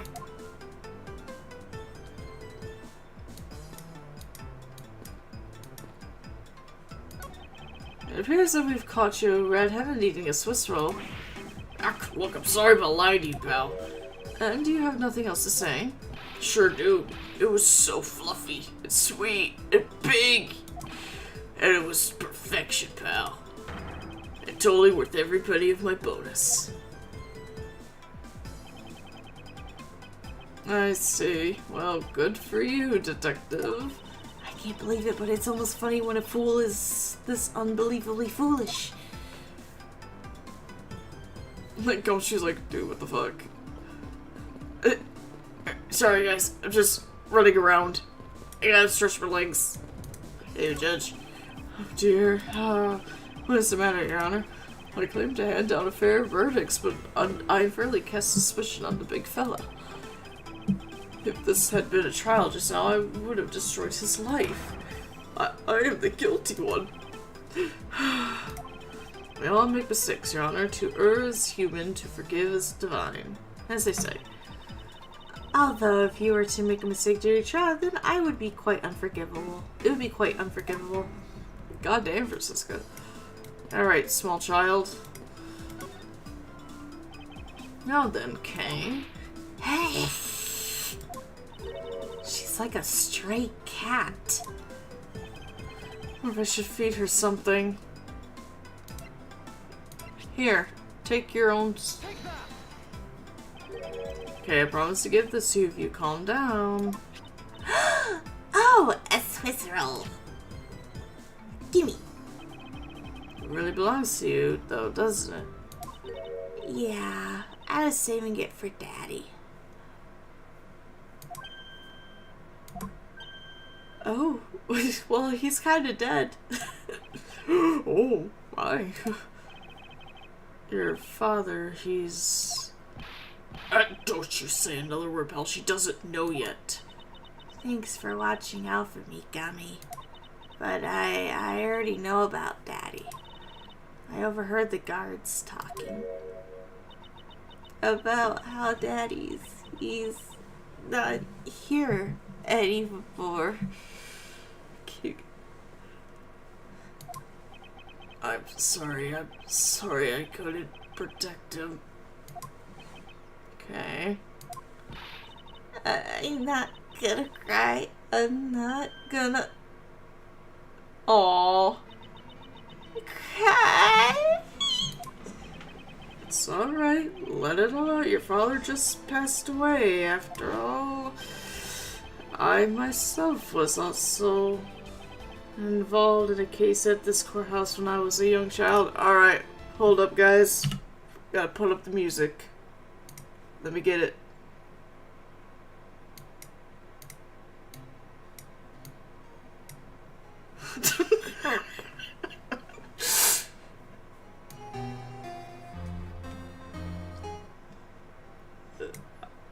Sorry, I had to put in my I had to insert my trauma. I would have put the music on, but there's already music playing. Kid K is literally a feral creature. I want Kay and Apollo to meet, which I can make happen. Let's do it. It's gonna be great. Stay tuned next time on Dragon Ball Z. Case in which my father, who was a defense attorney, passed away. Oh, great. All my dreams of becoming a lawyer were crushed into fine ash on that nightmarish day. Even now, the wound festers deep in the depths of my soul. Dude, she's not paying attention to you. She's crying that her dad was just murdered. I mean, your dad was murdered too. Since that incident, I've dedicated myself to locking away every criminal I can. Now, to have this happen right in front of me. This child, I feel a certain shared fate, a common bond between us. Yeah, that's your adopted kid now. Congratulations.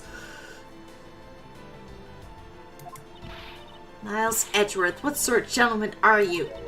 Are you going to just stand there and watch a lady cry? Are you? Yeah, you're right. Sorry about that. Shit. Okay, here, how about we use this handkerchief here and dry your little eyes? Oh, he's like, hey. Must be awkward. I have a handkerchief here.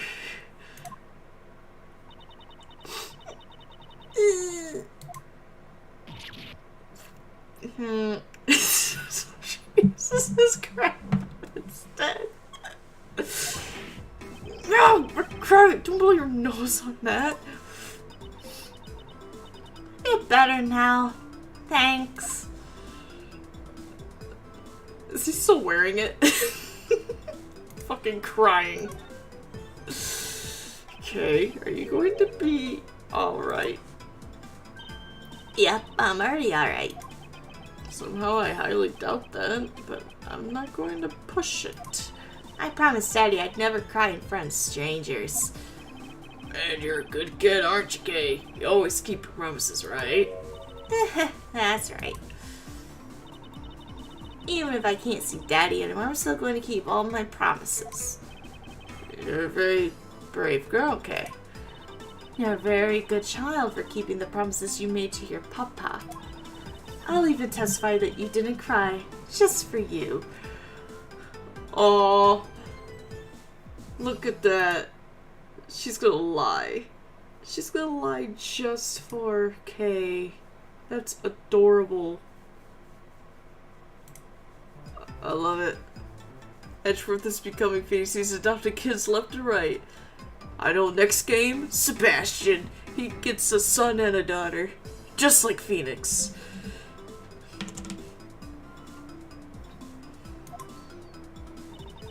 Thank you very much, lady. Huh, it's nothing. I'm only telling the truth after all. It would appear that because her father was a respected prosecutor, Francesca is sympathetic to Kay's feelings. Okay, what kind of person was your father? Daddy was a hero of justice. His job was to catch all the bad people in the world. So, to you, a prosecutor is a hero of justice, huh? So I suppose we are in a sense, as we are the ones who seek guilty verdicts for criminals. Plus, you know what? Whenever I came to the courthouse, Daddy would buy me my absolute favorite treat, Swiss rolls. Oh. I want to be a hero of justice someday, just like Daddy. So I've been working really hard. I see, and what have you been working hard on? I've been working hard to keep all my promises Daddy and I made together. Aw. Promise notebook. May I take a look inside, Kate? Bitch, no. Okay, yeah, sure. Appears to be an exchange diary of some sort between father and daughter. The one between Phoenix and Trucy. You will never get married. I don't have to beat up any boys. I don't have to send Apollo to kill anybody. There. Sign. Daddy, what is this? Sign. Please.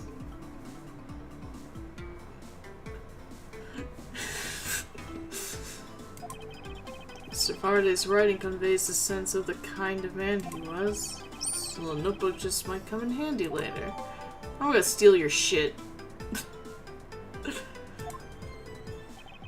Thank you for showing it to me, Kay. I hope you'll continue to work hard to become a hero just like your father. I'm gonna try. Kay, so I'm a detective that catches the bad people, right? That makes me a hero too. Yeah, you're really cool too, Gummy. Yeah, aren't I, Kay? What is with the two of them? I hand down the verdicts of justice, so that makes me a hero too. Yes, and thanks to your oh-so-heroic testimony, you almost painted that detective as a vile criminal and sent him off to jail. Dad, what do I say? He goes, legally binding documentaries. Oh, I'm really sorry about that. Gummy is not a bad man, okay? I'm gonna eat you. The poor judge is being treated like a vile criminal rather than a hero of justice. Here's it, you and Detective Gumshoe are good friends, Kay. Yeah, we're friends. In that case, would you mind telling me a little bit more about him? No, I want to talk about the Swiss rolls. Were you the one who bought this pack of Swiss rolls, Kay? Well, I didn't really have a lot of money, and I somehow made $1 out of all the pennies and quarters I had. But that still wasn't enough, and I really, really wanted one. To think of it, she did come and ask me to exchange a handful of change for $1. So I can imagine that as I'm running around as Miles, you just hear all the change jiggling in his pocket. He's like, and that's when you came and asked me to change your money, correct? Yeah, thanks a bunch for doing that, mister. Sure. But let me ask you, even with that $1, you still didn't have enough, correct? Well, that's why... Hey, if you bully Kay anymore, I'm gonna have to arrest you, pal.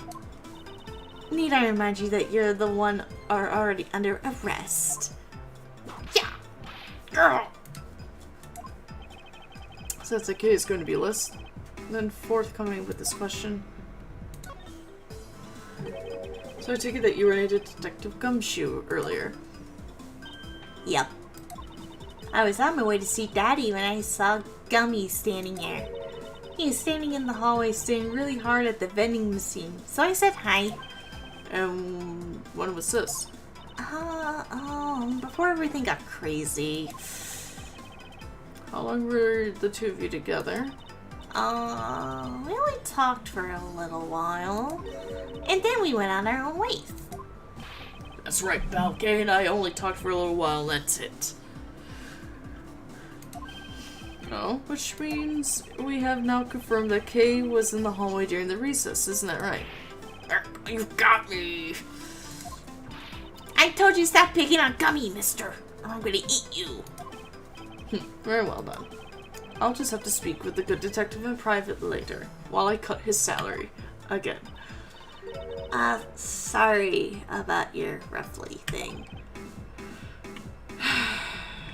Yes, well now it's possibly drenched in your nasal mucus. Disgusting. Don't worry, Kay, I have a spare. So here, you can have this one.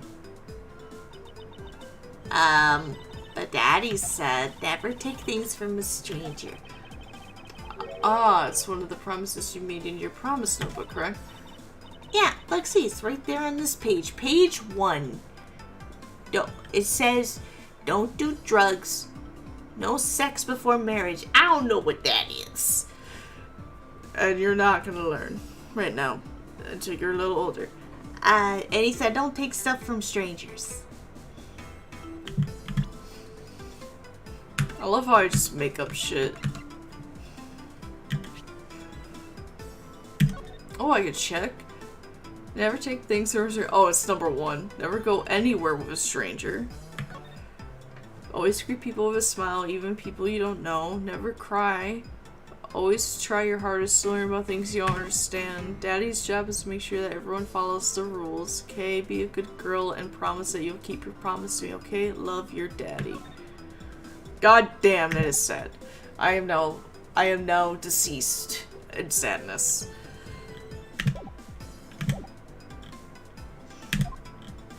Oh, I just read that. Okay, thank you. Alright then, I'm not giving this to you. I'm really allowing you to borrow it. You could take it home, wash it nice and clean, and then give it back to me the next time we meet.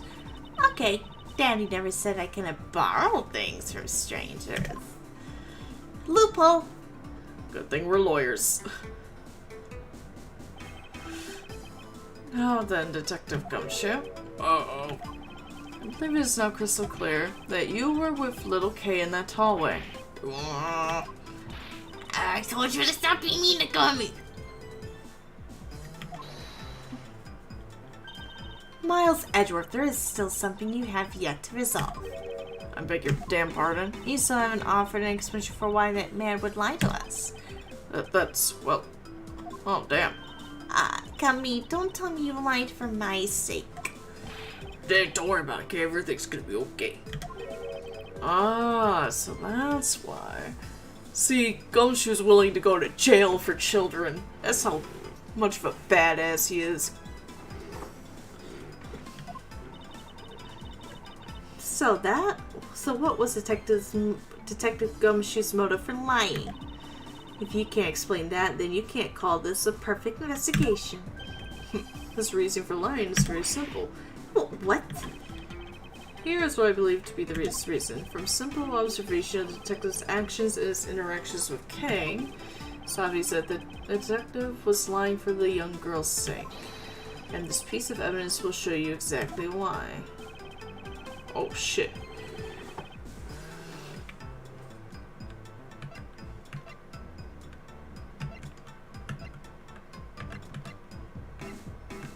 Oh, I guess it would be your notebook, right?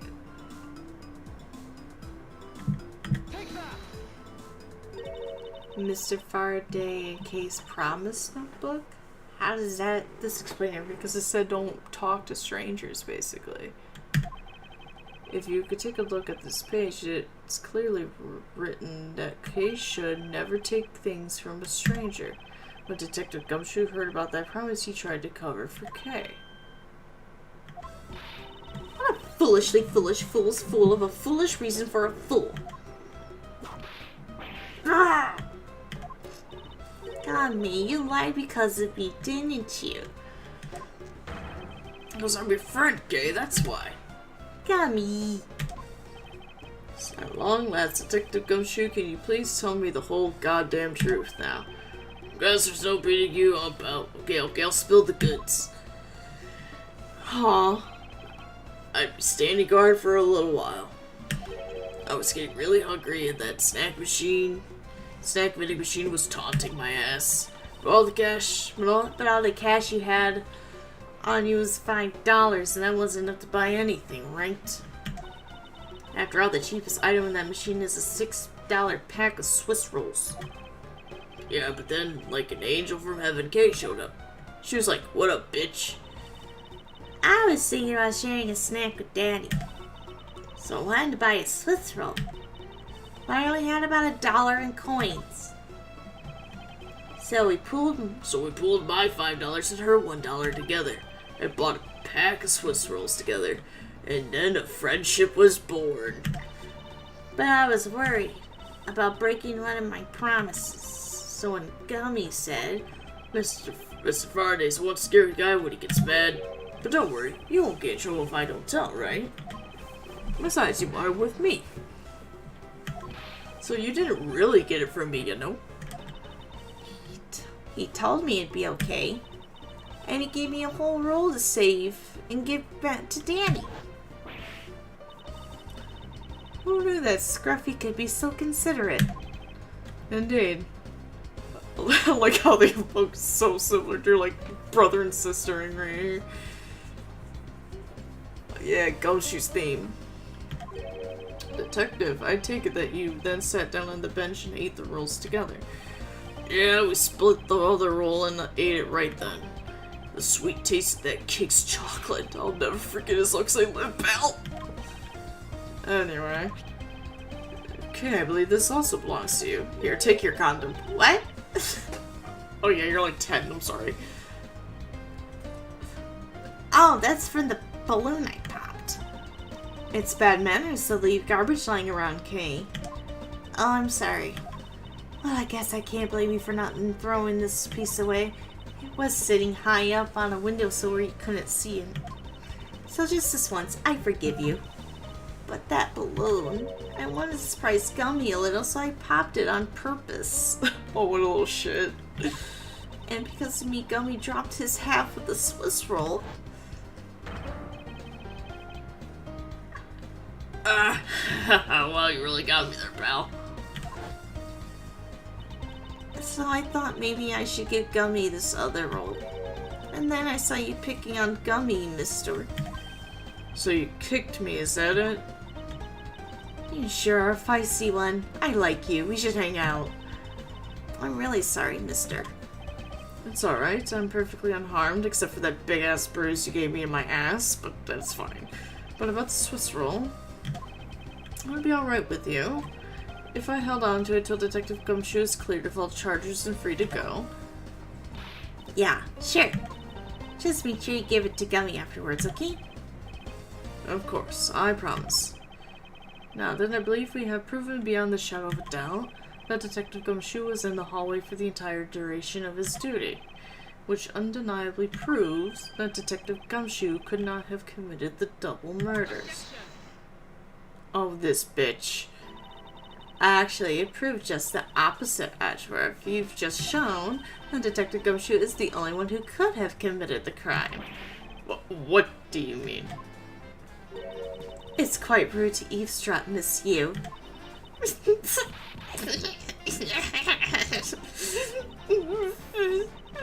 Englishman manners by a girl of a penchant for whipping people. What? How do you talk back with such insolence? You're wrong, lady. Gummy's not the bad guy. Oh, and what have we here? What is a child doing here in the courthouse? I have not met Apollo. When I write him, he's just in court every day. He's like, "What school? I'm in court." Bailiff, please take this child and... Don't touch my kid. Calista, you. That girl is Mr. Faraday's. I know. So what? You think that just because she's the victim's daughter, she gets to just run wild all around the crime scene? I think it's actually quite dangerous for her to speak nothing of getting underfoot. I suppose you're right. However, as long as we're in agreement on that point, let's get back to the real issue on hand. Now then, Detective, you were in front of the door to lobby number 2 the entire time, correct? you're not even facing him. Yeah, but... There's no buts, Detective. You're a fucking little shit. Man, it's already almost 1 a.m. We've been streaming for almost 5 hours. You see, is it obvious that it could only be the detective? He is the only person who could have gone into lobby number 2 at the time of the murders. I have no counter argument to that. Don't worry, I've already put in the necessary paperwork for his formal arrest. But the investigation is far from over. Oh, that's right. I was going to speak with you about that. Don't you think it's reckless to talk to the suspect out in the open without a guard? I got Francesca, man. She is on top of it. I suppose it is. Well, as someone with more experience in law than you, allow me to share something. Always keep a good eye on a criminal, or you may regret what comes of your negligence. Oh, Miles, I can't believe you're letting this woman lecture you like this. It is unforgivable as a disciple of Von Karma. Down, Tigress. Now then, I'll be looking forward to the results of your investigation. So we're back to square one. Actually, this is our last chance. I could tell that if we failed to solve this case, Detective Gumshoe would be formally charged under all this circumstantial evidence. This investigation is not over yet. There's still one location we have yet to inspect. It's where Detective Bad and Miss Yu were at the time of the crime. Lobby number 1. Oh my god. We still have to do all of that? Oh my god. I hope it's like the last case where it's like really short. Like this end part is like really short.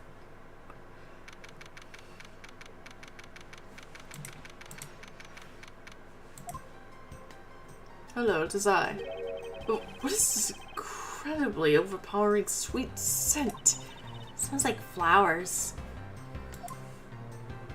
Whee! Uncle Bad, is this it?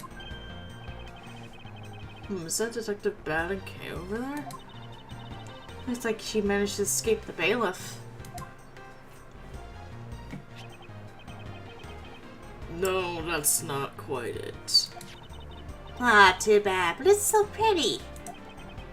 I think you're still a bit too young to be wearing that. But since you found it, I guess I could let you keep it. Thanks, I'll treasure it always. So seem to get along rather well. All that explains why she would get along with Gumshoe. She likes detectives as well.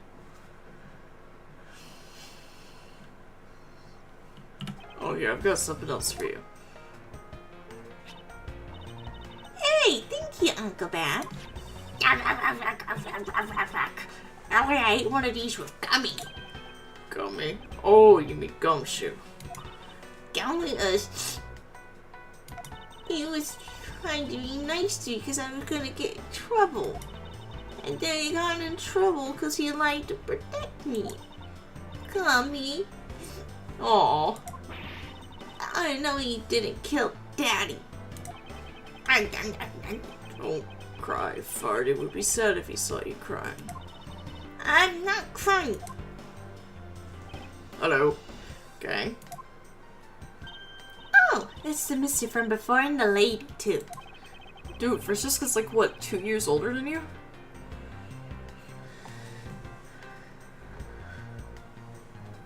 Don't you think it would be a good idea to go home for the time being? You're not involved in the investigation, so it's for the best if you do.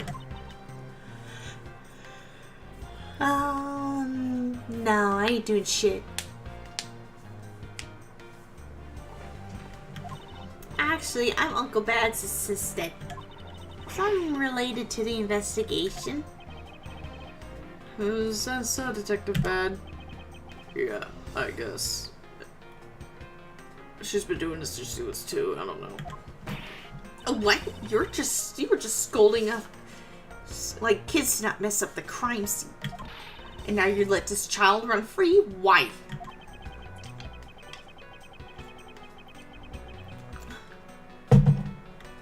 People are free to investigate things outside of the actual crime scene. You also had a few things she wanted to look into. Got a problem with that? I don't have a problem with that, but I'm curious as to what Miss Yu was looking into. Uncle Bad, I'm gonna go look somewhere else now, okay? Alright, I'm counting on you. Oh, that's right. Hey, mister. Yes, what is it? I know Gummy really isn't the bad guy. I mean it, so please. find the real bad guy, okay? I won't forgive whoever did this, but in the absence of the perfect piece of testimony and evidence, there is no one else who could be the true culprit other than Detective Gumshoe. She wandered off while I was pondering. What the fuck? Doesn't she know not to run away while I'm pondering? What an incredibly strong scented herbal tea. fear that more than being relaxed and sun may make one a bit heady instead. What? You put in a special request for that. No wonder she's so violent. If she's been drinking this stuff the whole time. Neither woman should be allowed to comment on this particular topic ever.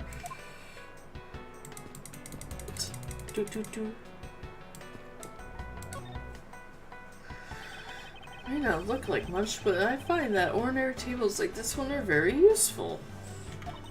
I think it's time they bought a new one. I wonder if they will replace this table if I hit it enough with my whip. A much too heavy-handed method if I ever saw one. Like, goddamn.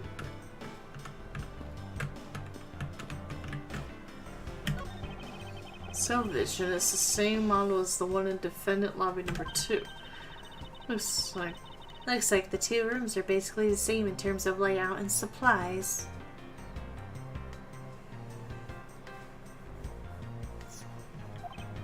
yes. Two rooms are basically the same, huh? Where's the plant? That expensive painting is ill-suited to be hanging on a wall of this room. I wonder if a guard detail should be placed on it. Why do you say that? Well, a desperate low-paid detective might make off with it someday. You never know. She may be thinking about hiring a guard. It's obvious she isn't factoring in a guard salary whatsoever. One of the windows in this lobby is open as well. The air conditioner is working just fine in this room, so why did they open it, I wonder? The decorative plant leaves are shinier than the ones on the plant lobby number 2. That's probably because it's next to the windows where it's easier to photosynthesize. You may be right, plus the curtains are always drawn in lobby number 2. The caretakers of this courthouse don't seem to think enough about the plants, do they? It's because they're the courthouse's caretakers and a bunch of botanists. You have to meet Felix Wright, ace botanist, when it comes to Charlie. Charlie would put these plants to shame.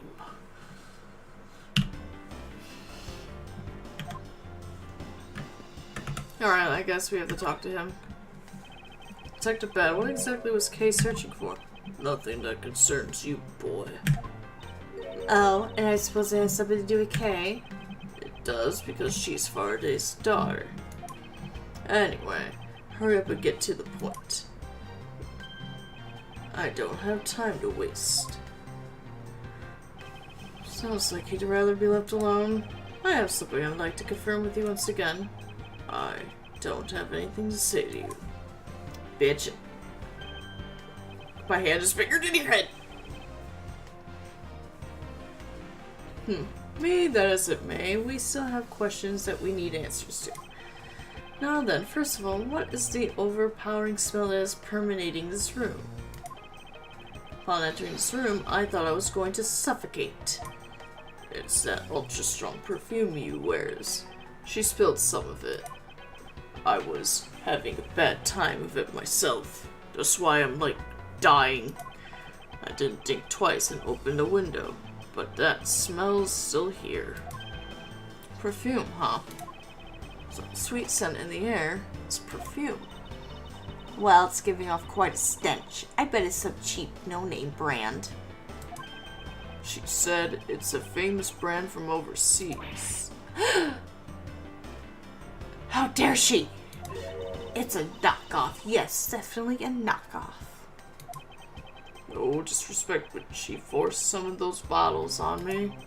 Here, little girl, you can have it. I was born for a much more expensive and refined perfume. How However, seeing as you just happen to have a spare, I suppose I'll take it. Give me that. Miles Edgeworth, you will hold on to this bottle without fail. Why can't she ever be honest about her wants? She's like, fine, I'll take it. This is like an $800 perfume. Miles, hold on to it. What the fuck? So now we have the perfume is here. Just fantastic. Is that all you wanted to talk about? So I'm going back to investigating.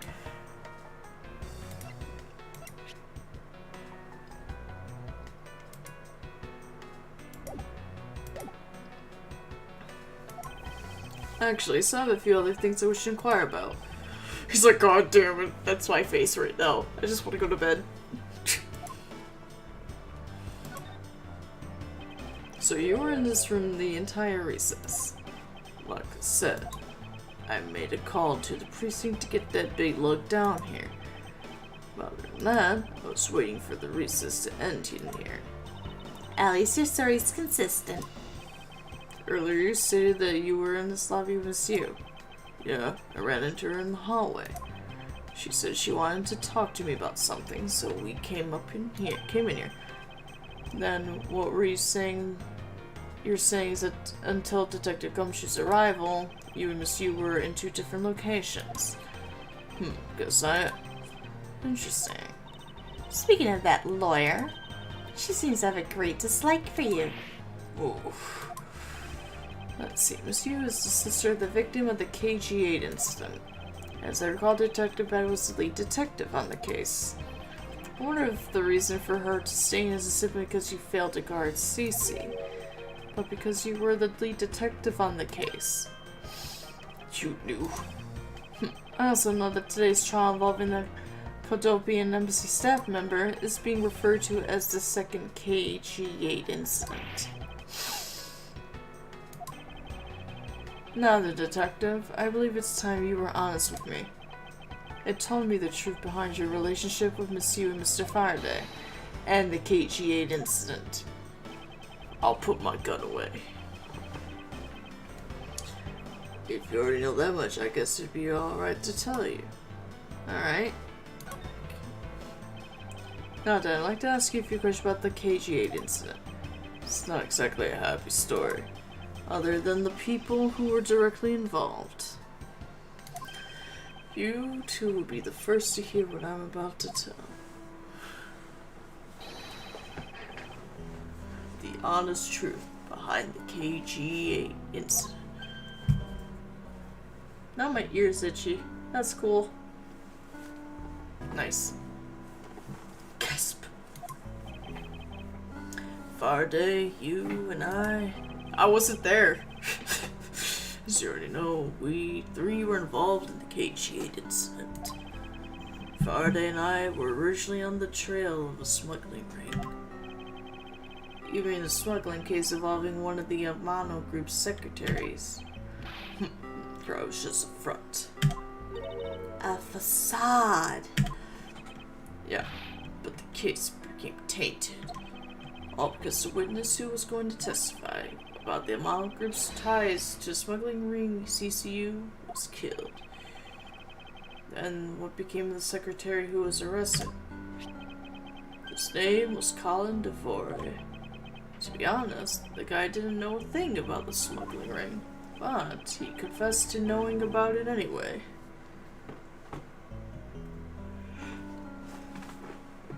Oh, it's all coming together. DeVore was probably being intimidated by the big boss man, just another scapegoat. The boss man of the Amano Group, he can't seriously be Mr. Ernest Amano. That can't be right. It's probably just Detective Bad's personal hypothesis. What is he trying to do? Suspecting Mr. Amano of being involved with smuggling? I suppose it would have been quite difficult to secure an acquittal after he confessed. That the man who killed CCU, Manny Kochid, was a completely different person.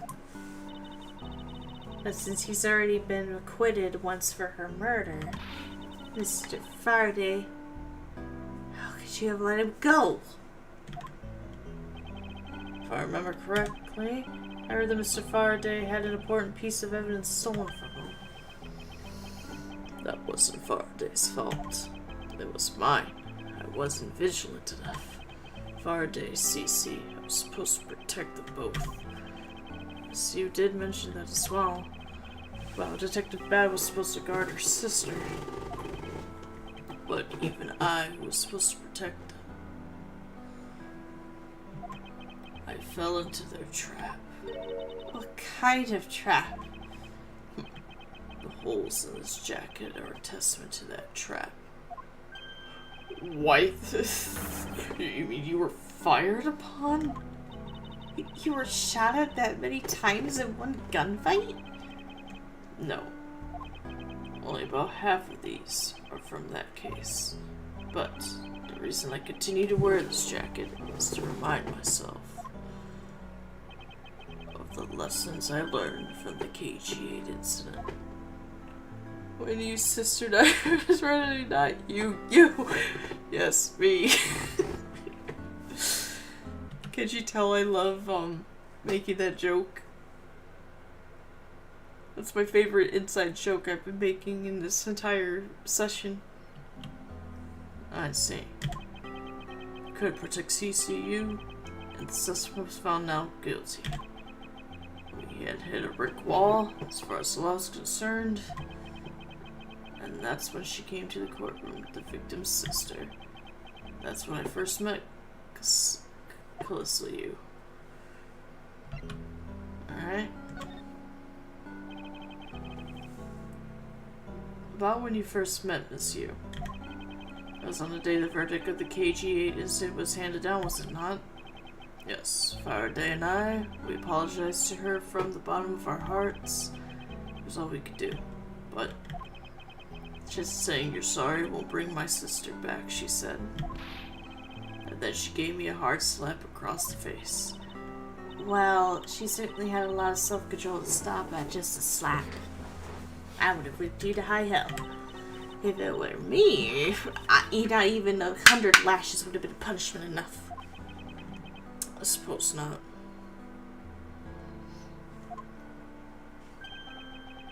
You said it herself. That she never wanted to see either of us ever again. But after that, you've seen her many times over, correct? Yeah, Faraday and I, even after the KG8 incident had come to a close, we continued to hunt down the smuggling ring and got involved in a variety of cases.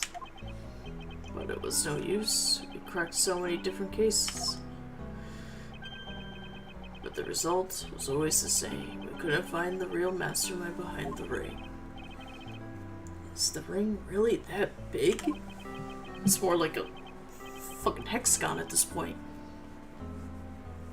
It was in pursuit of the ring that we met you once again. I'm right here. You didn't meet me till today. It was during another trial related to the smuggling ring. Faraday was the prosecutor and I, as the lead detective, took to the witness stand. You, she appeared out of the blue as the defense attorney. Her client was related to the smuggling ring, and she was defending them? Yeah. You was pursuing the ring as best she could as a lawyer. I think she defended Rel this time for the same reason. Come to think of it, Miss Yu did say something to that effect.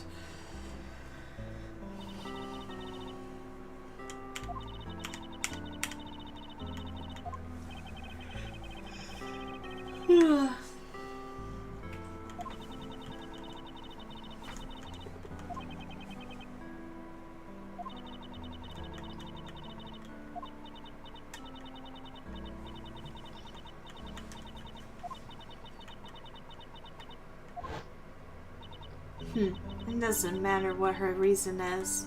Helping a criminal is just despicable. You're so naive, little girl. I could have stolen this lollipop from you. That's how naive you are. How dare you insult the daughter of Avant Karma? Just like us, you felt that she had hit the limit of what the law could do.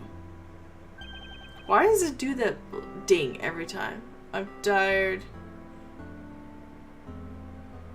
Good night. I know I'm tired too, but this case won't end. It just won't end. That's all. Though it's merely a tool, there is no limit to it, only the skill of the craftsman. You two are still too young, but one day you'll know what I mean. But enough sidetracking. What matters is that we met you again in pursuit of the smuggling ring. We just met today, man. I don't know how many times we're gonna have to go over this. That's all. Alright, what's the relationship to Faraday? So, what was your relation to Mr. Faraday? You even seem to know Kay very well. I met him when he was a rookie prosecutor. Known him ever since. Oh, is this like a gumshoe Edgeworth thing? And Kay, I've known her since the day she was born. Faraday and I, we cracked quite a few cases together. But you two seem to have made no progress at all in the Yatagarasu case. Did we touch a nerve? I only have one thing to say to you. No one knew more about the Yatagarasu than me and Faraday. That's why I was called upon to testify in today's trial. To prove that Ro was not the real Yatagarasu. Which I would have done if he hadn't turned around and accused Faraday. After the accusation, I was asked to testify, but this time to prove or disprove the accusation, but I guess I won't be doing that either. I says that there's more to that statement than meets the eye. Perhaps a bit more digging into the Yatagarasu's what's that's. Oh my god, dude, come on. I just want this to be done, I'm tired. You claim to know much about the Yatagarasu. Would you care to share what you know about with me? What you two should be looking for right now is proof of murderer's intent towards Faraday and Ro. I agree, which is exactly why I'm asking about the Yatagarasu. What? The KG8 incident and the second KG incident. Both of these cases are tied to the smuggling ring. Yeah.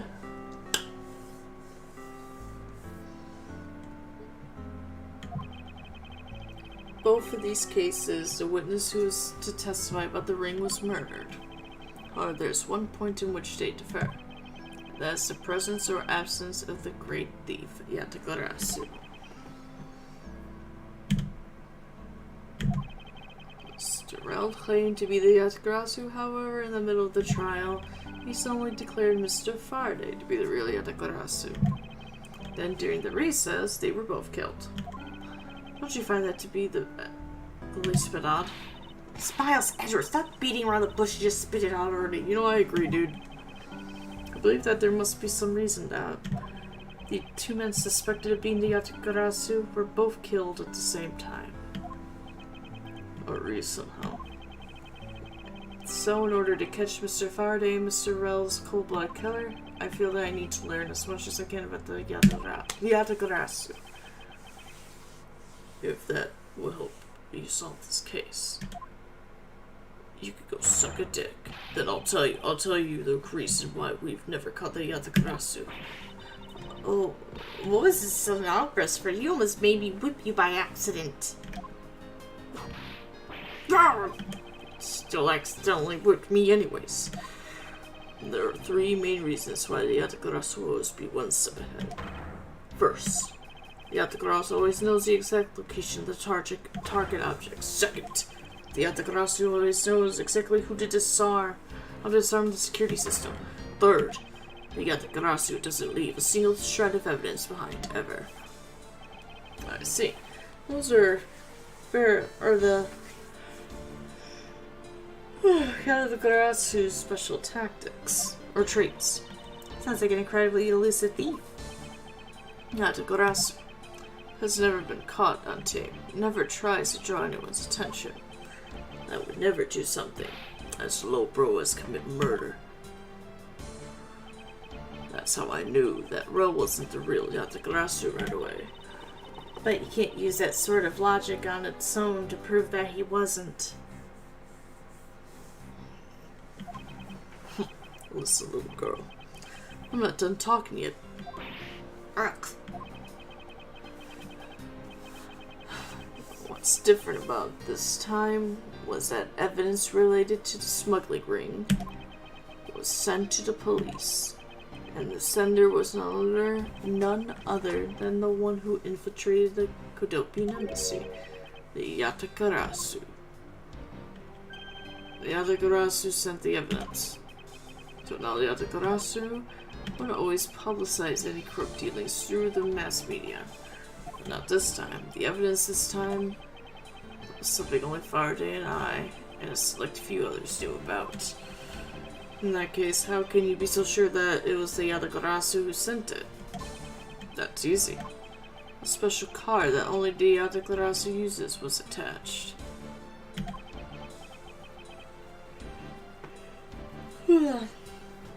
That's how I could be so sure. And just what sort of card is it? Here, take a look at this article.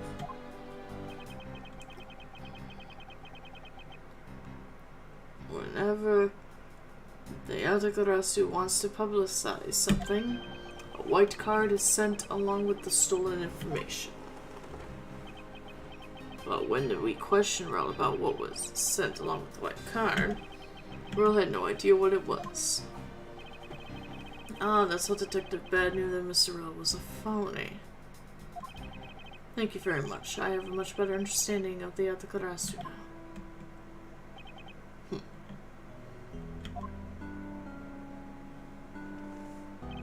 Excuse me, Mr. Edgeworth. Yes? His Honor would like to transfer the evidence from today's trial over to you. So if you would please head over to the courtroom, it would be much appreciated, sir. Understood. I'll be there shortly. Detective Ban, what does the law mean to you? Jack shit. Finding the answer to that question is the only reason I'm still alive. I became a prosecutor to find the answer to that question myself, and to play a part in ensuring that all criminals everywhere are found guilty. Oh, hey, stop. Oh, it's you, Mr. Edgeworth. Appears that His Honor is still a bit dispirited. For the first time today, I experienced what it's like to stand at the witness stand. I now have a greater appreciation for just how hard it is to give testimony. Well, there's no reason for you to be all depressed about it, Your Honor. As a judge, no one expects you to think about anything other than the verdict. Francesca, there's no need to further depress His Honor. Oh, but I'm not trying to, Miles. Your Honor? Your Honor, I've come to collect the evidence that was to be transferred to me. Your Honor, the evidence? Your Honor. Oh, yes, can I help you? I'd like to collect the evidence now, sir. Your Honor, do you think you can stay focused long enough to at least see your job? Yes, I'm sorry. And I would accept that the defense attorney is yet to arrive. She is busy with the investigation, so let's keep this brief, shall we? Very well. In that case, please confirm that all the pieces of evidence are present.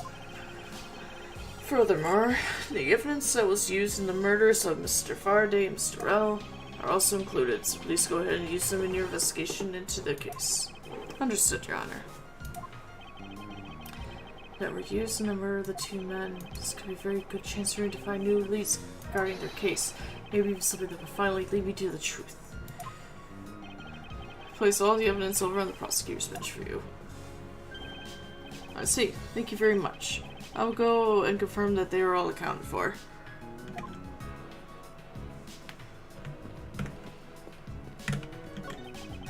This is the evidence related to today's Codopian embassy trial from Mr. Faraday's bag. You mean the evidence bag that was on the table in lobby number 2, right?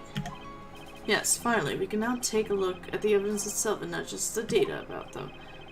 Let's be sure to thoroughly examine them while we have the time. Great. I want to take a good look at all the evidence from the embassy murder too. Why is that? Because I still don't fully understand what today's trial was about. Good! Don't put your crop at me just because you don't know something. And don't you try to order me around because Papa chose you today. See, someone is so sore about being picked by Mr. Von Kahneman. It's all so real. It's all so real to see the knife up close.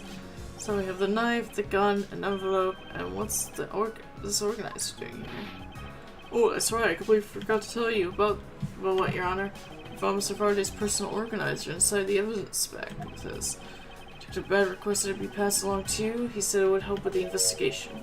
Dr. Bed said that? What a strange stroke of luck. Well, never to look a gift horse in the mouth. Might as well flip through it too. Oh my god, dude. Mr. Faraday's organizer appears he was in the habit of using it. Looks like he wrote a strategy for getting Mr. Rell convicted down in here. Collected the evidence I need to prove that Rell's the killer between the handgun Rell had on hand. Killer.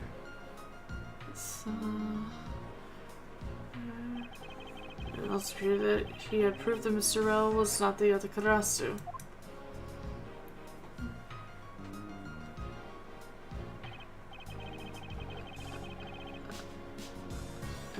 Apparently also a very definitive piece of evidence.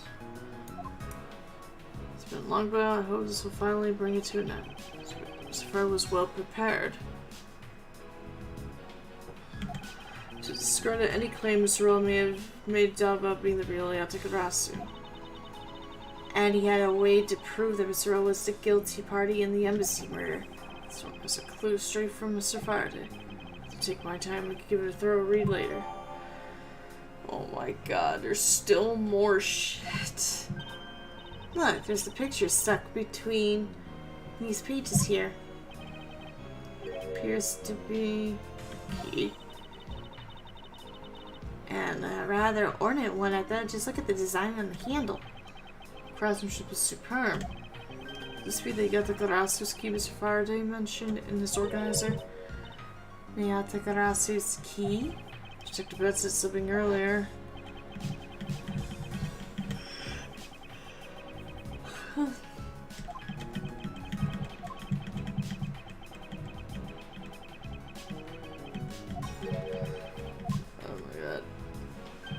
The other Karasu sent evidence. Yep.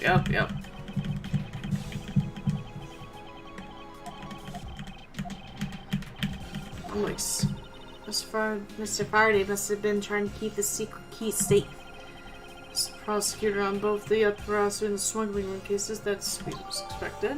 Oh my god, how long is this case? I've been streaming the same case for 5.5 hours.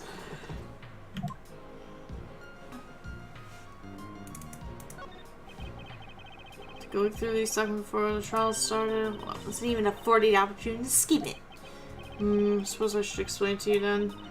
Yes, you should. Perfectly and in its entirety, if you please. Oh my god. You know, I am not. We know the dude was murdered. He got shot in the heart. He's the suspect. He's the murderer. Blah, blah, blah. Simpleton of a man, that's what he was. Perhaps he was, for the weapon wasn't the only incriminating evidence we had. So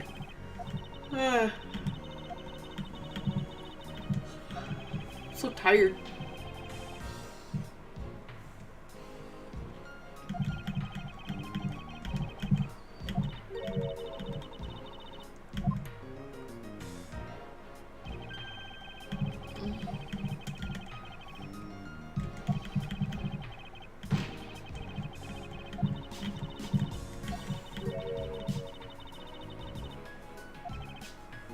Okay, yeah, they want to see death.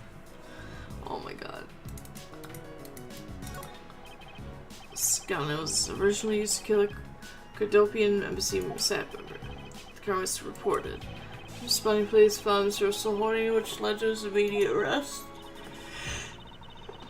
And then this gun took the original shooter's life. How ironic. Indeed. Anything else we can learn from this evidence? Okay, cool. The act that was used to kill Mr. Faraday. Who would have thought such a beautiful piece of art could be used for such a cruel act? Does it never cross your mind that you used your rotting crop for the wrong purpose? That's odd. What is it? Mr. Faraday didn't mention anything about a knife in his organizer. That certainly is odd. Weapon that was used killed the embassy. What's the gun? What if that's the case? Then where did the knife that was used to murder Mr. Faraday come from? Exactly, it was brought into the courthouse by Mr. Bell. It's the only logical conclusion, right? No, because it's not that easy to smuggle a weapon like that in here. Every person who enters the courthouse doors is checked thoroughly for contraband. Furthermore, the suspect was handcuffed, making it possible for him to bring a knife as large as this inside. In that case, how do you use about the knife ended up in the courthouse?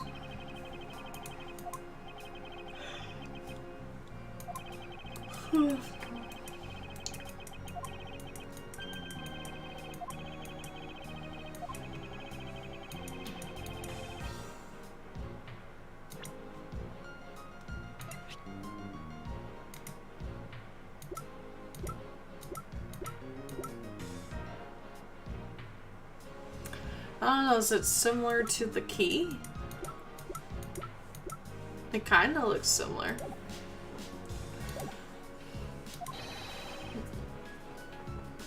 No one has claimed to have seen today, okay.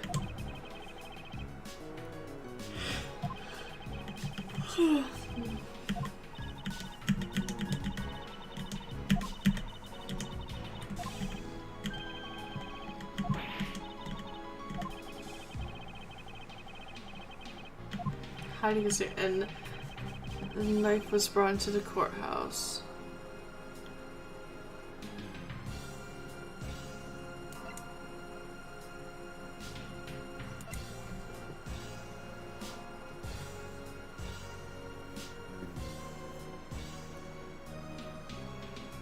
Okay.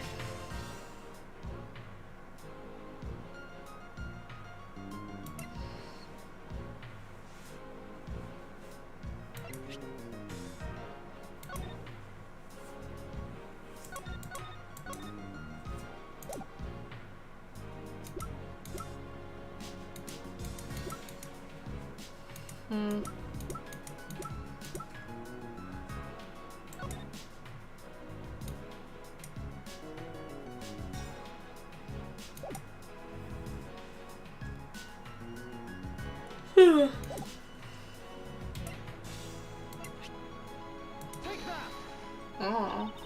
I don't see what. Okay. You're right.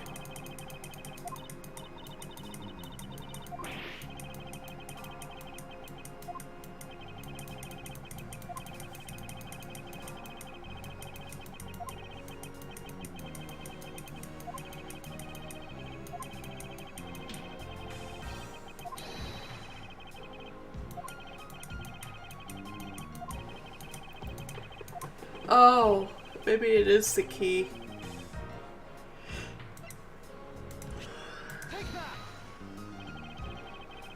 This Yatakarasu's key, Mr. Faraday mentions in its organizer. This is how the knife was brought to the court. Not making any sense, my Saturday. We're closer.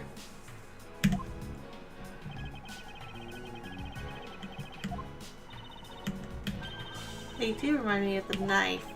Very good. Both the Yatakarasu's key and this one, the murderous knife. It's very unique design in their handles.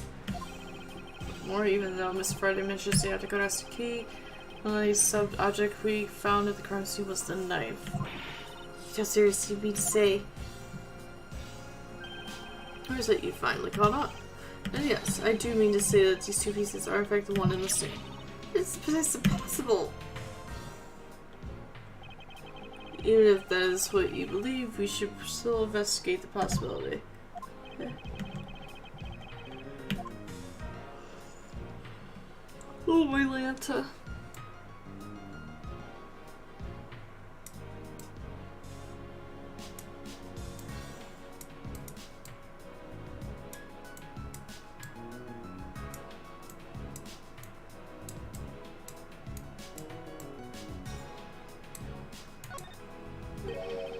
So that was used because Mr. Faraday handled by itself. Flower-shaped design and gold. Maybe this had been used as a tool for murder. I'd use it for I wanted for myself. Damn.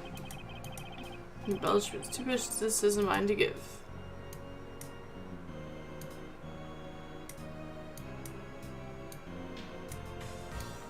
Ah, right there.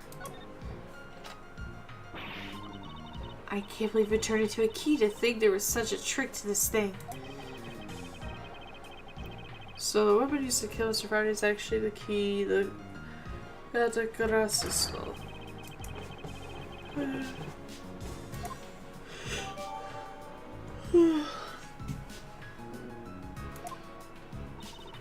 Frankly, I'm shocked. So I only mentioned that he asked for this piece of evidence that's organized here.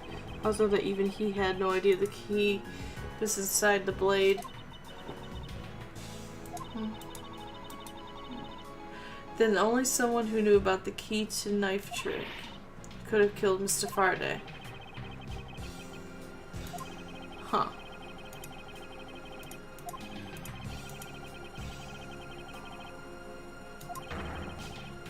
The great thief Yatakarasu.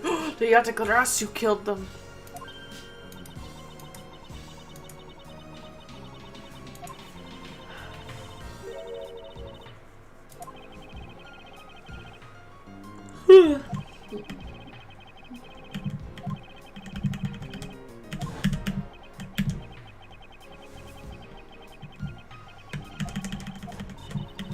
I guess the person. Okay. Oh my gosh.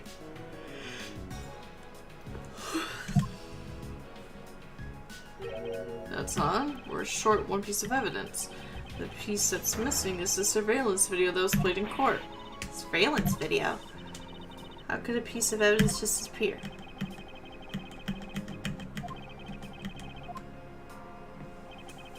Are you done with your inspection of the evidence? Yes, I'm finished. However, Your Honor, I am missing a single piece of prosecutional or whatever evidence, you know?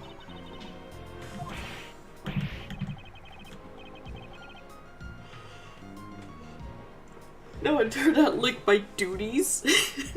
That's great.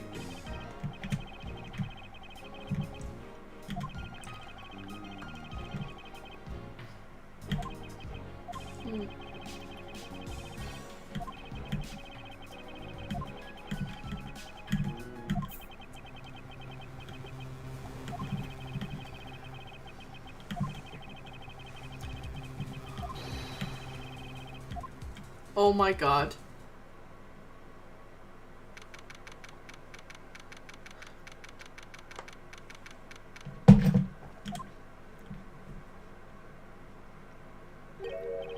This Detective Bad, but who's he with?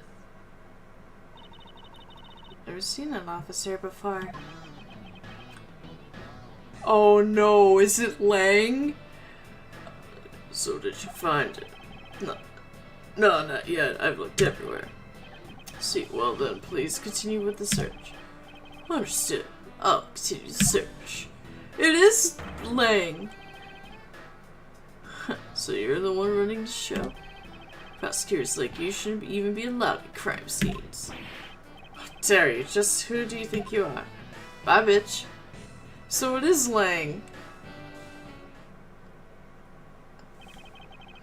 So I don't know, who was that man just now? Whoever he was, I've never seen a more impudent officer in my life. Dude, you're gonna be like working with him.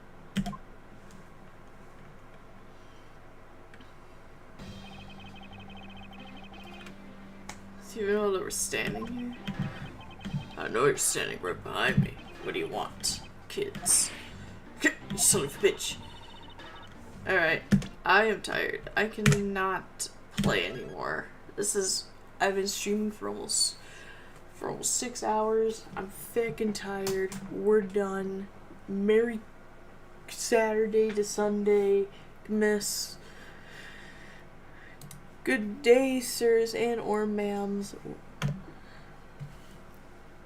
Until next time, everyone.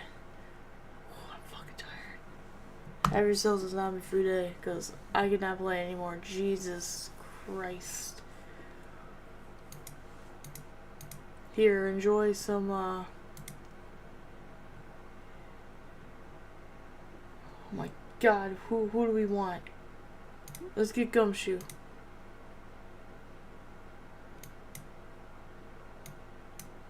Enjoy Gumshoe, guys. Oh dear. So tired.